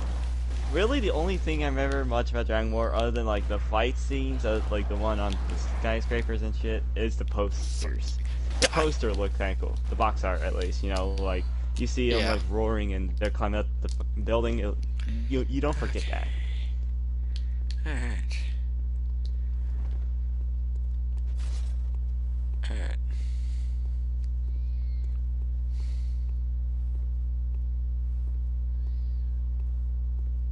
I don't need to be walking from this far back, but I don't want to risk it. I want at least some fucking... Even if that riposte damage is goddamn awful, I want it. Because it's damage, nonetheless. Alright. Hua. Hua. Hua. Hua. Run away. Run away. Run away. Don't get shot. He's running to shoot me. He's running to shoot me. Oh, that's... It's literally what he's doing. Get in range. Bang. Yep. Fuck you. Yeah. Yeah, that's what I thought, you Diggy. fucking asshole. Yes, get into that thing. That'll help you. Also, I don't want to try it on him, but I know in PvP, like, if you do that jumping attack, somebody can literally just hit you and you'll fall out of it. Like, the jumping attack, it doesn't even have poise on it in PvP. It's so useless. Like, Kirkhammer is a terrible, terrible weapon. Even in PvE, it's not great, because like, most slow weapons out-damage it. Well, they literally had to buff it by not taking as much stamina for attacks. Is that really how they buffed it? Even then, it doesn't. Even then, it's not very like. Once again, like there are plenty of other weapons that don't take as much stamina that are better. Like Kirk Hammer, like the hammers in this game are just terrible. It's memey, and I've used it before, and it's kind of fun. But like, fuck me, it is just abysmal. No, I know. Don't shoot me. Holy Moonlight Sword. I mean, that's not bad. It's a fucking stupid good weapon. Fuck you. Fuck you. Yeah, okay, fine. We go with the heal. I don't care. I don't want to get one shot by your fucking gun. For neutral special, he uses gun! Ah! I dodged too, and it still didn't work. Full horse is that for a gun? Yes, I'm aware. Let's drink the milk. So it's going caveman is useless. Yeah. Okay. Yeah. Going bonk is useless, everybody. Well, because because it's based off a percentage. It heals 40% of your health. And unfortunately, 40% of his health is like fucking 2 minutes of me smacking him. So it's fun. So, how does he recover that much? Yeah, it's because it doesn't heal a certain amount, it only does a percentage. And, more health you level up, the more it heals. Which, I mean, I like the idea of that system. It's just... I don't fucking care. I don't want to waste my vials on these things. Yeah. That's really like one of the only gripes with Bloodborne is the freaking NPC hunters are trash. Well, why did they have? Well, it's like okay, they limited their blood vials because they know that if they had infinite blood or 20 blood vials, even this would be impossible. But like they don't limit their bullets. Their bullets are infinite. I don't understand why they gave them infinite bullets. It's such stupidity. That's why people like fucking Mikolash and that fucking bitch at Bergenworth can spam Call Beyond like no fucking tomorrow. Well, I mean, Nikolash is the boss, so whatever, but he's a garbage boss, but it doesn't matter. I mean, so the fucking That's Bergenworth why Scholar. You always God, that Bergenworth Scholar also sucks. That's why you always do the poison knife cheese. It's harder to do than it is with it. The poison knife cheese on Mikolash is harder to do than it's worth, quite frankly. Like doing the poison knife cheese is arguably harder than just fighting him straight up. Because it takes some random chance to get it to work sometimes. But it takes like 3 knives for the poison to activate. Fuck you all. God damn these dogs. All right, whatever. I'm wasting so much stuff for fire paper. Ugh. Was it worth it? No. Well, it will be, hopefully. This is supposed to make my life easier in this. I didn't do this my first time through, so I never had this. I never had to do this. I just ignored him for my first blood level 4 playthrough. All right. Come on, get the fuck up here. Here's the problems I can name in Bloodborne: NPC hunters, chalice dungeons, and the second half of the third part of the game kind of dips in quality. Other than that, this game's great. This is, I think, the required boss. How is that not a parry? Fuck you. Is there a way you can backstab spam? No. I mean, on certain enemies, you kind of can. I dodged, fuck you. Oh, so that didn't one-shot me for some reason. It just doesn't. It's just random, whether it one-shots me or not. Killed me there, though. Even though, once again, I pressed the fucking button to dodge, but just like, nah, fuck you. You don't need to dodge. You don't need to fucking dodge against this fucking enemy. Because remembered person, the way backstab is you do a charge up R2. Yes, it's possible to backstab spam, but it's the better cheese for this guy is with the axe, because you can just spam the spin attack, because you can outrange him and like get him trapped in a corner. Can't really do that here. We can buy it. I'm not gonna buy it. I don't care enough for it. Can't even see how many fucking. I can't. I want to see how many. You're losing so man souls. Yeah. So many. It's not like it fucking. The souls don't matter, Green. I'm not leveling up. Oh wait a minute. It's not souls. It's blood. Shut up. It's souls. Get it right. Souls. Or souls. It's souls in fucking Sekiro. There's not even souls in that game. It's the spirits of the dead who are unrested. It's not even It's literally just fucking money in that game. It's Sen and XP. fucking dog coming in here. Good. Don't matter. Nothing matters. Not in the freaking, blood level 4 What's run. going on? What's going on in this video game?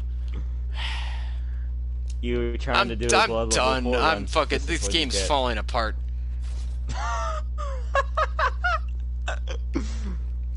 The dog's gonna come out at the last second when I have him at like 1 HP and it's gonna kill me. Watch that happen.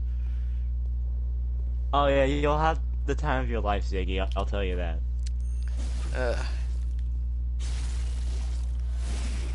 I mean, it's fun. I mean, if you're actually leveling, this is not that bad. I'm doing this the hard way because I hate myself and I want to try to beat Lawrence. The dog has decided to become God. Yeah, he has ascended beyond It's still this. in there. It's still in there. Give me the fucking whatever 300 souls I have. He has... Get the fuck up the stairs, Alfred. He's became the gay priest. Okay. I don't know why I wanted to reference that. It just happened. He hasn't even become God. Gay priest, that's not the gay priest's goal. The gay priest's goal is something, whatever. Doesn't matter. Be gay for Dio, because he's done that. Yeah, that's the entire point. Don't shoot me. Just transform your fucking hammer, you asshole. It really is his fucking neutral special. He stands still when he does it. He has to be neutral for it. Ugh. Dog backwards is God. Yeah, I'm aware. Hey, is that a Final Fantasy VII Machina Bridge reference? Hey, do you know that poop backwards is poop? It's funny. It's like what are the names of those words that are like the same backwards and forward, like race car and things? I don't know.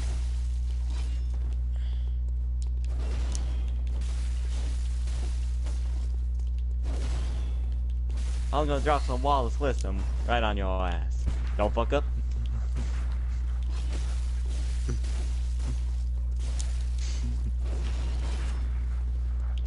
Don't mess up. Give it. Whole 84 damage, boys. Look at that sick raw damage. Sick, bro. Mom spelled upside down as wow. Yeah. Isn't there like a SpongeBob like one of those like thugs from like the Salty Spittoon? Like they have like no, she rips off his chest tattoo that says mom and it turns into wow. Yeah. Oh yeah. That's the thing that happens at SpongeBob. Fuck you. Fuck you. Fuck you. Okay, we're good. They're called. I was spamming X to pick up the item. That would have ruined everything I would have done would have been pointless if I accidentally did that. Oh my god. Nice. Okay, we're done.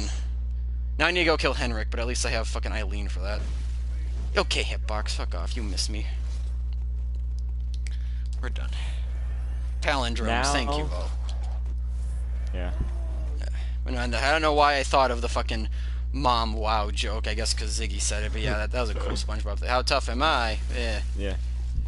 I had a bowl of cereal for breakfast. Or no, I had a bowl of nails for breakfast. Without any milk. Fuck you. Hey, I want to know, do you like to see SpongeBob Sponge Out of Water movie? I never saw it. I never saw it. I'll just say like the freaking CGI part, it doesn't come until like the last 30 minutes. Yeah, I know. I remember I saw people talking about like how that it's almost like the trailer's almost lies, where it's like it's mostly just a SpongeBob episode, but then it turns into a CGI movie at the last bit. For some reason. Oh, so there's like a space dolphin? Oh my god. I just remembered. Oh my. Okay. The space dolphin. Space dolphins, baby. I don't think it disappears if I die. I think I'm good. Maybe.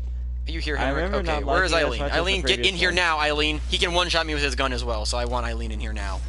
He also one-shot me with just fucking... Fuck, jeez. God damn it! Eileen, where were you? In the corner. Where the fuck are you, Eileen? Eileen! Oh, now you pop out, huh? Okay. Oh my god, why do you remind me of the freaking space dolphin rap battle against the fucking seagulls? There was a space dolphin rap battle in that movie? It's at the very end. It's like the end credits. Is that actually a thing? Oh, that's a new one coming out. That's the newest one. He's actually a tumbleweed? He's a sage. He's a sage in a sage. He's a sage piece of sage? He's a sage in a sage. As in he's a sage, as in like the advice giving person, but he's also a sage that is a plant. In the tumbleweed, yeah. Okay, I was making sure I was clear on what you were saying there. And the entire that movie, for what I've seen, it's basically Gary come home, Gary's gone missing, whatever, as a fucking movie. I can also hurt Eileen in this for some reason. I don't know why. It's dumb. Yeah, you gotta watch out. Don't hit I'm her too aware. much, or she'll aggro to you. Yeah, I'm aware. Hit him. Yeah, I know I was wrong. I messed up, and now you're gone. I need to look up Fuck that you, whole song. Bitch. Gary, She can heal her. Can she heal herself or no? You. I think so. Okay, she better be able to. I know she can kind of solo this guy if we're lucky, but sometimes she'll die, so I don't want it to happen. You can hit her 2 times. I've hit her more than 2 times if she didn't aggro. I think it's like maybe Whatever, he's 5. dead. Oh, so he has the old man yell. There. Okay. That will you have my thanks. You must have killed Gary. God, she's a cool character. Tried to keep me. Can I get in your way? Yep, they put it in the Discord, the freaking SpongeBob movie rap battle. It was animated. Alright, here we go. Kill me. Alright, so if I'm doing this correctly, I just have to literally do this. Run back up and down the stairs, in and out of this area. Constantly. And I think if I do it enough, it will give me... It will reset the area and allow me to, like, dupe the items. Hopefully I'm doing this right. I'm not sure if I am. I think I am, so we'll see. Until then, let's talk about bullshit. What is everyone saying? Fuck.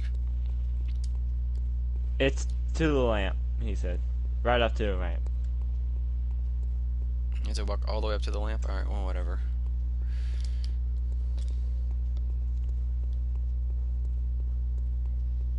Are we just having fun, y'all? I like the dynamic of SpongeBob and Plankton. Oh, it's in that movie. I'm looking forward to Black Widow and Ghostbusters 3. Oh yeah, I can't wait for those actually. Yeah, and also I love that in that. Oh yeah, and it's like kids this time, and they actually they just retconned the fucking 2016 one. Oh, of course, no like, one cares about the 2016 one. Yeah, it was the street light lamp. Oh, the street. Wait, so, as in like this lamp here? I believe. Okay, whatever. Whatever. I'll go. I mean, I'll go far enough in. It doesn't really matter as long as I go far enough in. We haven't had any ghost activity for 30 years. All real Ghostbusters fans. I mean, that's kind of the point. That movie was truly terrible. I actually watched it and I didn't hate it. Yeah, you should hate it. It's bad. That's like that's one of the movies where I'll say like, nah, fuck off. Everyone says they don't hate it. That movie's absolutely abysmal.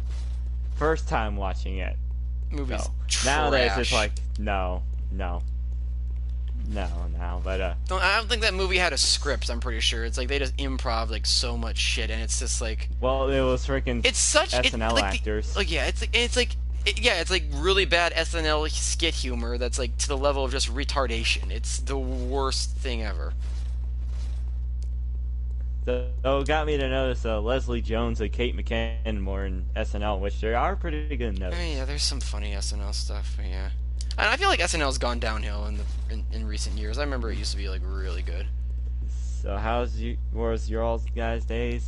I mean, I had work 4 days straight, and it just kind of sucked. Being alive is being even alive. Worse than 2. Gotta live with it. Ghostbusters 2. Yeah. I saw Ghostbusters 2 once. I remember being mad. I know people do not like it, so I never saw it again. I only ever watched the first one again, which is a good one. Watch first one, it's good. The second one's not that bad. It's not that bad. It could have been better, but hey, it could have been Ghostbusters 2016. Yeah, of course. Yeah. Like, I know it involves, like, it's 5 years after the first one, it involves like some angry spirit of the tyrant and a painting. There's this slime that was building up in the sewers that was like all like the rage and anger from all the people and all that stuff, and that dude controls it.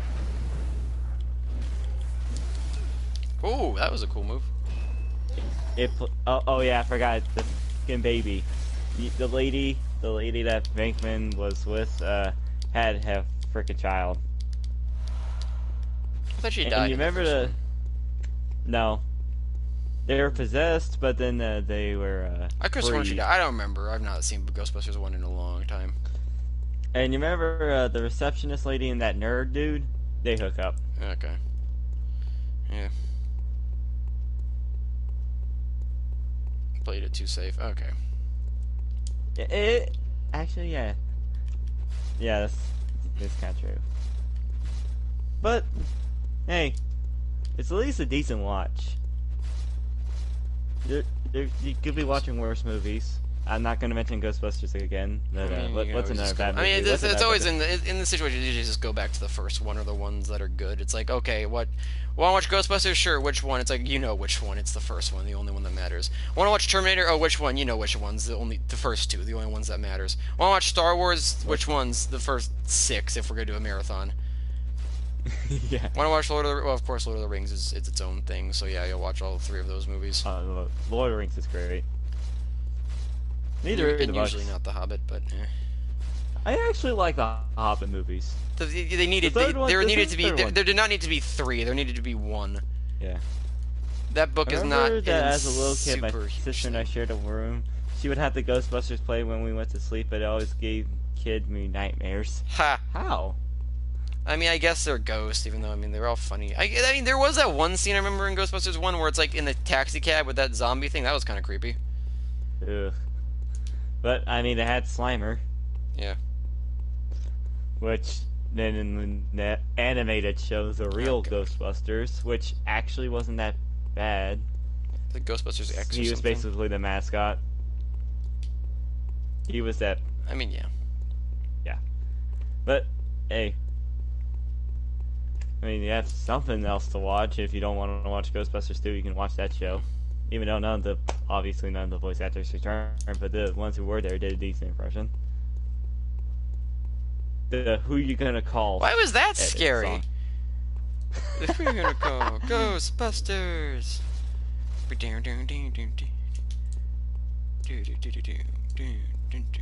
What is also Okay. One thing that I loved about the new Hobbit movie was the part where Bilbo and Smaug were meeting. I mean, yeah, that was like, done for all intents and purposes. Like Benedict Cumberbatch and like that was, like, I don't mind. Like the casting on Bilbo is probably the best part about that movie. I'm trying to remember his name. Goodman. But oh yeah, something. Yeah, but they were John both in that BBC Sherlock thing that's going on right now, and yeah, it's funny. Benedict Cumberbatch was Sherlock, and he was Dr. Watson. Yeah. So they still had them, but you know, one is Bilbo and the other is frickin' Smaug. Yeah. Like the technical things in that movie were pretty good. It's just, oof, there were some. They stretched some stuff out, and they did not need to, and they ruined quite a few bits. One thing that I didn't know existed until that movie was. The thing is, apparently they took some things from the Silmarillion, and the thing is, I never noticed that. The one of the weirdest thing is, I've read the Silmarillion. Like I read that when I was younger. I can't remember a goddamn thing about that book. That book is the most meandering, bullshittery, fucking absolute slog of an experience I have ever read. And fucking good.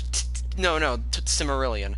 This is before the Hobbit. Right. So yeah, you know, sure, J.K. Tolkien, fucking J.K.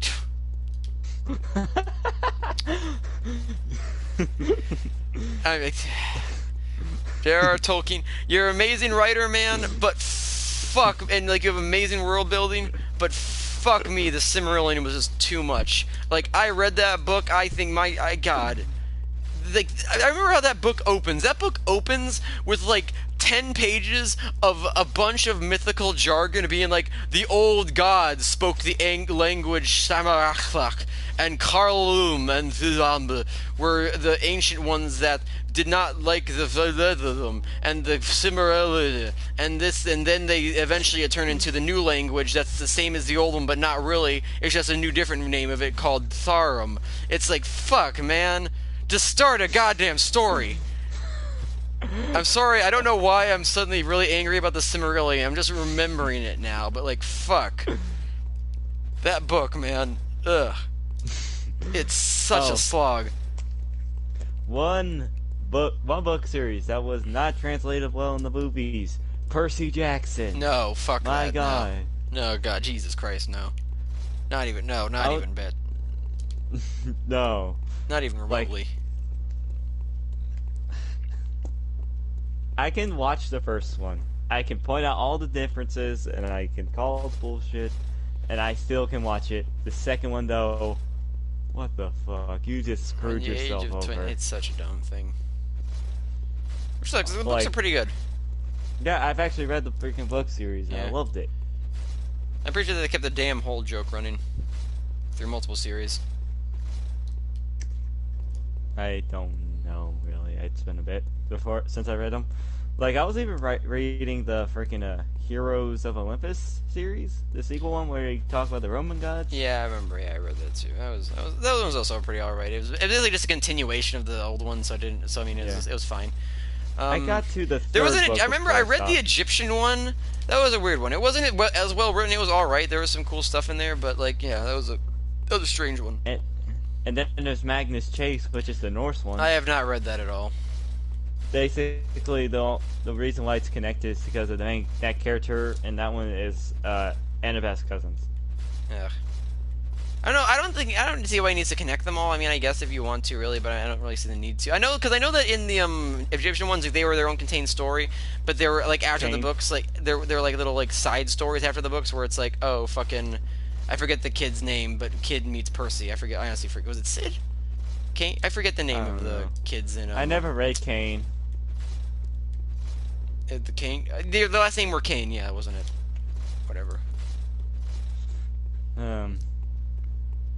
What was your favorite Percy Jackson book? I can't remember all of them, honestly. I think the one where it's like the climax of the series, where it's like they're all going to war and like they talk about all that cool shit, and like it's like essentially the climax of the series. I think that one sticks out to me in my mind. Yeah, the last Olympian was pretty good, and that was kind of interesting how it ended, how they killed Kronos. That was cool. Luke, like when Luke was Luke killed himself. And technically, Last Olympian was the maiden there. I forgot what she was, but she was basically a goddess, but she was also a maid there. She was technically the last Olympian, but because the others were whatever they were doing with Typhoon. Okay. Wait, Percy Jackson's getting a Disney? Yeah, I must say I did not know that. Well, of course, I'm sure they'll probably ruin it. Always good to ruin things. Well, I think they can't ruin no Prince of Egypt like this one mentioned. I mean, there was a sequel with the fucking coat in the bush. That was not a great sequel. But I mean, yeah, Prince of Egypt itself is a really good movie. It sucks that it was like underrated when it first came out, but now it's like considered a friggin' animated masterpiece. Yeah. Yeah. And I mean, honestly, like, yeah, love it's that quite movie. good. Tale of Moses.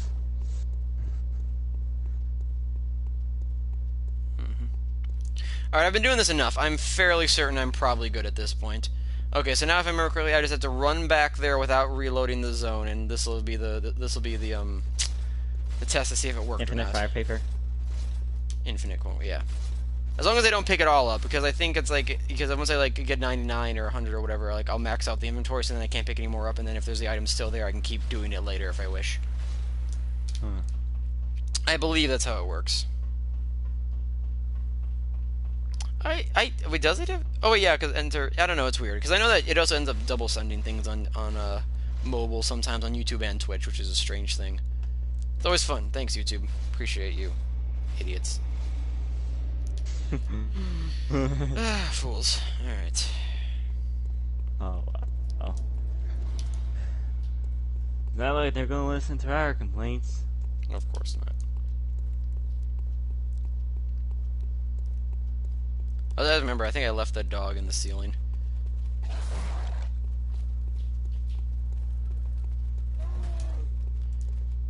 So yeah, okay. I think I think the enemies respawn, possibly. Yeah.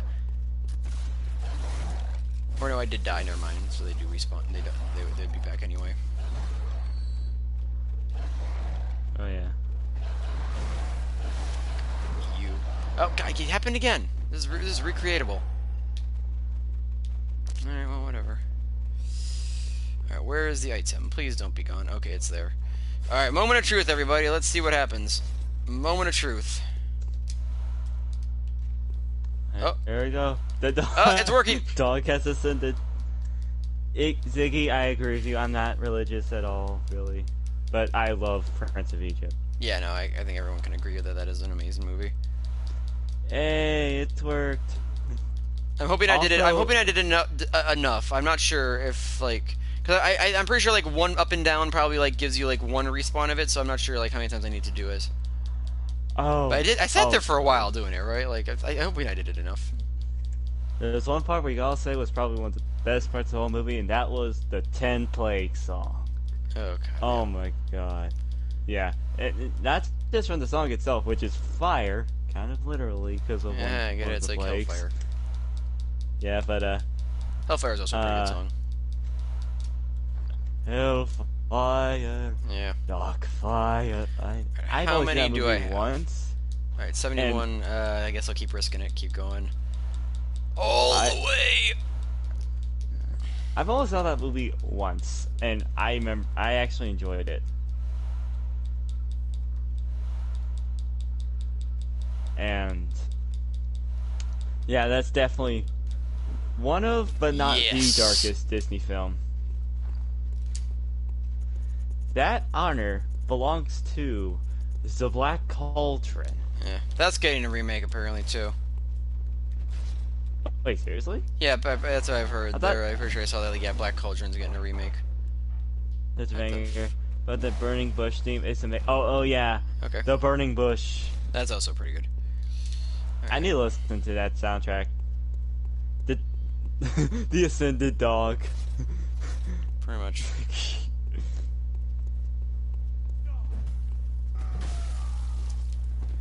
But dude, I thought Disney abandoned that movie.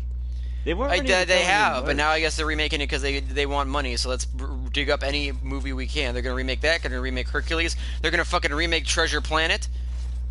Fucking remember Treasure Planet? Oh my god! Remember that I've shit? only seen that movie once. It's pretty good. It was like, yeah, I've heard. Black Cauldron's gonna remake. How's the Horn King?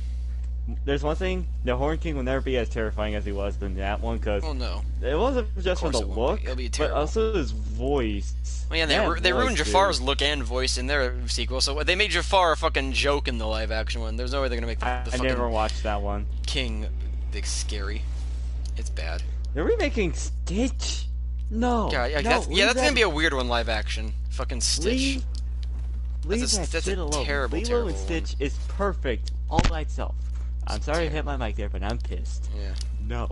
Disney, stop it. They're not gonna stop. Stop and move on. They're gonna go even farther beyond ruining your childhood, because that's the most fun. even further beyond. Also, I need to do that. I know I need to do the paper glitch again for lightning paper with a different hunter. So I'll just do that off screen because fuck it, I don't care. It's essentially just the hunter that's in that big courtyard off to the right of Emilia's arena. But I'm gonna go kill the witches, and then I think I'm gonna end it because I've made decent progress. I got the glitch that I wanted to get my infinite stuff. So hopefully this will make this run of the game through easier on me than my last one. One of the Yarnum hunters. Yeah. All right. Alright. But what I've heard about the Mulan remake, and there's no Mushu, there's no songs, there's not. No general songs? guys There's not even any songs? Nope. Oh, No of course. Mushu, no songs. We can't. Aren't there two hunters over there? Yeah, they are, but there might be a specific one you need to grind. Yeah, I think I need to kill the one that has the that has the Tonitrus. Tonitrus, yeah. Fuck you. That general guy, I don't know his name. He's not in the movie either. Is he Attila? Is that just Attila the Hun? He's a Hun, I know. Fosu. Oh, Fosu, I think. Okay. Yeah, he's not in the movie. Wow, he is not in the movie. So what the fuck are they? What's the fuck is the villain? Is there a main villain? No, I was talking about Fosu. I think I was talking about the general guy that Mulan. Oh, that guy. Gets Okay. together with. Who's the one Hun? who was going to make a man out of you. He's not even in the movie. Are you kidding me? Yeah, he's not going to be in the movie. Okay, okay. I mean, I guess they're saying that it's supposed to be closer to the original fucking like legend, but whatever. It's like they're remaking the movie. Why are you do whatever?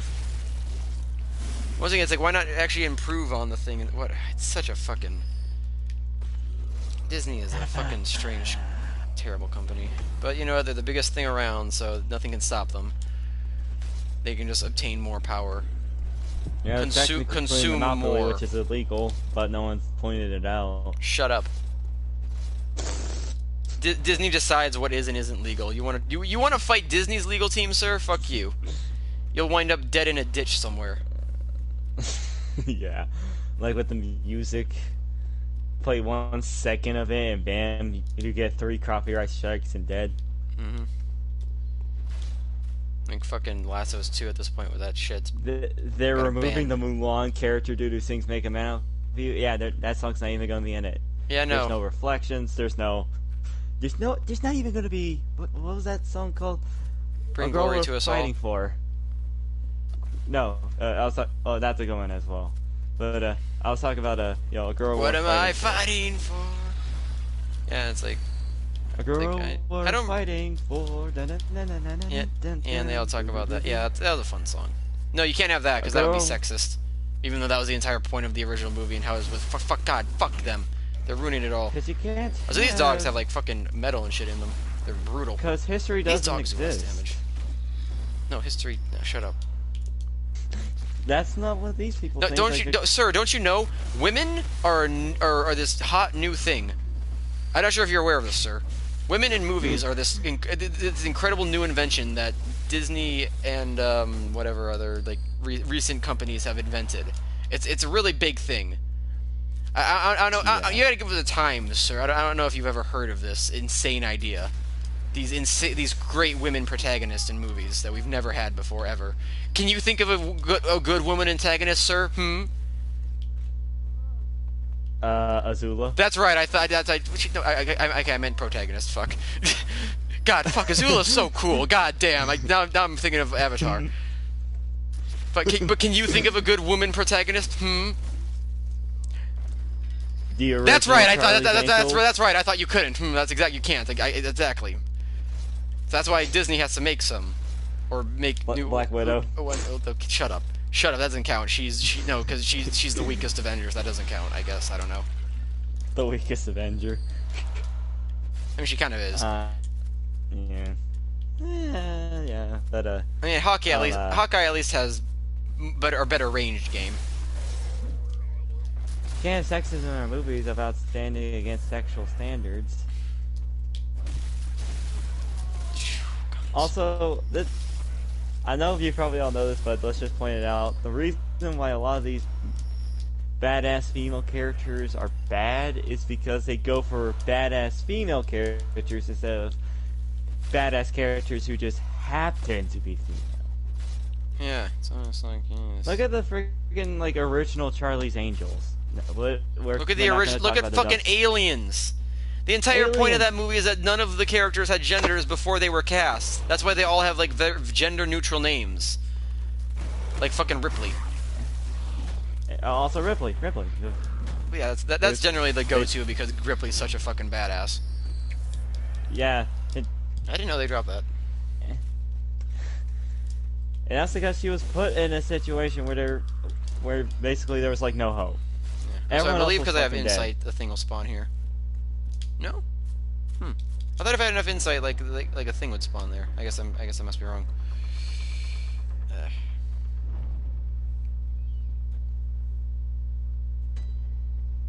You're all sheep.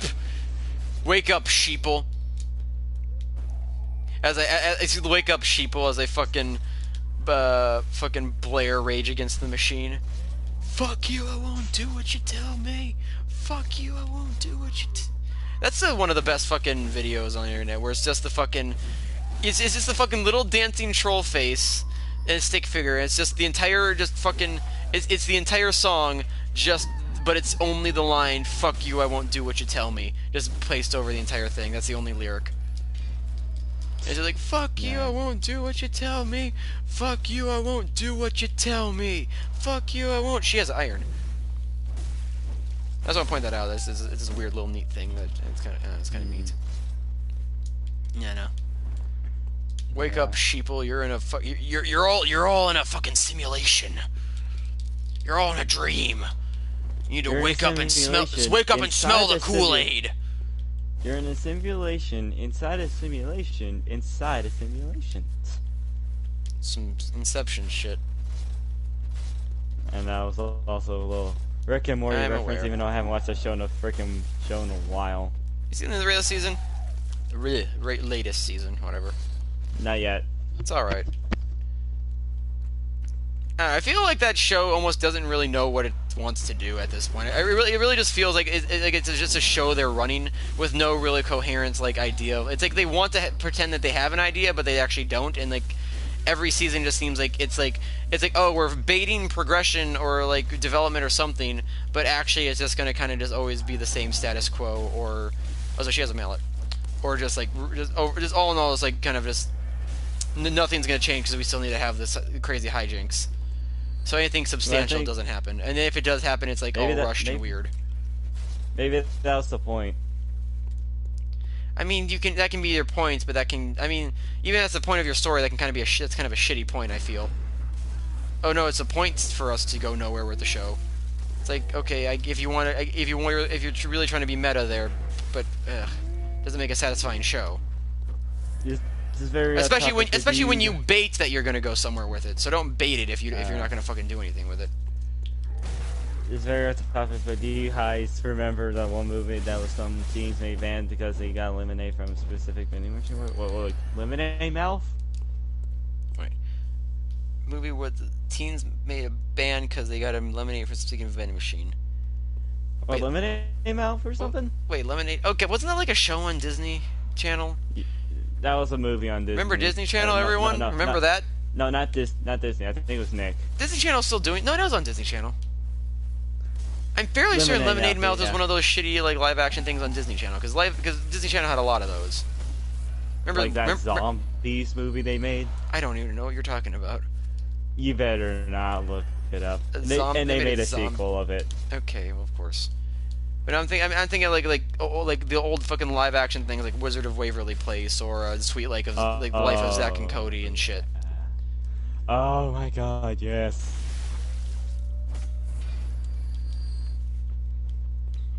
My sister loved Lemonade Mouth movie. Oh, that's sad.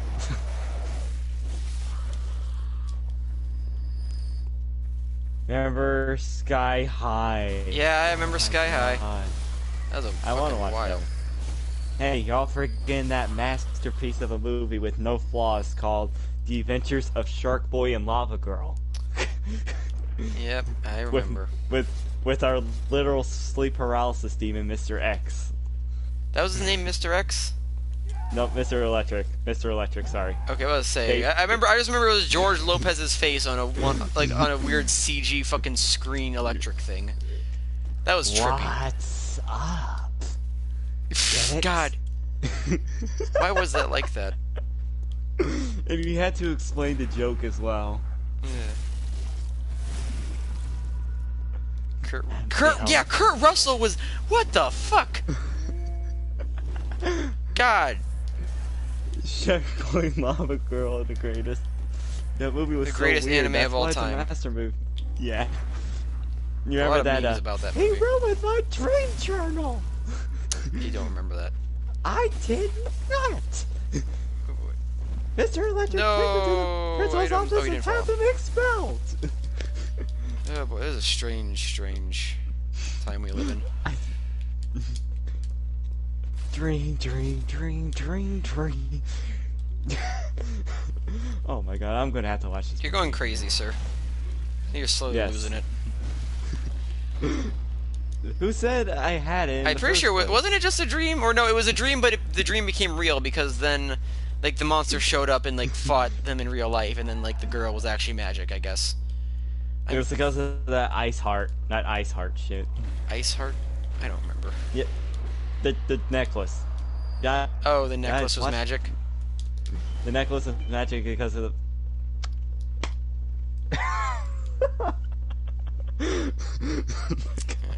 Oh, what the fuck did you come from? We're trying to explain logic from Shark Boy and Lava Girl. The memes of Shark Boy and Lava Girl are pretty good, though, Ziggy. You are correct. What about Sky Kids? You mean Sky High? Spy Kids? Spy Kids! Oh Remember my God. Spy Kids 3D and how it was only sold in 3D? So fuck you if you wanted to buy a disc of that shit. Oh my god. Remember, Sylvester Stallone was in that movie. I'm pretty sure he was the villain. Or he was, he was something. I don't remember. No, I was gonna say I don't remember Spy Kids 2, but no, Spy Kids 2 was where the that fucking line Steve Buscemi goes, "Do you think God stays in heaven because he's afraid of what he's created?" It's like, what the fuck is going on? What is this film? This is not okay. Yeah, let's talk about why God's afraid of humanity in a fucking kids movie. Yeah, because Steve Buscemi made a flying abomination pig.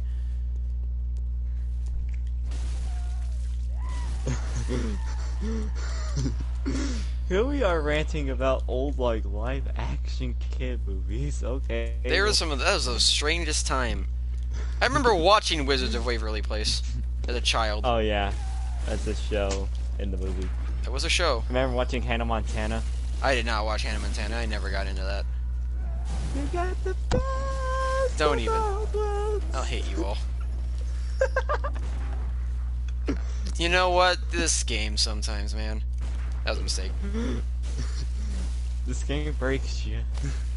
No, I just did some. There's some dumb shit that happened when I did a parry or whatever. Oh, I just saw that. There's something else.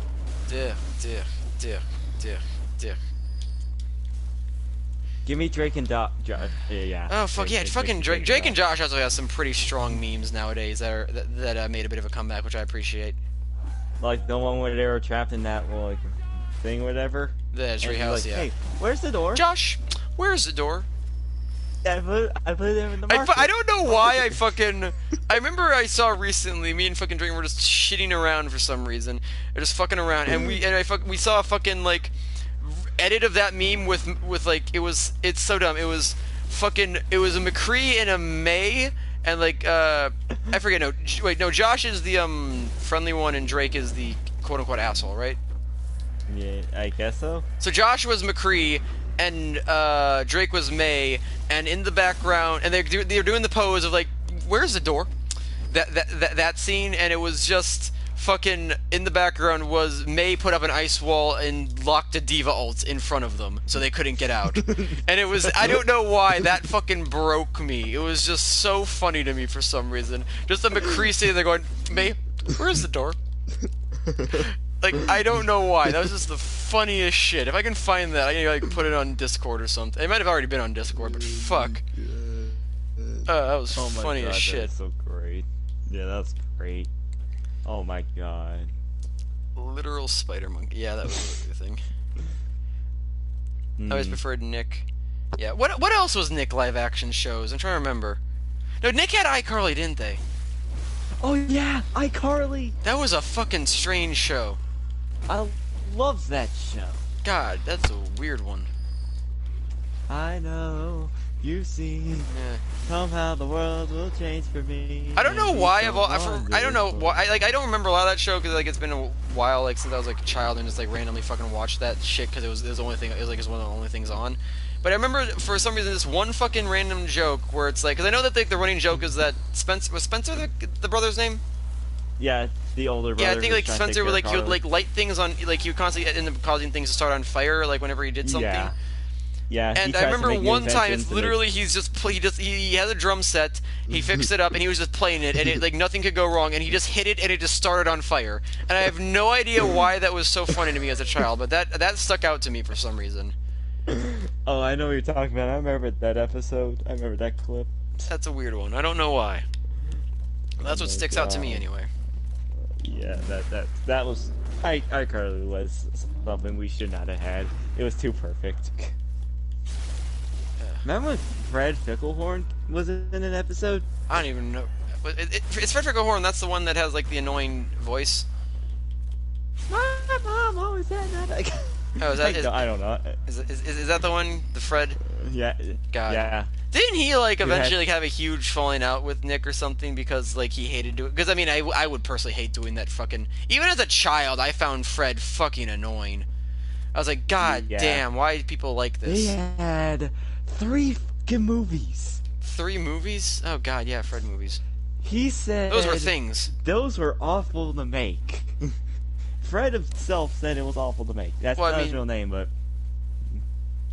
still, he said those were awful to make. I mean, fair. Like, fuck. I mean, that's a terrible, terrible character. If you have to just start playing that. TV series.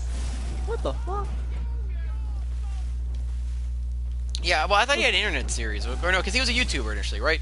He just made some dumb fucking meme videos, and then those got traction. Then Nick was like, "Aha, let's hire him and make him influencer," kind of before influencers were a kind of a coined term. I feel. Like what they've done to frickin' Annoying Orange. Yeah, God. Also, that's another thing where like, even as like a child, it's like, why do people fucking like this? Like it's just terrible. I get it. Like, oh, it's annoying. It's the point. Yeah, but it's just fuck you. Stupid fucking high-pitched voice modulated orange. He was the first YouTube channel to hit 1 million subs. Yeah, he was, wasn't he? That was a fact. Yeah. Oh, my God. Yeah. But he says he's done with that character now. Well, of course, I wouldn't. I would fucking hate that character. Yeah. Like, imagine your legacy being fucking Fred. Like that's gotta suck for him, man. Yeah. Like your legacy is this annoying piece of shit that everyone hates. Yeah. That's such a terrible, terrible way. But yeah, I know. I watched a tiny bit of that for some reason like 5 years ago, and I didn't get the humor. I watched like 1 episode of that when I was a kid because a cousin of mine had it on, and I did not understand anything. Alright, cause on the shows I occasionally watch. I watch Nickelodeon for cartoons like SpongeBob, Avatar, Fairly Odd, and Danny Phantom. Yeah, Nickelodeon used to have like absolute S tier shows compared to the other channels. Like it was the king. But 2 of them have just dipped in quality, and 2 of them are over. Well, yeah, because SpongeBob is now the cash cow that just exists for them to replay episodes. I don't even know what else fucking. What do they even have anymore? I don't know. Loud House. Okay, this is a weird one. I literally no idea about that show. I've literally only seen memes that go like lewd house and shit. Like I literally have no idea what that show is about. I assume it's a loud house full of people. Anyway, I have not seen anything about that show. In the art style. Basically, it's one dude and like a bunch of sisters, and each sister's that archetype, stereotype, whatever. And some episodes, like he has a friend who has 2 gay dads. Okay. I was like, oh, that's a thing. Okay. Let's have some representation, alright? I don't know. That show, it's like... Is it even like a funny show or no? Meh. It's meh. I wouldn't say go out of my way to watch it. Like, if it's like, you got nothing else to watch and it's just on, might as well. I don't get annoying. And the thing is, annoying Orange's humor is it's annoying. Don't you get it? I remember watching like the older episodes before you got into that fucking TV show. Hey Apple. Hey Apple. Hey Apple. Hey Apple. What? Knife. Remember when Knife was a threat? Vaguely. Jesus Christ. God, I thought it had half health. It has a full health bar. God, I forgot how shit this boss was. This is so boring. Ugh, where the fuck is she? Oh no, I aggroed one of them. What will I ever do now? You're dead. Truly, I'm truly doomed. These give me souls. I feel like they probably don't, because they're probably useless. No, they don't. Yeah, they okay, don't. there's no points, God. If you... Well, I parried him, and now they're slowly walking after me. I need to find her and kill her, because she can't resurrect the other one. This is going to be annoying. Where are you? I think it's too late. She's going to resurrect you before you can kill her. Yeah. Check up there real quick. Oh, this boss is so terrible. Oh, good, I got lucky. Yeah, which 2 does revive which one? Yeah, god damn. Okay, they don't heal themselves anything beyond just, like, revival, though, right? A quarter of health. Okay. Yeah, there you go. Alright, that's good, at least. I don't have to worry about more health, hopefully. I always backstab them. I mean, I do... no, I can't... I remember my backstab damage is terrible, so it's not worth it. Oh, yeah. Blood level 1. I'm 4, sorry. What? I mean, it's the same thing. Let's just say 1. Let's just say 1. Like I said, I probably get this confused with Soul Level 1, because, I mean, they're the same effective runs. Oh no, the AoE, what will I ever do? It doesn't even do that much damage. That AoE does a lot of damage sometimes. I mean, I have blood level. I mean, the damage in this game does scale with your health slightly. Slightly, I should say. It's actually quite a bit. But, like, yeah. Oh my lord. Like the healing? Kind of, it's not quite, though. It's not percentage based, it's just that, like, sometimes things will do more or less depending on, like, how much health you actually have. Also, is she over here? I'm trying to remember. Okay, I can probably kill her in 1 more if I'm lucky. Okay. Yeah, a little bit of popping. That is your weakness. Is there a blood level 4, soul level 1 equivalent for Sekiro? I mean, just no upgrades, yeah, I suppose. Yeah. Just what an amazing boss, everyone. Anything. Oh god, yeah, that you boss just don't upgrade anything at all. Yeah. You don't even need to use your skill. Well, yeah, you should probably get skills. Skills don't really count. This annoying orange and the pair of Grandpa Lemon are actually kind of funny. Fred had John Cena. God, yeah, that was the thing. John Cena was his dad. That was the joke. His dad, living in the fridge. In the fridge? Yeah, he lived in the fridge. I remember that from the fucking movie. Yeah, in the fucking It's a strange movies. one. Oh, now you can use Carl runes. Real fucking shit, but Grandpa Lemon episode is actually funny because the lemon annoyed him and seems the only character that annoys him. So the only enjoyment we can get out of this is the suffering of the fucking orange. Yeah. Good. God. What the heck? I'm gonna stock up on these things now while they're still cheap, so yeah. Actually I think I can upgrade my weapon now. I can, okay. So I can get a plus 6 or 6 weapon. 109 blood vials. Sick. That's funny. I don't know what the fuck I did there. Chunks, okay. I actually can... No, I can't. Okay, I don't think I can get chunks before Amelia without doing, like, glitches. Because, yeah, the only chunks I think... The earliest chunks I know of I can get are in Frontier, or if I, after I kill Amelia, I can also run to, the Hunter's Nightmare. But, I mean, that's... Yeah, you know, I might... give me a sec. I can probably kill Amelia here. I need to get the Well, you're also going after, you know, all the bosses, so you might as well get to Amygdala as soon as you can. I mean, Amygdala's not... He's not gonna be that hard. Alright, so... Plus 10 weapon for Amelia. Oh, actually, you can. Numbing Mist in case she tries to heal. Okay, so plus 6 I think is the best I'm getting it. See if I have any even somewhat alright blood gems here. Blood gem fortifications. So the thing about this actually is in Soul Level 1, percentage blood gems are really not that good, because in regular game percentage blood gems are better because it's percent of your overall attack, which means that you'll buff more the more you scale. However, with this, your percentage is useless, so I want ones that just are straight increase, which are not very many outside of Chalice Dungeons, which I don't think I'll grind for them unless I really need them. Which, I mean, I made it through the game without them before, so hopefully I won't. At least we start getting actually funny channels take over YouTube, like Ryan. Yeah, I know there is, but I'm pretty sure that requires glitches or Chalice Dungeons, which I don't want to do Chalice Dungeons. I don't want to. It's just annoying. I remember, like, before PewDiePie got his beard, I actually loved his videos. Before PewDiePie got what? His like it was like when he got his beard or something. When he got that's the decline of PewDiePie, everyone. When he grew a beard out. That's truly the decline of PewDiePie. That was I don't know. I never watched any PewDiePie. Like I never got the appeal, I guess, quote unquote, of him. Let's just say he's the reason I had a Five Nights at Freddy's face. Isn't that like every fucking influencer YouTuber though? Like everyone played Five Nights at... If anything, wasn't it like Markiplier's whole thing? Like he played Five Nights at Freddy's? Well, it was actually because of him I really got into YouTube. Like, I didn't care much for it as much. I watched it for like humor has degraded in recent years. I mean, once you say recent years, you look back at some of the older things like Fred and Annoying Orange. Humor's always been shit. It's just like different phases of shit. But people are idiots.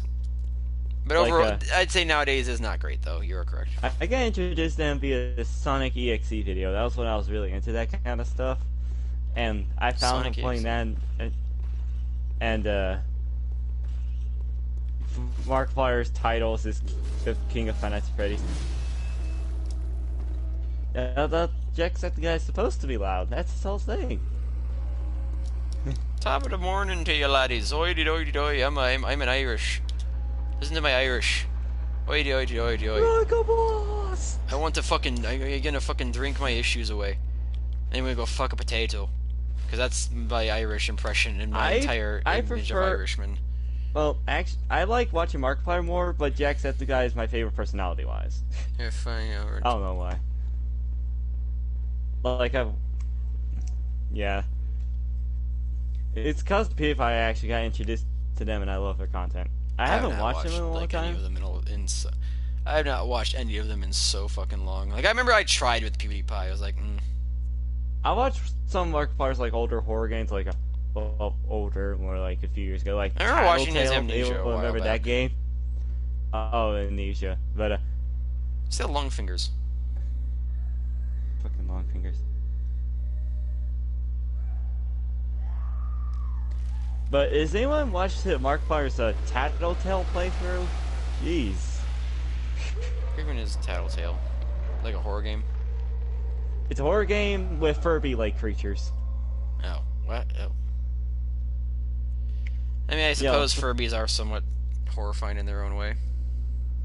We've had a Furby and we haven't used it in years. Why even have a Furby? Like, at that point, just like kick the Furby across like a ball or like light it on fire or something. Have fun with it. Yeah, that was the thing. And the thing was like, the thing about that game was, alright, so it it's takes over, 1, like, 5 2, days what is she before doing? Christmas. Okay, camera. Alright, we're off to a bad start, but we can recover. We can recover. Trust me, we can recover. I was not realizing like the similarities between her moveset and the fucking Demons of... I didn't even want to do that. That's actually a bad idea. I could have gotten more damage if I didn't. Oh, yeah. And the Demons of Hatred from Dark Souls 3. Like where she, like, kind of, like, scrapes the ground a lot and, like, she kind of goes back and forth. Okay, I keep telling me to do that. I just want to, like, go and hit her the other side, not, like... Oh, yeah. Jacksepticeye did get popular because PewDiePie talked about him once. And then it says Jacksepticeye was at PewDiePie's wedding. Oh, yeah, I forgot he did have that wedding. Yeah, PewDiePie got... married. Oh, so yeah, that's okay. So yeah, that's what I mean by if you have the right setup. She's like fuck, man. Jesus. I was worried that she was gonna be a fucking wall, but nope. I didn't even fucking use my infinite paper. I used one. Like, goddamn, that fucking went way better than I could have expected. But so yeah, that was a pretty smooth Vicar run, I'd say. Yeah, but what I was trying to say with Tattletale is like it takes place like 5 days before Christmas. It takes on a day-to-day structure. And, like, he opens his Tattletale box early, takes care of it. You're supposed to take care of it by charging its battery, feeding it, and brushing its hair. It has needs that you have to take care of. And, I think around the 3rd day, you get the mama Tattletale who comes in. And she's the threat. She is the one you have to worry about. She's the one who kills you. And also, in that game, you get, like, a little flashlight, but you have to shake it to light it up. And you have to worry about noise in the game. Because if you make any noise, running, Tattletale speaking, or the flashlight, she kills you. How fun. Yeah. let's see. The third night, you just have to worry about her like initially the first time. On day 2, no, only day 3. Day 3, guys. Yeah. Whatever. Oh yeah. Doesn't like it really matters. What? And like she'll be set. How she works is whenever she's active, the entire house goes dark, a blackout, and you have to listen to like music cues like the drum, drum, drum, drum for when she moves and stuff. And then when she's gone, the house lights will come back on. And what you have to do is you not only gotta worry about yourself, but you have to worry about Telltale's battery, food, and brushing. Because if you don't, it'll be like, "Give me a treat," or "Brush me," or go,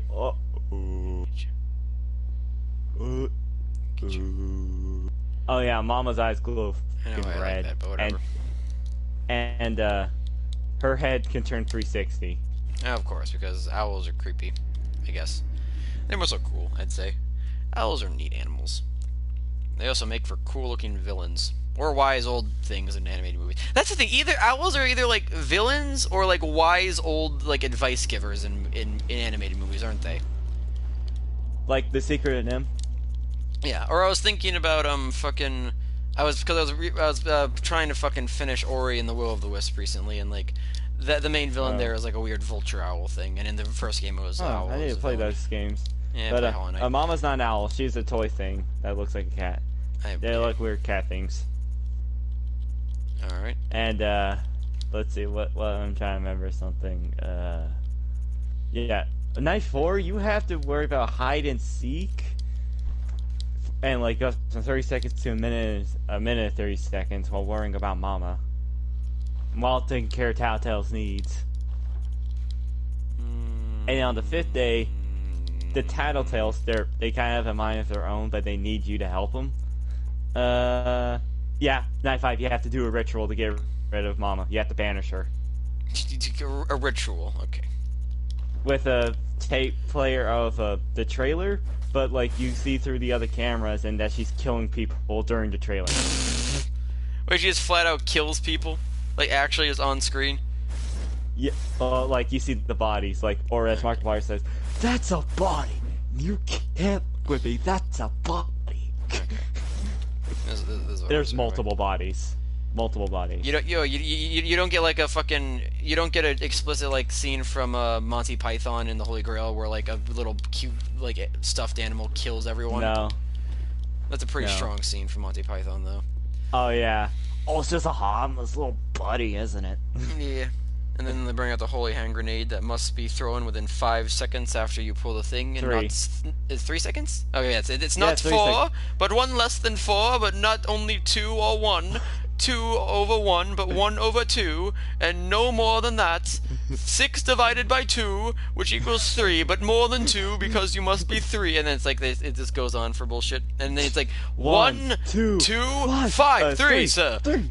Yeah, God, Monty Python's so good. You watch that again.